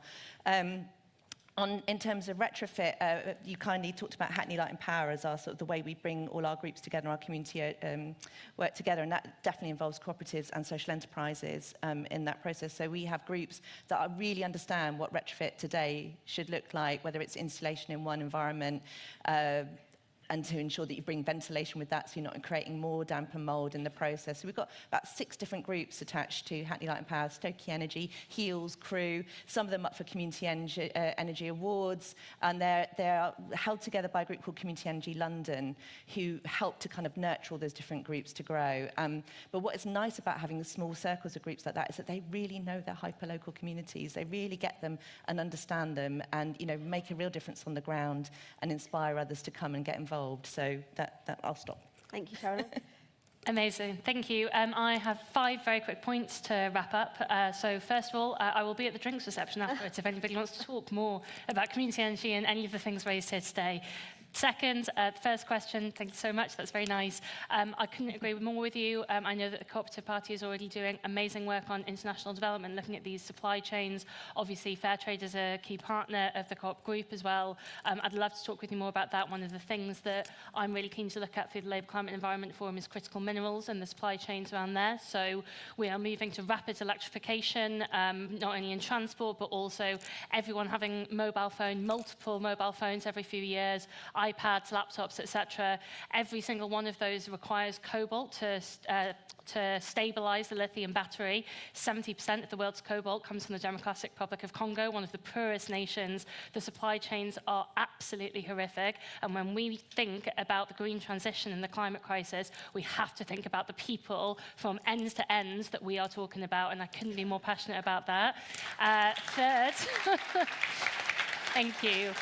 Third, in terms of I mean, yes, we fight it. Ed Miliband says we fight reform on this, we fight the generation tax, but we also fight the principle of it. Ed Miliband said at our Labour Climate Environment event at Labour Conference, what is the point of politics if not to go out and fight for your values and your ideals? And I couldn't agree more with him. We have to say to people, not only is this wrong-headed, not only is it going to make your bills go up, but crucially, it is the wrong thing to do, and we need to say that with our chest. My fourth point and the third question, first of all, love that you live in Broadstairs, love Polly Billington and that part of the world. And also, again, I couldn't agree more on the trust that comes with retrofitting. One of the things that I do worry about with the Warm Homes Plan and scaling up the retrofit offer from this government is not that it's not the right thing to do, because it completely is, but that it is a key sign of our climate action plan from this government. And if somebody has someone go into their home and, as you say, be a total cowboy, it's not just their reputation on the line, it's the Warm Homes Plan and it's the government's. And so I think we need to get that trust point right, again, to, as we've all been talking about, make sure that that climate consensus stays really strong. And fifth and final point is please download Power Now Communities. I'm really proud of the work that LSEF has been doing with the Co-operative Party. And thank you to the Co-operative Party for having me and Rachel for chairing so well. Oh, thank you. Thank you, Mark, for making it. Thank you, Caroline. Thank you, Megan. Thank you all for your contributions. This is such an important part of Community Britain, and it's been a real privilege to hear from you all today, and look forward to our continued cooperation with each other. Thank you.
We are turning our attention to our latest policy intervention within Community Britain. It's called Grassroots Growth.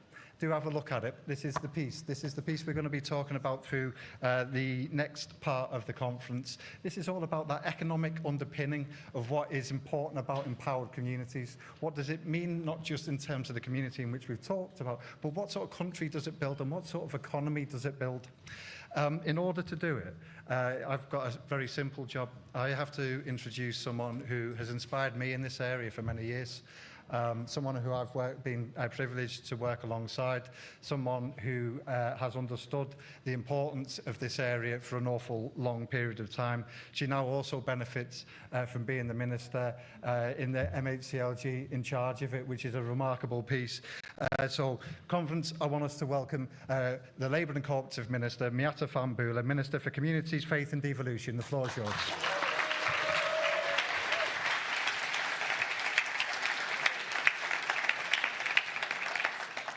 Friends, as a proud Co-op MP, I am absolutely delighted to be here with you today to celebrate the brilliant work of our Community Britain campaign.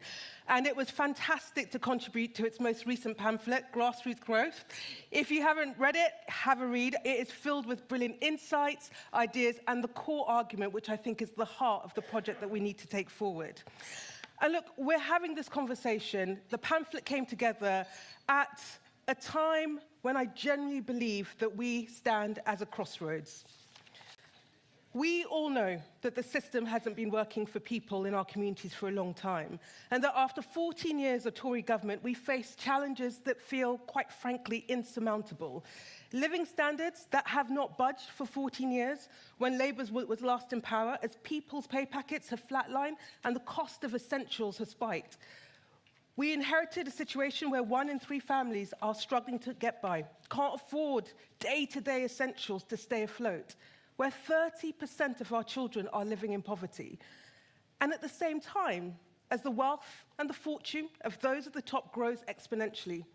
Today, the top 10% of households now own 43% of the country's wealth, whereas the bottom 50% own just 9% of this wealth. And the reason why the cost of living crisis that people are still feeling today has been so painful is because it is a massive hammer blow at the end of a long period in which people have already been squeezed.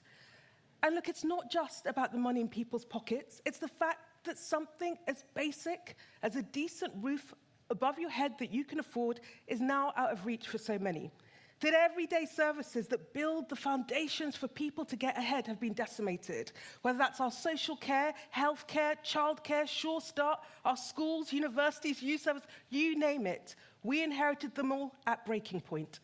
Huge cuts to local government, which is absolutely critical for building the resilience of our communities, and our community and social infrastructure weakened. And so the need for change is visceral. I spent a lot of time, like many of you, knocking on doors before that last election. I spent a lot of time talking to people in our communities, and you can feel it. And people are tired. They feel ground down, they feel frustrated, and this is breeding a deep disillusionment with traditional politics. And this has created the space for the populist right to rise with their false promises and their easy answers. And we are seeing the same old playbook, the othering of people, preying on our diversity, which should be a strength that should be celebrated in order to sow hate and division. And there is a rising tide of something dark that threatens to tear apart our communities and pit people against each other. And look, my view is that we have to confront this head on and offer a politics of hope and renewal that draws on the power of community and cooperation. And yes, the inheritance is bad. And I started off talking about the inheritance because I think it's important that we root the project in the reality that we are confronted with. But because that inheritance is so dire, because things are so broken, we need to lift our sights, not lower our sights. We've got to work 3 times harder to repair the damage, to rebuild, and to fundamentally renew the country. And at the heart of this project for me is a really simple question. How do we get the economy to work for the majority of people, not just for the few?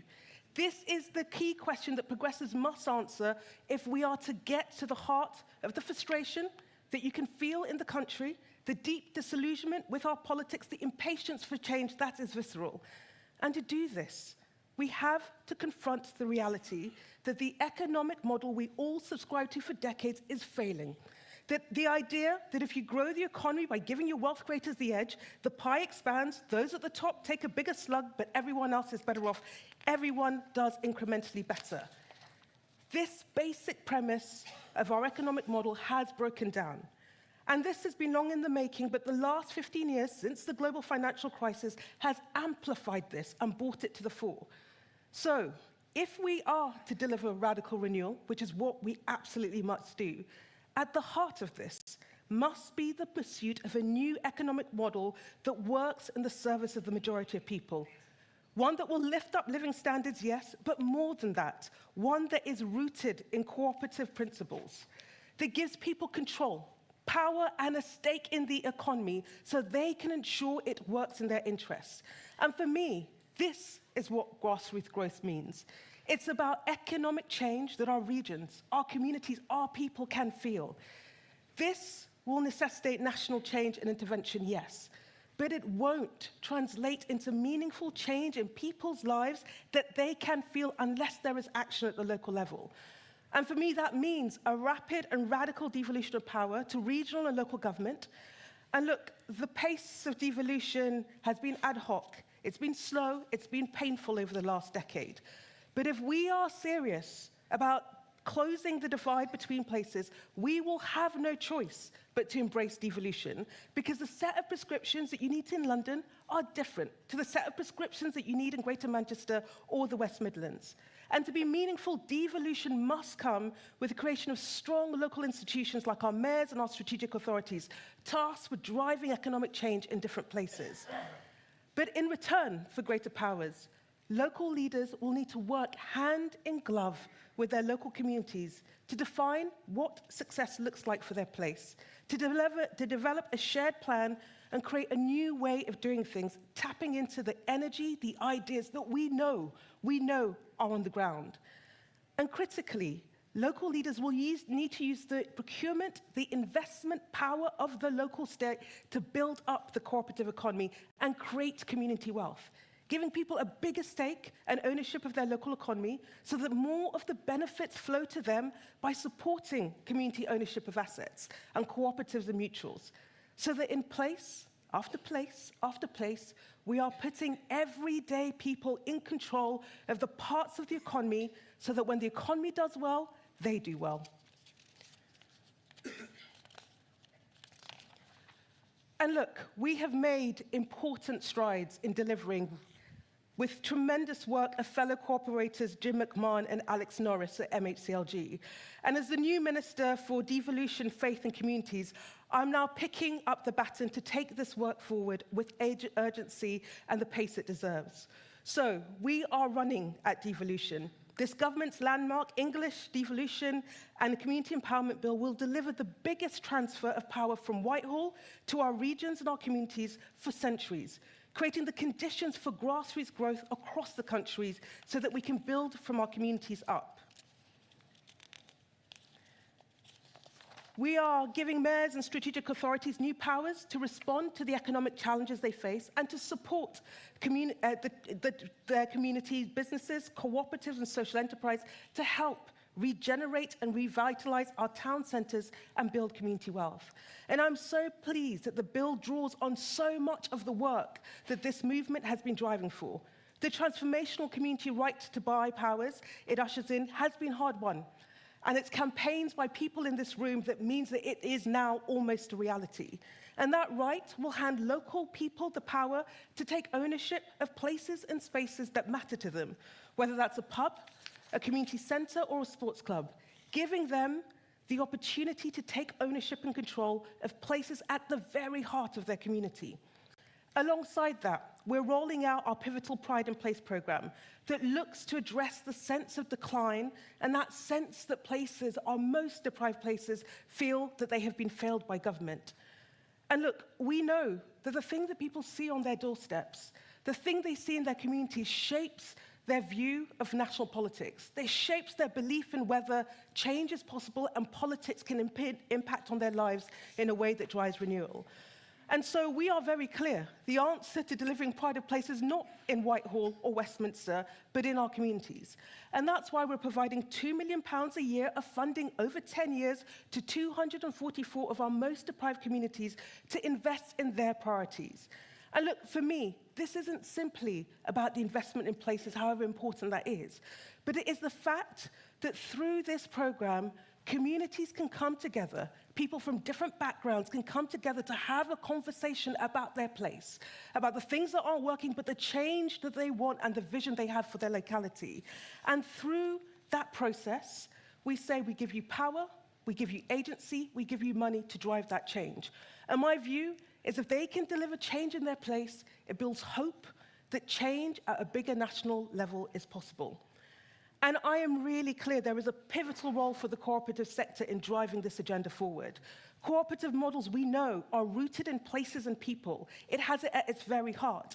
And so the opportunity to build the cooperative economy as people think about what they want to do in their place, how they take ownership and how they root it in cooperative principles.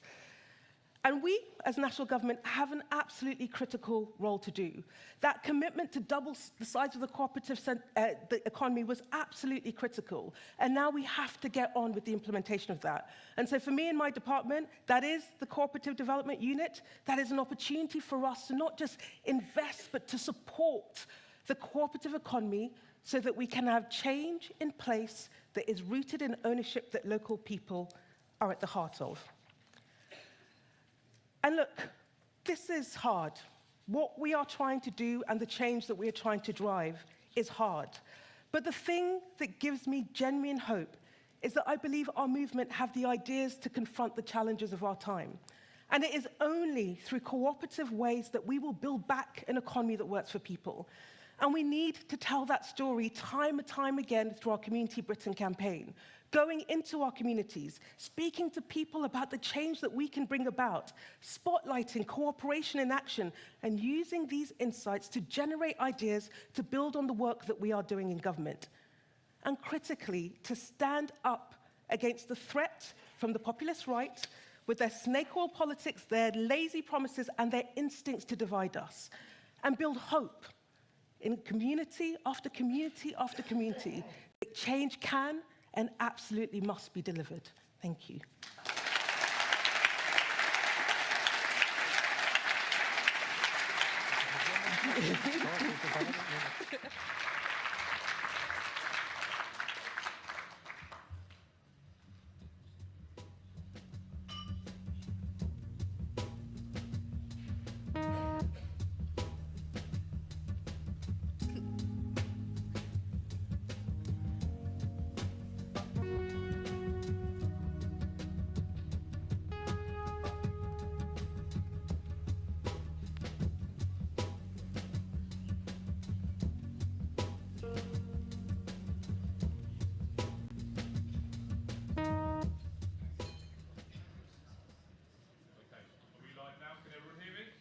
Fantastic. Huge thank you, Miata. That was absolutely wonderful. Another huge round of applause for Miata. Thank you.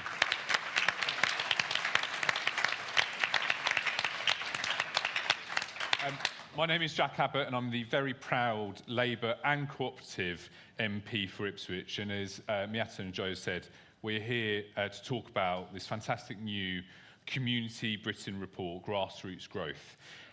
This report brings together economists, academics and policymakers to discuss one of the most vital questions facing our country today. How do we stimulate economic growth that serves our communities?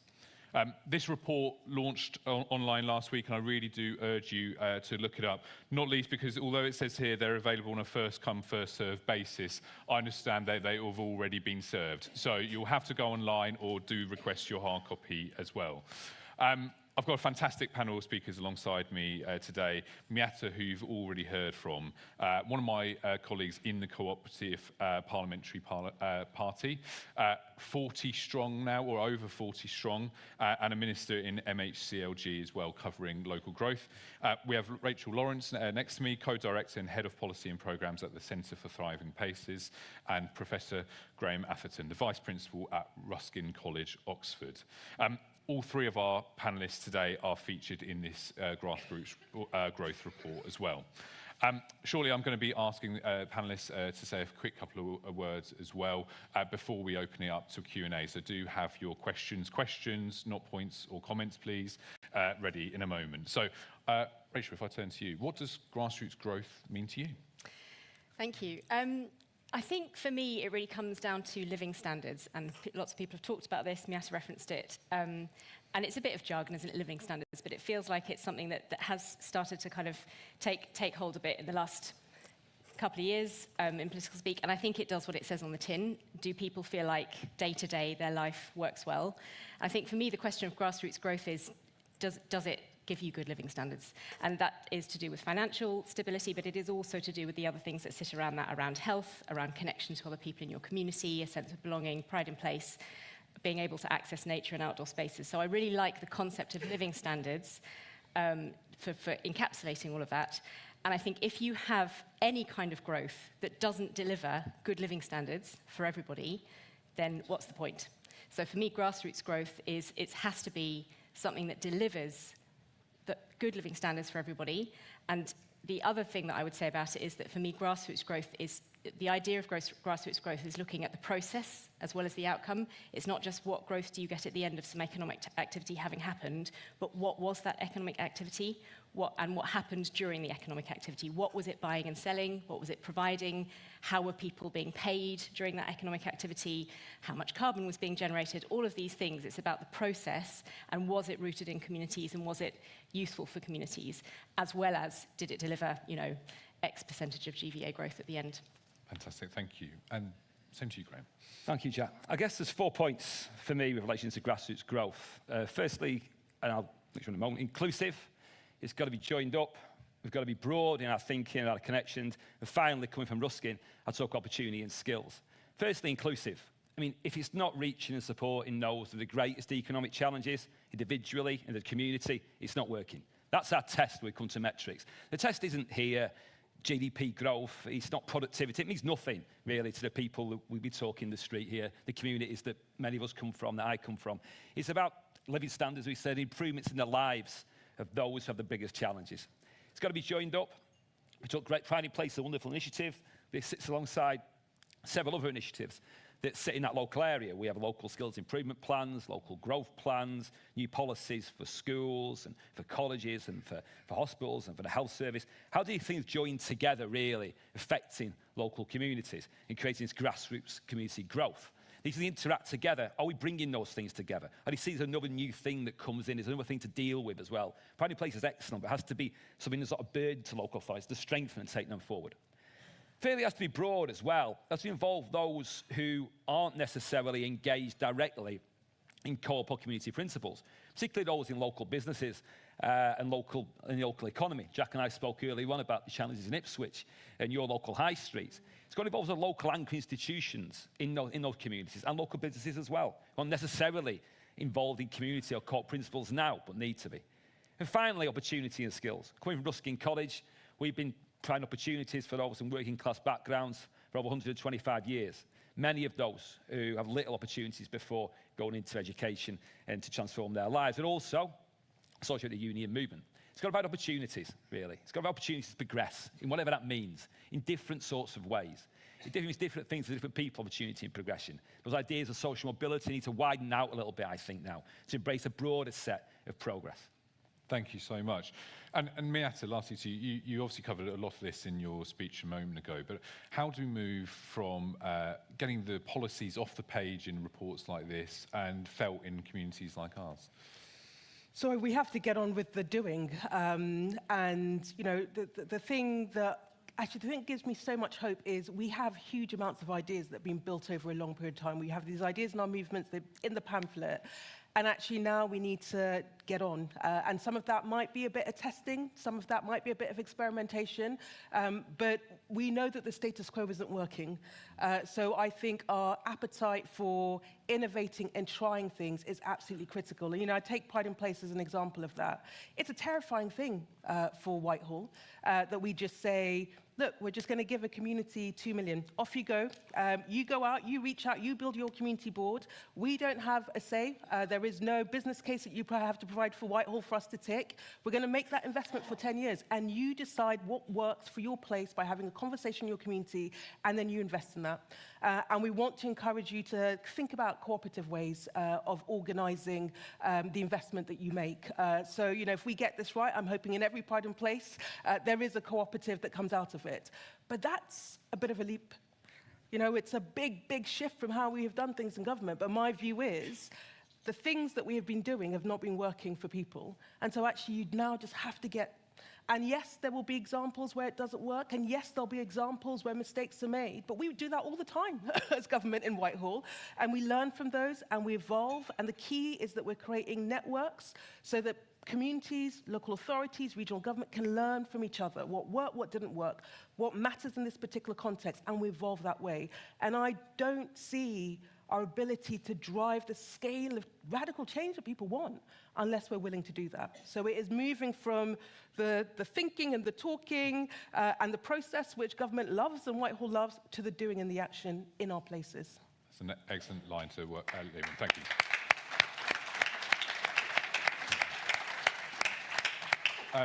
So now I'm going to open it up to questions from the floor. I'm going to take these in groups of 3, but again, please do keep them quite short and punchy if you can, so we can get as many as we in. And if you can introduce yourself and say where you're from, that would be great. So yeah, just here. Thank you. Yeah. Hi, thanks. My name's Dawn Dublin. I am the chair of East Sussex Co-operative Party, and I'm based in Hastings, where I'm part of a mutual aid called Black Butterfly. Thank you to all the speakers, and really interesting to hear everything that you're saying. But, you know, it's like in theory and in practice, and how when we live in this kind of pyramidal systems, and in Hastings, it's definitely like a pyramidal system, how do we stop living in those types of societies instead of working on, we do a lot of work on collective care and, you know, like collective organizing, but where it's still very top down. So even though you're saying there will be 2 million that's going to these different communities to try stuff, we do living labs all the time, but we're constantly facing barriers, which is systemic. So how can you ensure that that's not going to happen? How can you sort of evidence like the best practice, but as opposed to the places where it's failing, and learn from it? Especially because I think you talked about inclusion, but no one ever seems to be studying the systems of exclusion. And we're talking about that all the time, and that's the problem. The systems of exclusion are what create the barriers. Thank you. And the lady just down here as well, in the yellow top.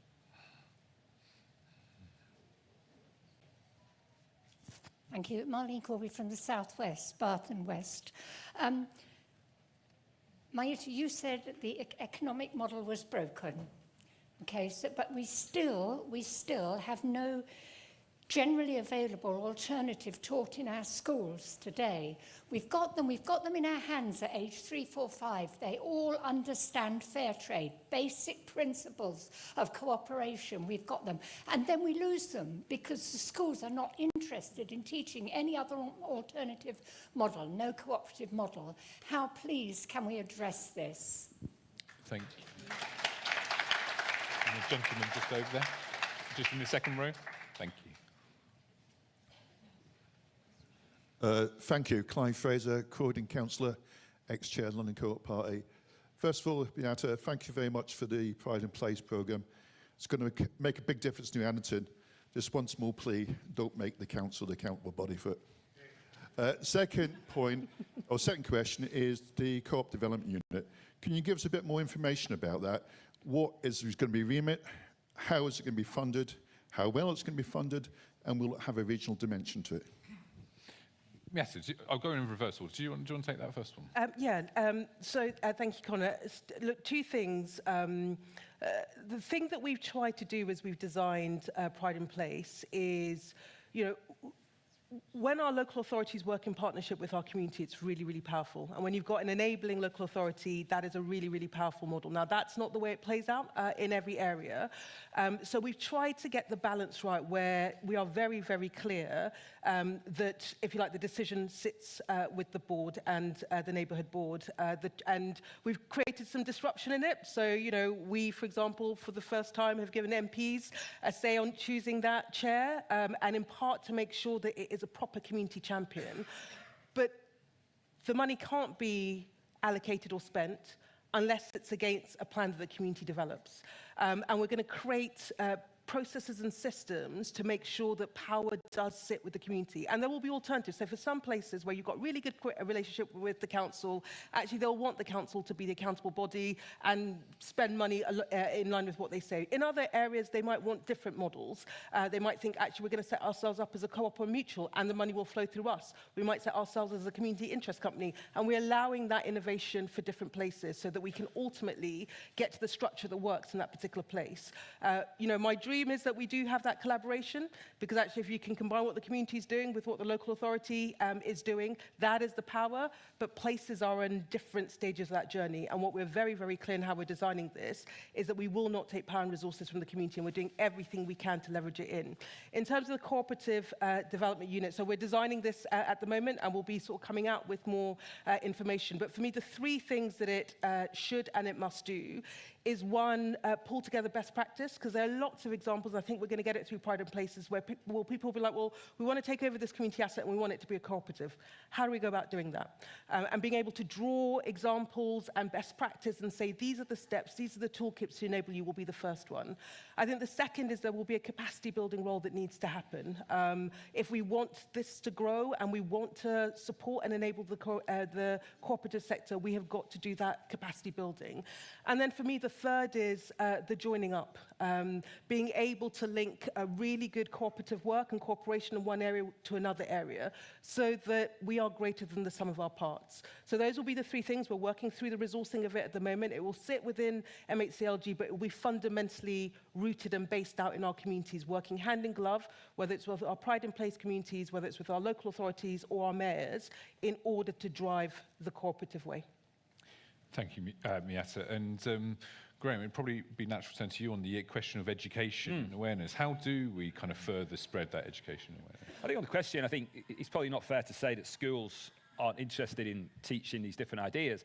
The question is, schools have to teach a national curriculum and opportunity to do so. I mean, there's just been a review of the curriculum up to level 3 published recently that did open up more opportunities for different kinds of subject areas. But the concept of devolution is interesting. We talk about devolution as being something that power going from Whitehall to local authorities, etc. Maybe we devolve responsibility for areas of work. If we devolve more responsibility, autonomy to teaching in schools, my betting was they would teach a broader source of curriculum.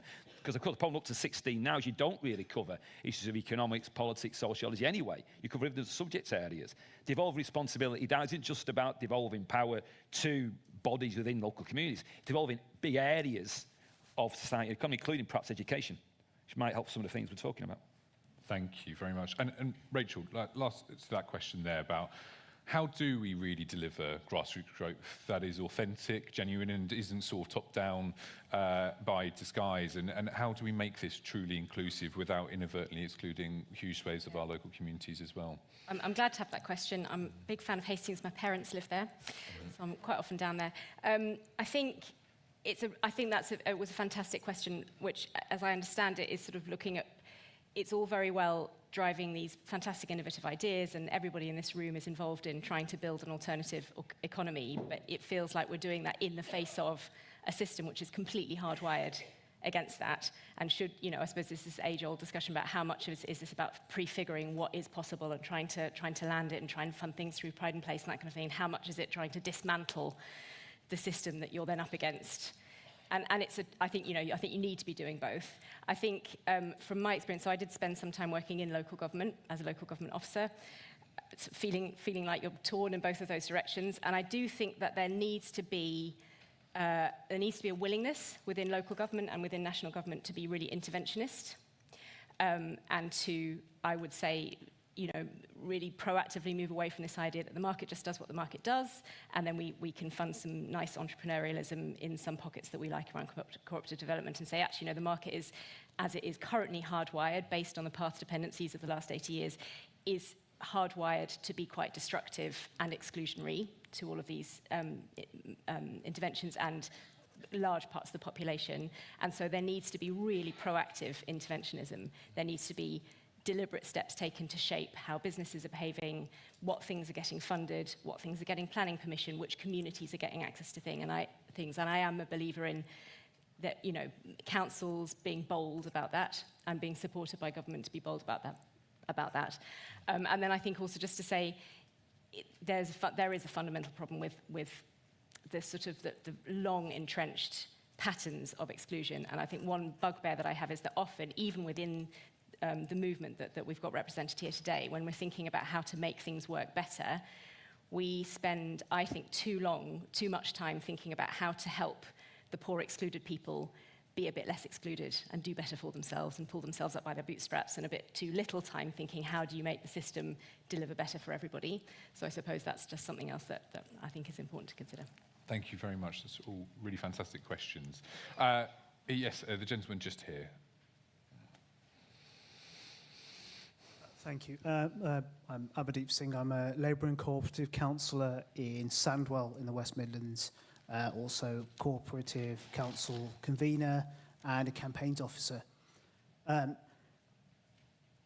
For the life of this government, I've noted lots of small and big achievements and lots of important work starting to happen. And also noticed that a lot of that doesn't seem to find its way to the doorstep.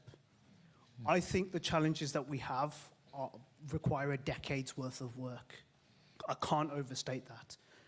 How are we going to sell this work, which is excellent, but needs to not just be a nebulous kind of conversation that we have here, but is really felt 4 years from now when we go back to the public and ask them to re-elect a Labour and co-op government.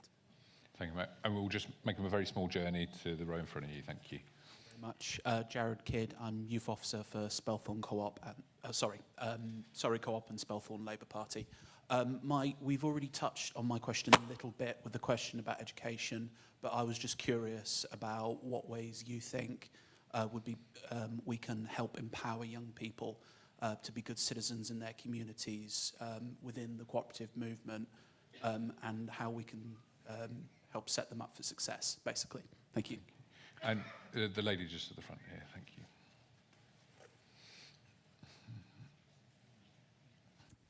Thank you. I'm Professor Cecile Wright. I'm on the NEC of the Cooperative Party. I'm also a local councillor.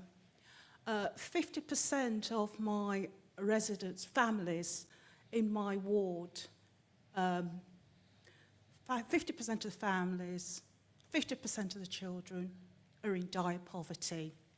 Interestingly enough, educationally, that community is achieving relatively well because those families are aspirational in terms of their children's education.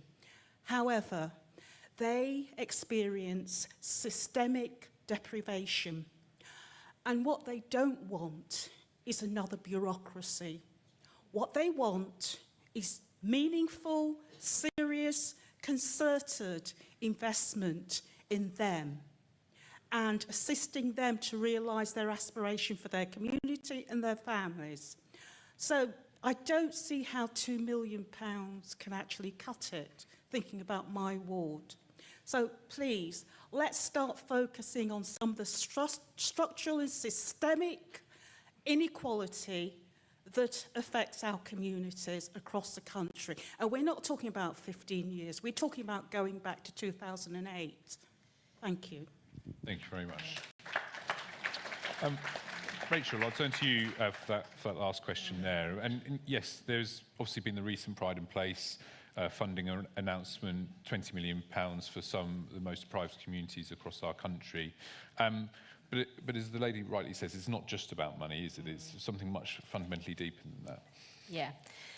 I mean, I think this comes back to what was raised earlier about this tension between sort of the mainstream and how the system just seems to run, and the system which puts 50% of your constituents into poverty, and then the sort of this area of exciting innovation where you can fund a program and 2 million can do some pretty amazing stuff, but it's not the same as the big bucks that is going through, you know, the wider system. And I think there's something about if what we have access to is the movements that are in this room and the kind of cash that is on the table to fund some of this infrastructure, which is more than there has been, you know, in recent years, how do you use that to leverage the bigger stuff? How do you, what can be done with the Pride and Place funding and other funds that sort of sit in that kind of scale and scope to build the asset, you know, to build the infrastructure, the ability for communities to have control over assets that against which they can then leverage in more funding? How does that kind of activity builds the relationships between a local council or a regional combined authority to feel like they've got more power to shape what inward investment actually looks like in the area and how those businesses behave? And I completely agree that really, if you're looking at changing the fundamentals, how the housing system works, how the you know, income generation system works, what the systemic deprivation is that leads people to end up in very, very different jobs with very different career prospects, that has to be a program that sits across all parts of government. That's not just about, you know, Miata's brief as minister. That's all of the briefs that sit across all other parts of government. So I think we all need to be taking an interest in all of those sides and trying to get a seat at the table for what's going on with the housing system, the planning system, what's going on with you know, policies around how inward investment is attracted to places and how extractive that investment is or isn't. Labour rights, all of these things, they tie together. Thank you very much. And Graham, I know you touched on the education piece a moment ago, but there's a fair point about how do we really kind of engage with younger people about what cooperatives are, what mutuals are, and why these are so important, not just to our wider society, but them as a kind of a future generation as well. Well, yeah, I think it's also who we engage with, isn't it? I mean, I think certain young people have better opportunities to engage in these issues than others. I mean, when we talk about inequalities, we also know that the opportunity to participate in activities, be they associated with the co-op movement or other activities outside of the formal schooling, are distributed unequally. I think that many young people have great opportunities outside of what happens in the schools, and many don't. I mean, if you live in this, I live in London now, in this city, there's so many opportunities for young people, but they're so unequally distributed. We've still got parts in London and outside London, we've still got communities where some young people never leave that community. I lived 10 years, I worked in Liverpool. I was in Liverpool, I worked in Speak. Garston, Speak's on the edge of Liverpool. There were kids in Speak who had been to Liverpool, about 15 years old. So we're talking not just about who gets what opportunities there are, but who gets those opportunities.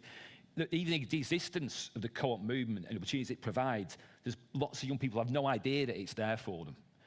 We've seen dissemination to destruction of the youth service, for instance, and we're looking forward to seeing the youth services, the youth justice paper coming out, I think, soon about the youth services. They've such a massive impact youth services have, youth clubs have on young people. Bringing those kind of activities back to young people will be a starting point, I think. Back to your question, how we empower them. I think you know what's there. It's can you reach those young people who need those opportunities to benefit, I think. Thank you so much. And Miata, lastly to you, I guess in a way, we know as MPs, indeed Minister, about all the stuff we are looking to do. I mean, some of our colleagues in the front row will know the pain of the late Monday nights and the trooping around the lobbies to vote for a huge breadth of agenda and policy change that we really hope and feel will make a real difference. But as the gentleman there says, people out there don't necessarily know about all the stuff that's happening, but also the difficult balancing act between needing to see and feel change now, when we also know there are very, very deep-rooted challenges which could take years to fix in the long term. Yeah, and look, and that is the if you like, the big structural political question for us. And I'm going to sort of connect your question with the first question about 2 million doesn't cut it when we've got big systemic problems. Look, I think we need to tell a story about the change that we're trying to drive, and a consistent story with some big proof points. And, you know, for me, I always talk about the employment rights bill, because that is going to be game-changing for people in my constituency. I will often talk about the biggest boost to social housing that we're doing in a generation. Now, there are some key proof points that shows the radical ambition behind this government that we need to tell a story of. But candidly, people are very skeptical, and unless they see tangible stuff, they will not believe the storytelling. I think we need to tell the story to win hearts and minds against a very different type of story that's been told by the right. But people need to see tangible things. And it's those tangible things that will give us the permission to have the 10 years, because I completely agree with you.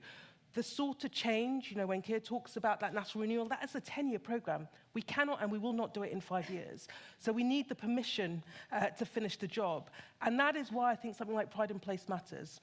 It's not out with or instead of the big structural. I talk about employment rights, I talk about the boost to the minimum wage, the work that Bridget is doing in our education system, the work Wes is doing to try to transform the NHS and get it off from its knees. So we have to do the big structural things. But the beauty for me in that program is if you can show people who have lost all hope that politics can have any positive impact on their lives, here is a thing, and when we say we see you, and we give you resources, we give you agency, we give you money, and you can drive change. And people can start saying, well, we wanted that. Right, okay, we've actually got some money to do that. It creates belief. It creates belief that bigger change is possible, and it wins us, hopefully, the opportunity for us to say, things are getting better come 2029, give us another 5 years so we can finish the job. And we've got to do the big structural things as well. Every single department has to do its bit to drive the big change against the inheritance that I talked about.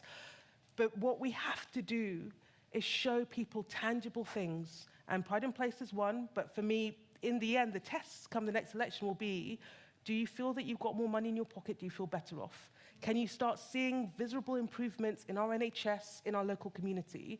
And it doesn't have to all be fixed, and it will not all be fixed in 5 years' time.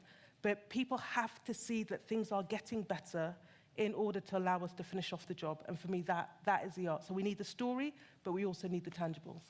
Fantastic.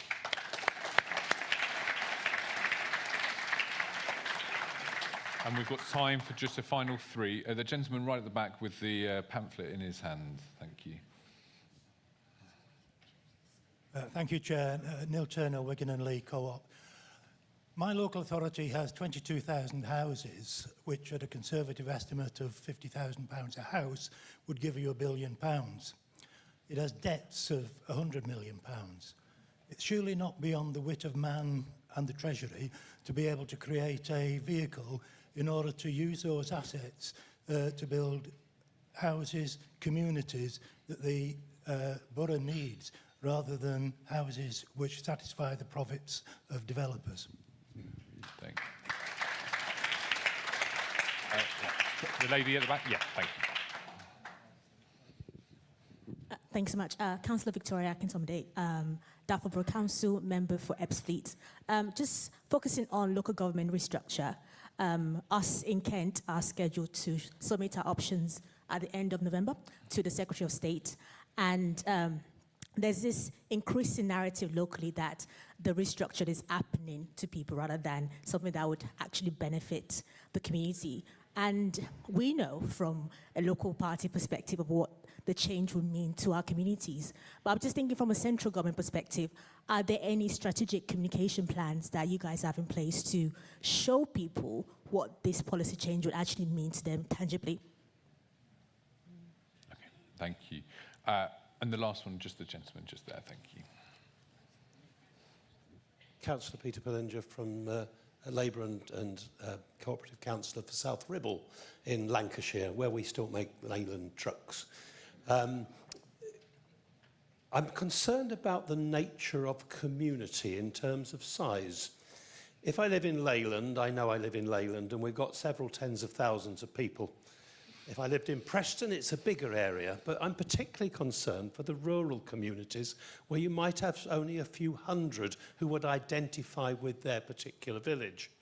In our local government reorganisation, we will have a number of unitaries in Lancashire instead of the county council, less borough councils, and now we're told there'll be 42 neighbourhoods. I just wonder where that figure comes from. I know it's the answer to life, the universe, and everything in some people's universes, but it's the idea that you have a uniform, this is the number you will have, rather than the research that goes in and says, this is the sort of community that we've got. which comes up from the grassroots? And if that's the case, why are the parishes not taken note of? Thank you very much. Graham, those two particular last questions, although they're sort of different, are kind of rooted from coming from the same place around whether it's devolution being done to people or what does community and neighbourhood really mean. And do you have any kind of particular views on those two questions? Sorry, Graham. Excellent. Yeah, I mean, I think the point was made earlier on that community means different things to different people, and I think in this context it will do as well. I think, again, the last point was about against change and evolution in a way, because you were thinking about what community didn't mean to people have to mean going forward. You know, we want to change. There's a pace of change. We need to move things forward. We need to prove that Labour's making a difference. And the question before was very apt. We do need to do about our next government. We've got to take people with us in that journey as well. You know, desire to show that we are devolving and we're making new structures has to sit against the reality of where people actually feel they belong to. And that's not a static thing either, I don't think. And that's the point that's made earlier on. I mean, I got the previous point about communication is probably one that Miata can take on. But the question over there, I suppose, about housing as well, it probably isn't beyond the wit of man to devise different ways of finding affordable housing. But the housing question is a huge one, and very different across the country as well. The housing question, I guess, in London is very different to the one we have, the question over there. But certainly, I think affordable housing is crucial to whatever Labour has to prove, and your tangibles you spoke about before, Miata, I'd say. And Rachel, kind of similar question to you, really, about that sense of community, place, making sure, again, I guess it's a running theme throughout both this report and some of our discussion today. Yeah, absolutely. Local government reorganisation, it sounds so dry, doesn't it? I work a lot with local councils, and actually I've worked in the last year a lot with district councils who are right in the middle of all of this. And I think at the beginning, when it was first announced, everybody just sort of felt incredibly rabbit in the headlights and what's this going to look like? And there's a lot of, there's a lot of detail to be worked through. But I think one thing that is quite interesting about the process is that what I'm seeing is that there is an opportunity, it's creating an opportunity for conversations about how you might want to design the new structures. And I'm sure that sometimes those conversations are going in directions that citizens are not very happy about. But in some areas, I think it's throwing up a set of questions that hadn't been asked for quite a long time, and that's creating some interesting discussions, both about, well, actually, how are we going to organise ourselves and which kind of areas make most sense, and is this an opportunity to improve on what we had before? But also, how do we design some of these principles that we all feel are true? And this comes to questions that came before about, what this council and this set of councils should be doing is driving living standards and thinking about people's living standards. How do we embed that in all of the new founding documents that we're now putting together? I'm about to start work with a council who's creating their economic and place framework for the newly constituted combined authority. And they've the officers have been really smart and jumped on it and said, we've been meaning to embed public health outcomes into the economic growth framework for ages. Let's do it now. And then that's what they're doing. So I think I'm not necessarily giving I'm not sure if I think local government reorganisation is working well or not well in different places. I think it really varies. But I do think it creates an opportunity. It's stirring some stuff up. So I think that where there's people in the room, whether you've got good ideas that you've been kind of trying to land in the mainstream for a long time and the doors have been closed, now is a good time to be knocking on those doors and saying, while you're at it, while you're writing all these new documents, have you thought about putting something in there about the cooperative economy? So I think that's probably the opportunity, and I don't have anything hugely useful to say about the kind of specific questions about which scope and scale of whether parish councils can take things on. I think it varies massively, but hopefully that's a useful thought. Absolutely. And we've got the same challenge in Suffolk. And the sense of place is fascinating when you're kind of pulling out this argument. Is it done on the traditional ceremonial boundaries? But actually, if you're up in Lowestoft, you might not feel the same identity as even someone half an hour down the road as you. It's a really fascinating theoretical, but actually now, as we found out, practical challenge when we're talking about unitarisation and everything else moving forward. Miata, there was a question about communication there around devolution, but I wondered also whether you wanted to tackle the gentleman's kind of point around housing stock and value around that as well. Yeah, absolutely. So, look, I completely agree that we need to do better communication around local government reorganisation for a purpose. So if you like, we've kick-start a process that actually most areas now says is necessary. I think it's something that the last government ducked for too long. And now there is a really interesting conversation about, well, for what are we doing this? And I think there are huge opportunities around living standards, the locus of, that idea of powerful municipalities that can drive living standards for their community, that can be at the heart of actually how we drive public service reform. I think there's a huge opportunity there as we are thinking about what is a process, to think about the things that it can do to benefit our communities and residents, which is the whole purpose of it. I got a lot of challenge in the committee stage of the devolution white paper on this. I said, look, local government organisation is really hard and it is not fun. And we wouldn't be doing this if we didn't believe it would deliver better outcomes for people. And the conversation that we need to be having with the public, but also the conversation that is now organically happening with places that are thinking about what boundary makes sense, is what is the purpose? And actually, what does this mean in a world where we're thinking about the NHS and NHS at neighbourhoods, where we're thinking about police and police at neighbourhoods, where we're generally thinking about how do we do public service in a different way? How do we put reform local government at the very locus of that? And just if I can just pick up the point on neighbourhoods. So we haven't and we will not specify what neighbourhoods or communities look like, because ultimately, as you say, it is for the community to define. What we will do is try to enable communities to come together so they can find their own locus. So if I take the example of Pride in Place, we used a methodology to identify areas of deprivation, but we've allowed flexibility for the community to come together and say, well, yes, it's this area, but actually it also includes here. Or this doesn't look quite right. And that will be our approach. For me, I think we are missing, and town and parish councils will have a role to play, absolutely. But across the country, we're missing that level. So my council, Southwark Council, we've got a neighbourhood forum. Some councils do different things. But it is really important, as we have local government reorganise, that we also have that neighbourhood structure so communities have the locus that they can come together, have that conversation with their council, have that conversation with their mayor, but fundamentally drive things that are rooted in their communities and the priorities of their communities.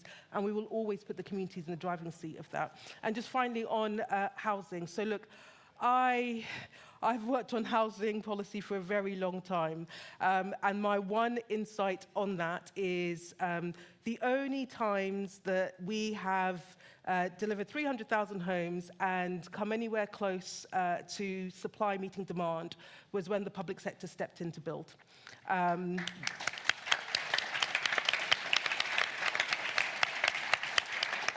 So absolutely have different players in the market, but unless you have council, housing associations backed by the public sector driving that change, we will not deliver the outcomes that we want to. Which is why, if you look at what Matt and Angela did and now Steve is doing in terms of Home England being a locus for trying to support and empower mayors and councils in order to drive social housing, 39 billion pounds, and when I was talking to the sector before the election, people did not think or believe that we could achieve that, and that is what we're committed to, and that is going to council housing, affordable housing, in order to equip our councils and the public sector to build again. There is a lot to do.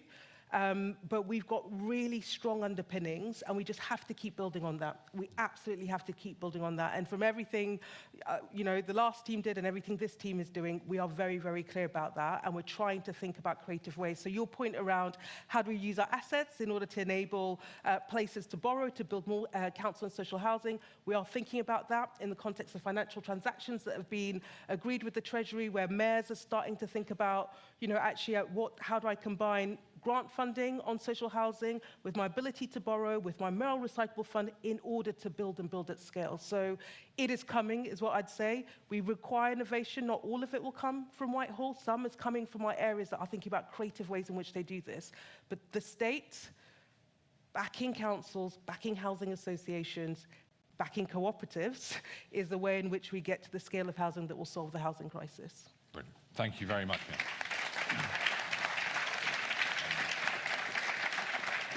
Now, I feel like I'm at a book launch for the amount of times we're going to be plugging this today, but it is genuinely brilliant.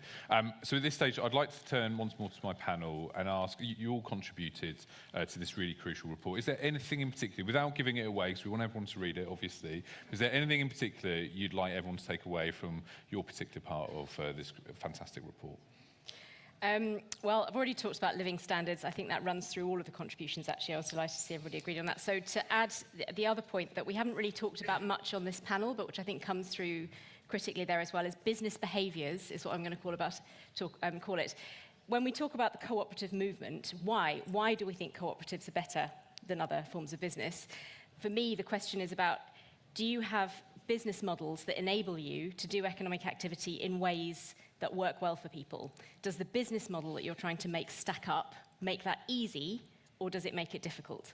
And for me, the critical thing about a cooperative business model, or many business models that you find within the social economy, is that the point is that the basis on which they're run, the basis on which they measure their own success, the basis on which they try and deliver profits or reinvest profits, are set up so that if you're working in that business model and your goal is, let's try and generate better living standards for people first and foremost, the business model is working with you. And I think the trouble is that in much of the economy, the business model that mainstream businesses are using, even if the people in those businesses are good people and want to pay great wages and be really good businesses, it is harder. It is harder to make those things happen and make your business model stack up. And so you start to hear people talking about trade-offs, and we're going to have to trade off the kind of, do we make a profit, do we pay our investors back, versus do we raise wages? So I think there's something really that comes through there about the business. How do you grow the cooperative sector so that you have more businesses working with a business model that works, but also how do you support the other businesses who have business models which doesn't make that easy, doesn't make it impossible, it doesn't make it easy. How do you support them to get round those other business models and do these things anyway? Thank you, Rachel. Graham, what's your big takeaway from grassroots? I think the one point I made from the article I put in there was that we talked about pride in place, talking about that in a moment, but it's about bringing together all the key stakeholders, institutions in a community. We talked before about whether 2 million was enough or not, but in any community, there are big budgets coming into the public and private sector in there, how they are linked together. Because if you think about initiatives, over the past 40 years, there's been an average every 6 months, a government-funded regeneration initiative through Labour and Conservative governments. This Pride in Place is a really exciting initiative. I'm hugely behind it. It has to look different. It has to be long-term and structural as well in its impact, not to be just another one of the every 6 months initiatives. And in doing that, it has to be a kind of catalyst, not just to affect that one community. Use that 2 million to anchor and influence all the rest of the investment that's in any one community, through the health, through education, through the private sector, bringing those together and embedding in there the principles of grassroots growth, co-op community. In those areas, you'll see the kind of long-term structural change which will make a real impact and transformation. Thank you, Graham. And Miata. I mean, look, we've covered a lot of it. I think the two things that I would bring out is both the power of devolution, but in that process creating a very different type of state. So I talk about an active state. I think we've got one of the most interventionist active states that we have seen for decades. What we're trying to do on industrial strategy, what we're doing on employment rights. This is the state saying it is our job to rewire and change the way that the economy works. And I think the opportunity as we push power down and the responsibility of those levels of government, I've talked about, empowered municipalities, empowered mayors, seeing their job as rewiring the economy, seeing their job as fundamentally enabling, building and creating the cooperative economy. So we are doing devolution for a purpose. It is a process, yes, but it is fundamentally a process about rewiring the status quo, rewiring the economic settlement. And for me, that is the most powerful and the most exciting part of the project. Brilliant. Thank you so much. Thank you.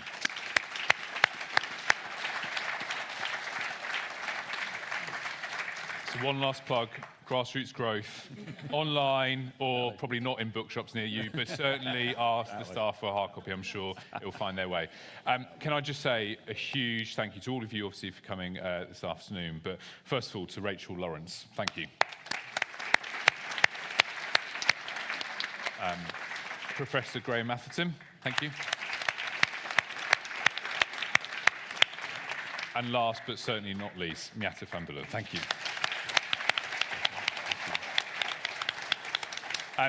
I've now got a note on my card which says, say something nice about Joe, before... I need a couple of minutes to think about that. But before I do, can I just say, I've been coming to Co-operative Party conferences for the best part of a decade and a half, and I think it's a good moment to reflect on just how far our party has come. I think those who've also been to Co-op Party conferences will agree. What we're experiencing this year is unlike anything else we've had for a very, very long time. You can see it through the sheer size of the audiences now, but also the sheer size of the backdrops too. I'm not sure aircraft hangars in a couple of years' time are going to be able to sustain this. But while we say this, can we just say a huge thank you, a huge round of applause to every single member of Co-operative Party staff who put this on today.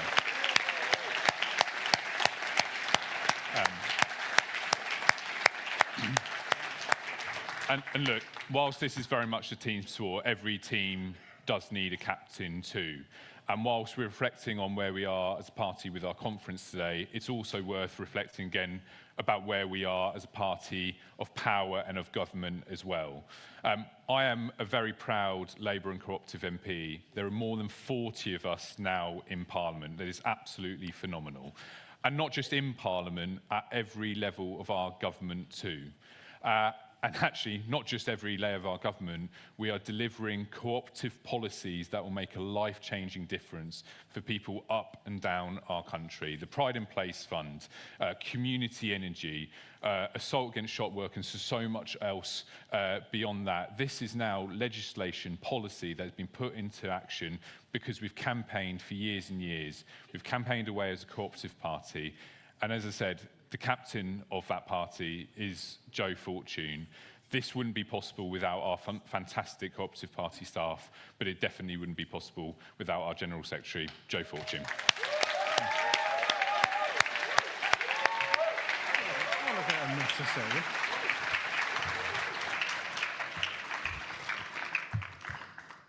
Jack is a good friend and he's now £20 richer.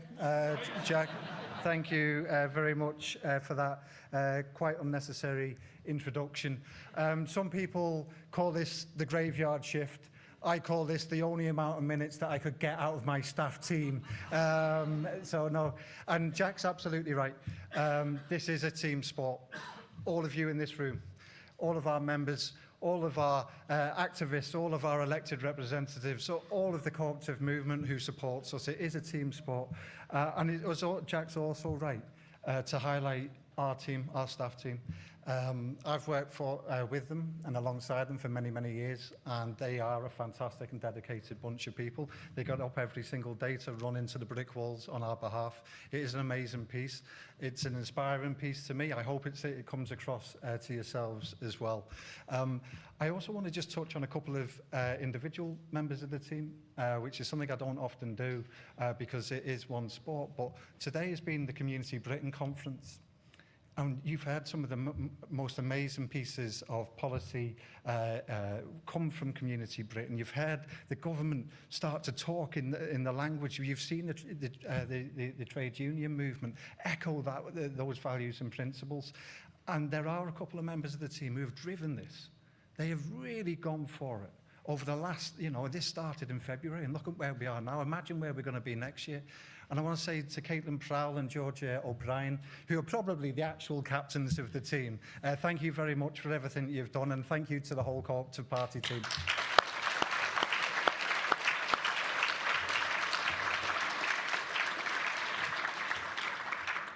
This has been an outward-looking conference already, and we've got much more to come tomorrow. We've heard from our party chair, Jim McMahon. We've heard from so many fantastic speakers over the last few hours. I just wanted to reflect ever so briefly about ourselves within the party. I just wanted us to take that half step back and think about what this looks like for us and what our ambition is and where we're going into the future. I've been a member of the Co-operative Party staff since 2009. I was younger, somewhat slimmer. We had smaller backdrops. My head came on the top of it. I've seen other changes, and the team will thank me for not going through each single one of them today. But it is still a wild honour for me to get up and articulate the sort of politics and fight for the sort of campaigns that we do. It's a wild luxury that I have in this role, and I don't take it for granted in any way. I remain as ambitious and dedicated to this party's growth and success than I've ever been. I think that we're starting to see some of those results, but I know that there's more to come. In my first conference as General Secretary of this party was 2019. Some colleagues may have been with us in Glasgow.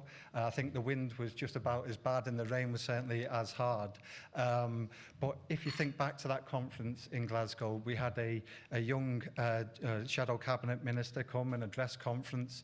They revealed to us for the first time that their father was a tool maker. And now I'm not sure what became of that young shadow cabinet minister, but I also remember other aspects of that conference as well. I remember that I said to conference in my first go, I said that I wanted us to grow the number of Co-operative Party supporters and members. I knew we weren't where we needed to be. I knew it didn't sit with our ambition. I knew it didn't sit with the power and potential that our movement has. Now, we said that we wanted to do that. And together, all of us in this room, not one person, not a small number of people, but all of us in this room and this party, we've grown our supporter base by 100% since 2019. We've doubled it. We're going to double the cooperative sector, but we've doubled our supporter base. We've grown our membership. When others have strived within membership, we've grown. We've grown 30% on our membership since 2019.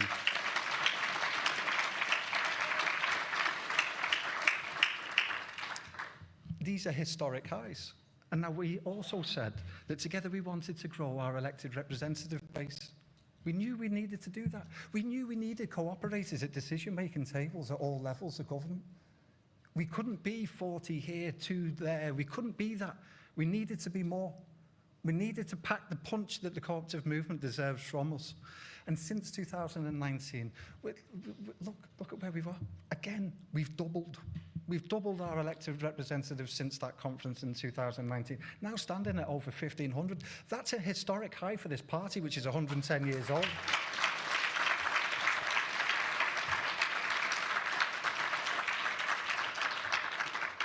We knew we needed to carry our message outside of the conference room. We weren't satisfied with saying it to ourselves. We knew we needed to pack a greater punch within our campaigns and within our activity. That's what we said together. In 2019, we came together and we said that. Now look at what we've done since 2019. Look at the difference that we've made. If you think about some of our campaigns, whether it be on modern slavery, on food justice, on better protection for retail workers, and Georgia knows that list goes on and on and on and on. And we've worked tirelessly to get our message out from our conference room, out from our meeting rooms, out from our offices, and into the public domain, into public policy, into politics. And I believe it's working, and we're doing it together. We are doing it together, and it's working.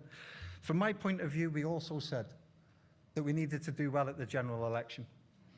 We knew we needed to do that. We'd had 14 years in opposition in Westminster. We knew it'd been hard. We'd built our party, we'd built the campaign, and we'd built the membership, we'd built the elected representative, and now we had to make it count at that general election. To do that, we knew we had to campaign like we'd never done before. We needed to support our candidates like we'd never done before. We needed to have rock-solid commitments from our sister party like we'd never had before. Together, we did it. We did do that. Remarkable result. It's in, well, of course, it's in annual reports and other things, but it's also in our minds. It's also in our memories. That's what we did together. We did put ourselves as a party into those spaces. Think about those commitments really briefly. And we've touched on them. People have talked about them today. We talked about double the size of the cooperative sector. Now, that's a world-leading commitment from any government to any part of the cooperative movement around the world. That's what we have in the UK. That's why it's precious. It's the biggest single commitment to any cooperative sector around the world. And it's not because we just want to double. It's because of all the brilliant things that our movement does, all the things we've talked about in this day alone. We want more of it. Jim talked about it this morning. Why do we want to grow? Because we know cooperatives are more resilient. We know they're more equitable. We know they're more productive. We know they generate community empowerment. Why on earth wouldn't we want double of that in this country? It's a remarkable achievement from this party to achieve that and now to be driving it forward, not for it to be forgotten. You heard the business secretary today. You heard them starting to talk about some of the underpinnings of what that growth looks like. We know as a sector, in order to grow, as a movement, in order to grow, we need adequate legislation. How is it that cooperatives labour under legislation from 1968? What other part of the business models labour under legislation from 1968? It's not on. What other sector of business has to consider regulators who have got very little understanding of them? Regulation which takes no account of them. No one else does. Why should we? Why should we? This state and the country spend tens and hundreds of millions of pounds on business support. Of course, it's right. We need a strong economy. But it's also right that our sector gives something very unique and beautiful, and it deserves some of that support as well. We need that development support. We need the access to finance. And the Cooperative Party is at a point in time where we have an opportunity to do it because of all the work that we did. Now, that's the challenge in front of us as we go forward. Are we bold enough to have done what we did since 2019? Are we bold enough to now take the next step? Are we bold enough to take the next step to see 1 million owners of energy in this country?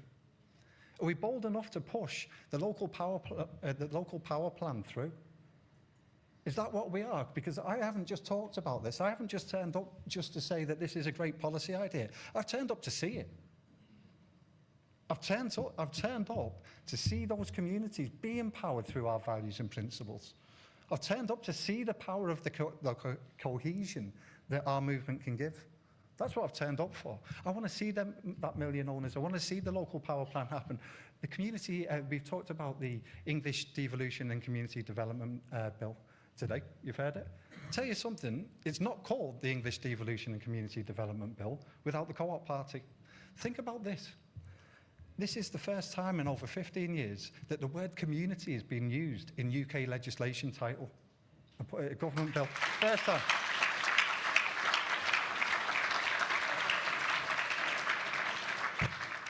I'm turning pages as if I'm reading. Caitlin will be pleased that I'm using every word I've got. The different audience, different speech.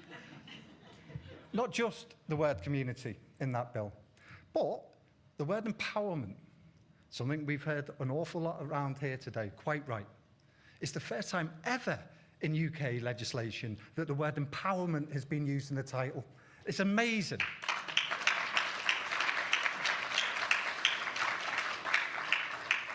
And I won't go into every aspect of that bill. I won't go into the community right to buy, a remarkably radical market augmentation in favour of community ownership. I won't talk about the sports centres. I won't talk about the localism powers, because we've heard it here from government ministers. We've heard it from the government here in Westminster. So the opportunity is real, friends, and that is all of your work. It's all of our party's work. We should be proud, but we should be blooming determined for the future as well. In my view, the Community Britain campaign has been a revelation. This is a tipping point. This came from a vision of a country that we wanted to be in. We wanted to be in a better Britain, not a bitter Britain. We didn't want our heads patted and say, well, this is all very well and good, but it's a nice to have. It's not a nice to have. It's an absolute imperative for public policy. It's an imperative for our country's future. That's what this Community Britain campaign offers.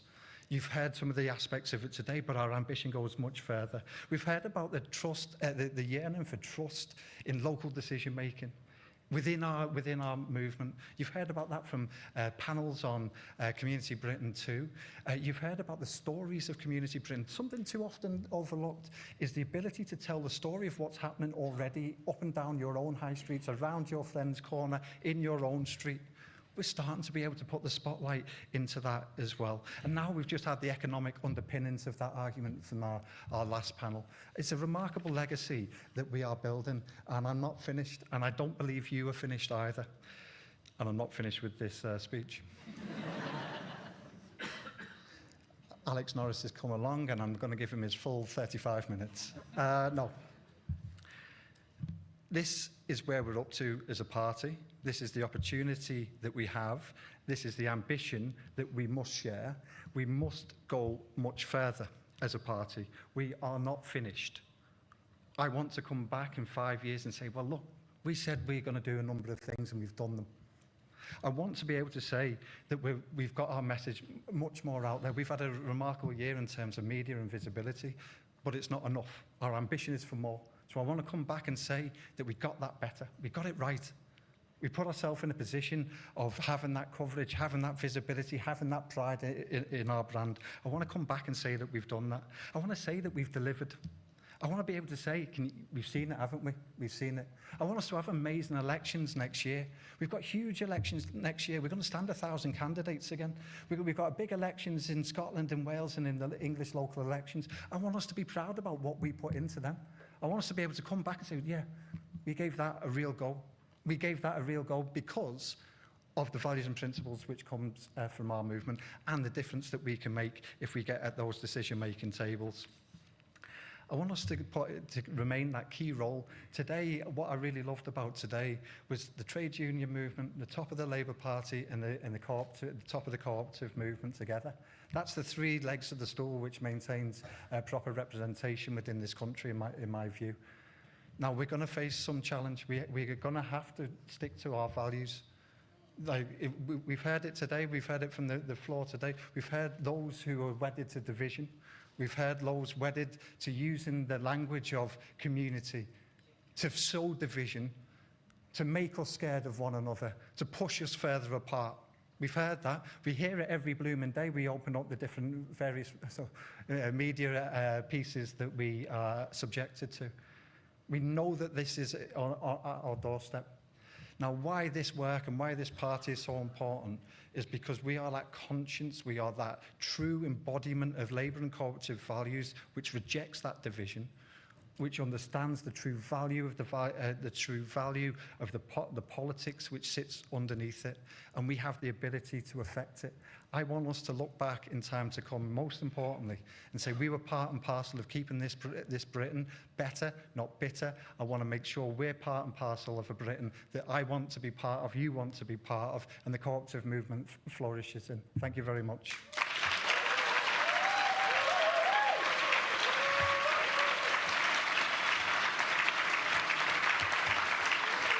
Thank you.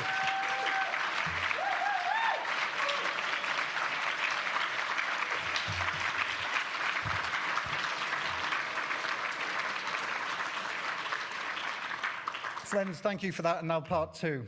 Absolutely not. Tonight we have a reception where we can enjoy one another's company.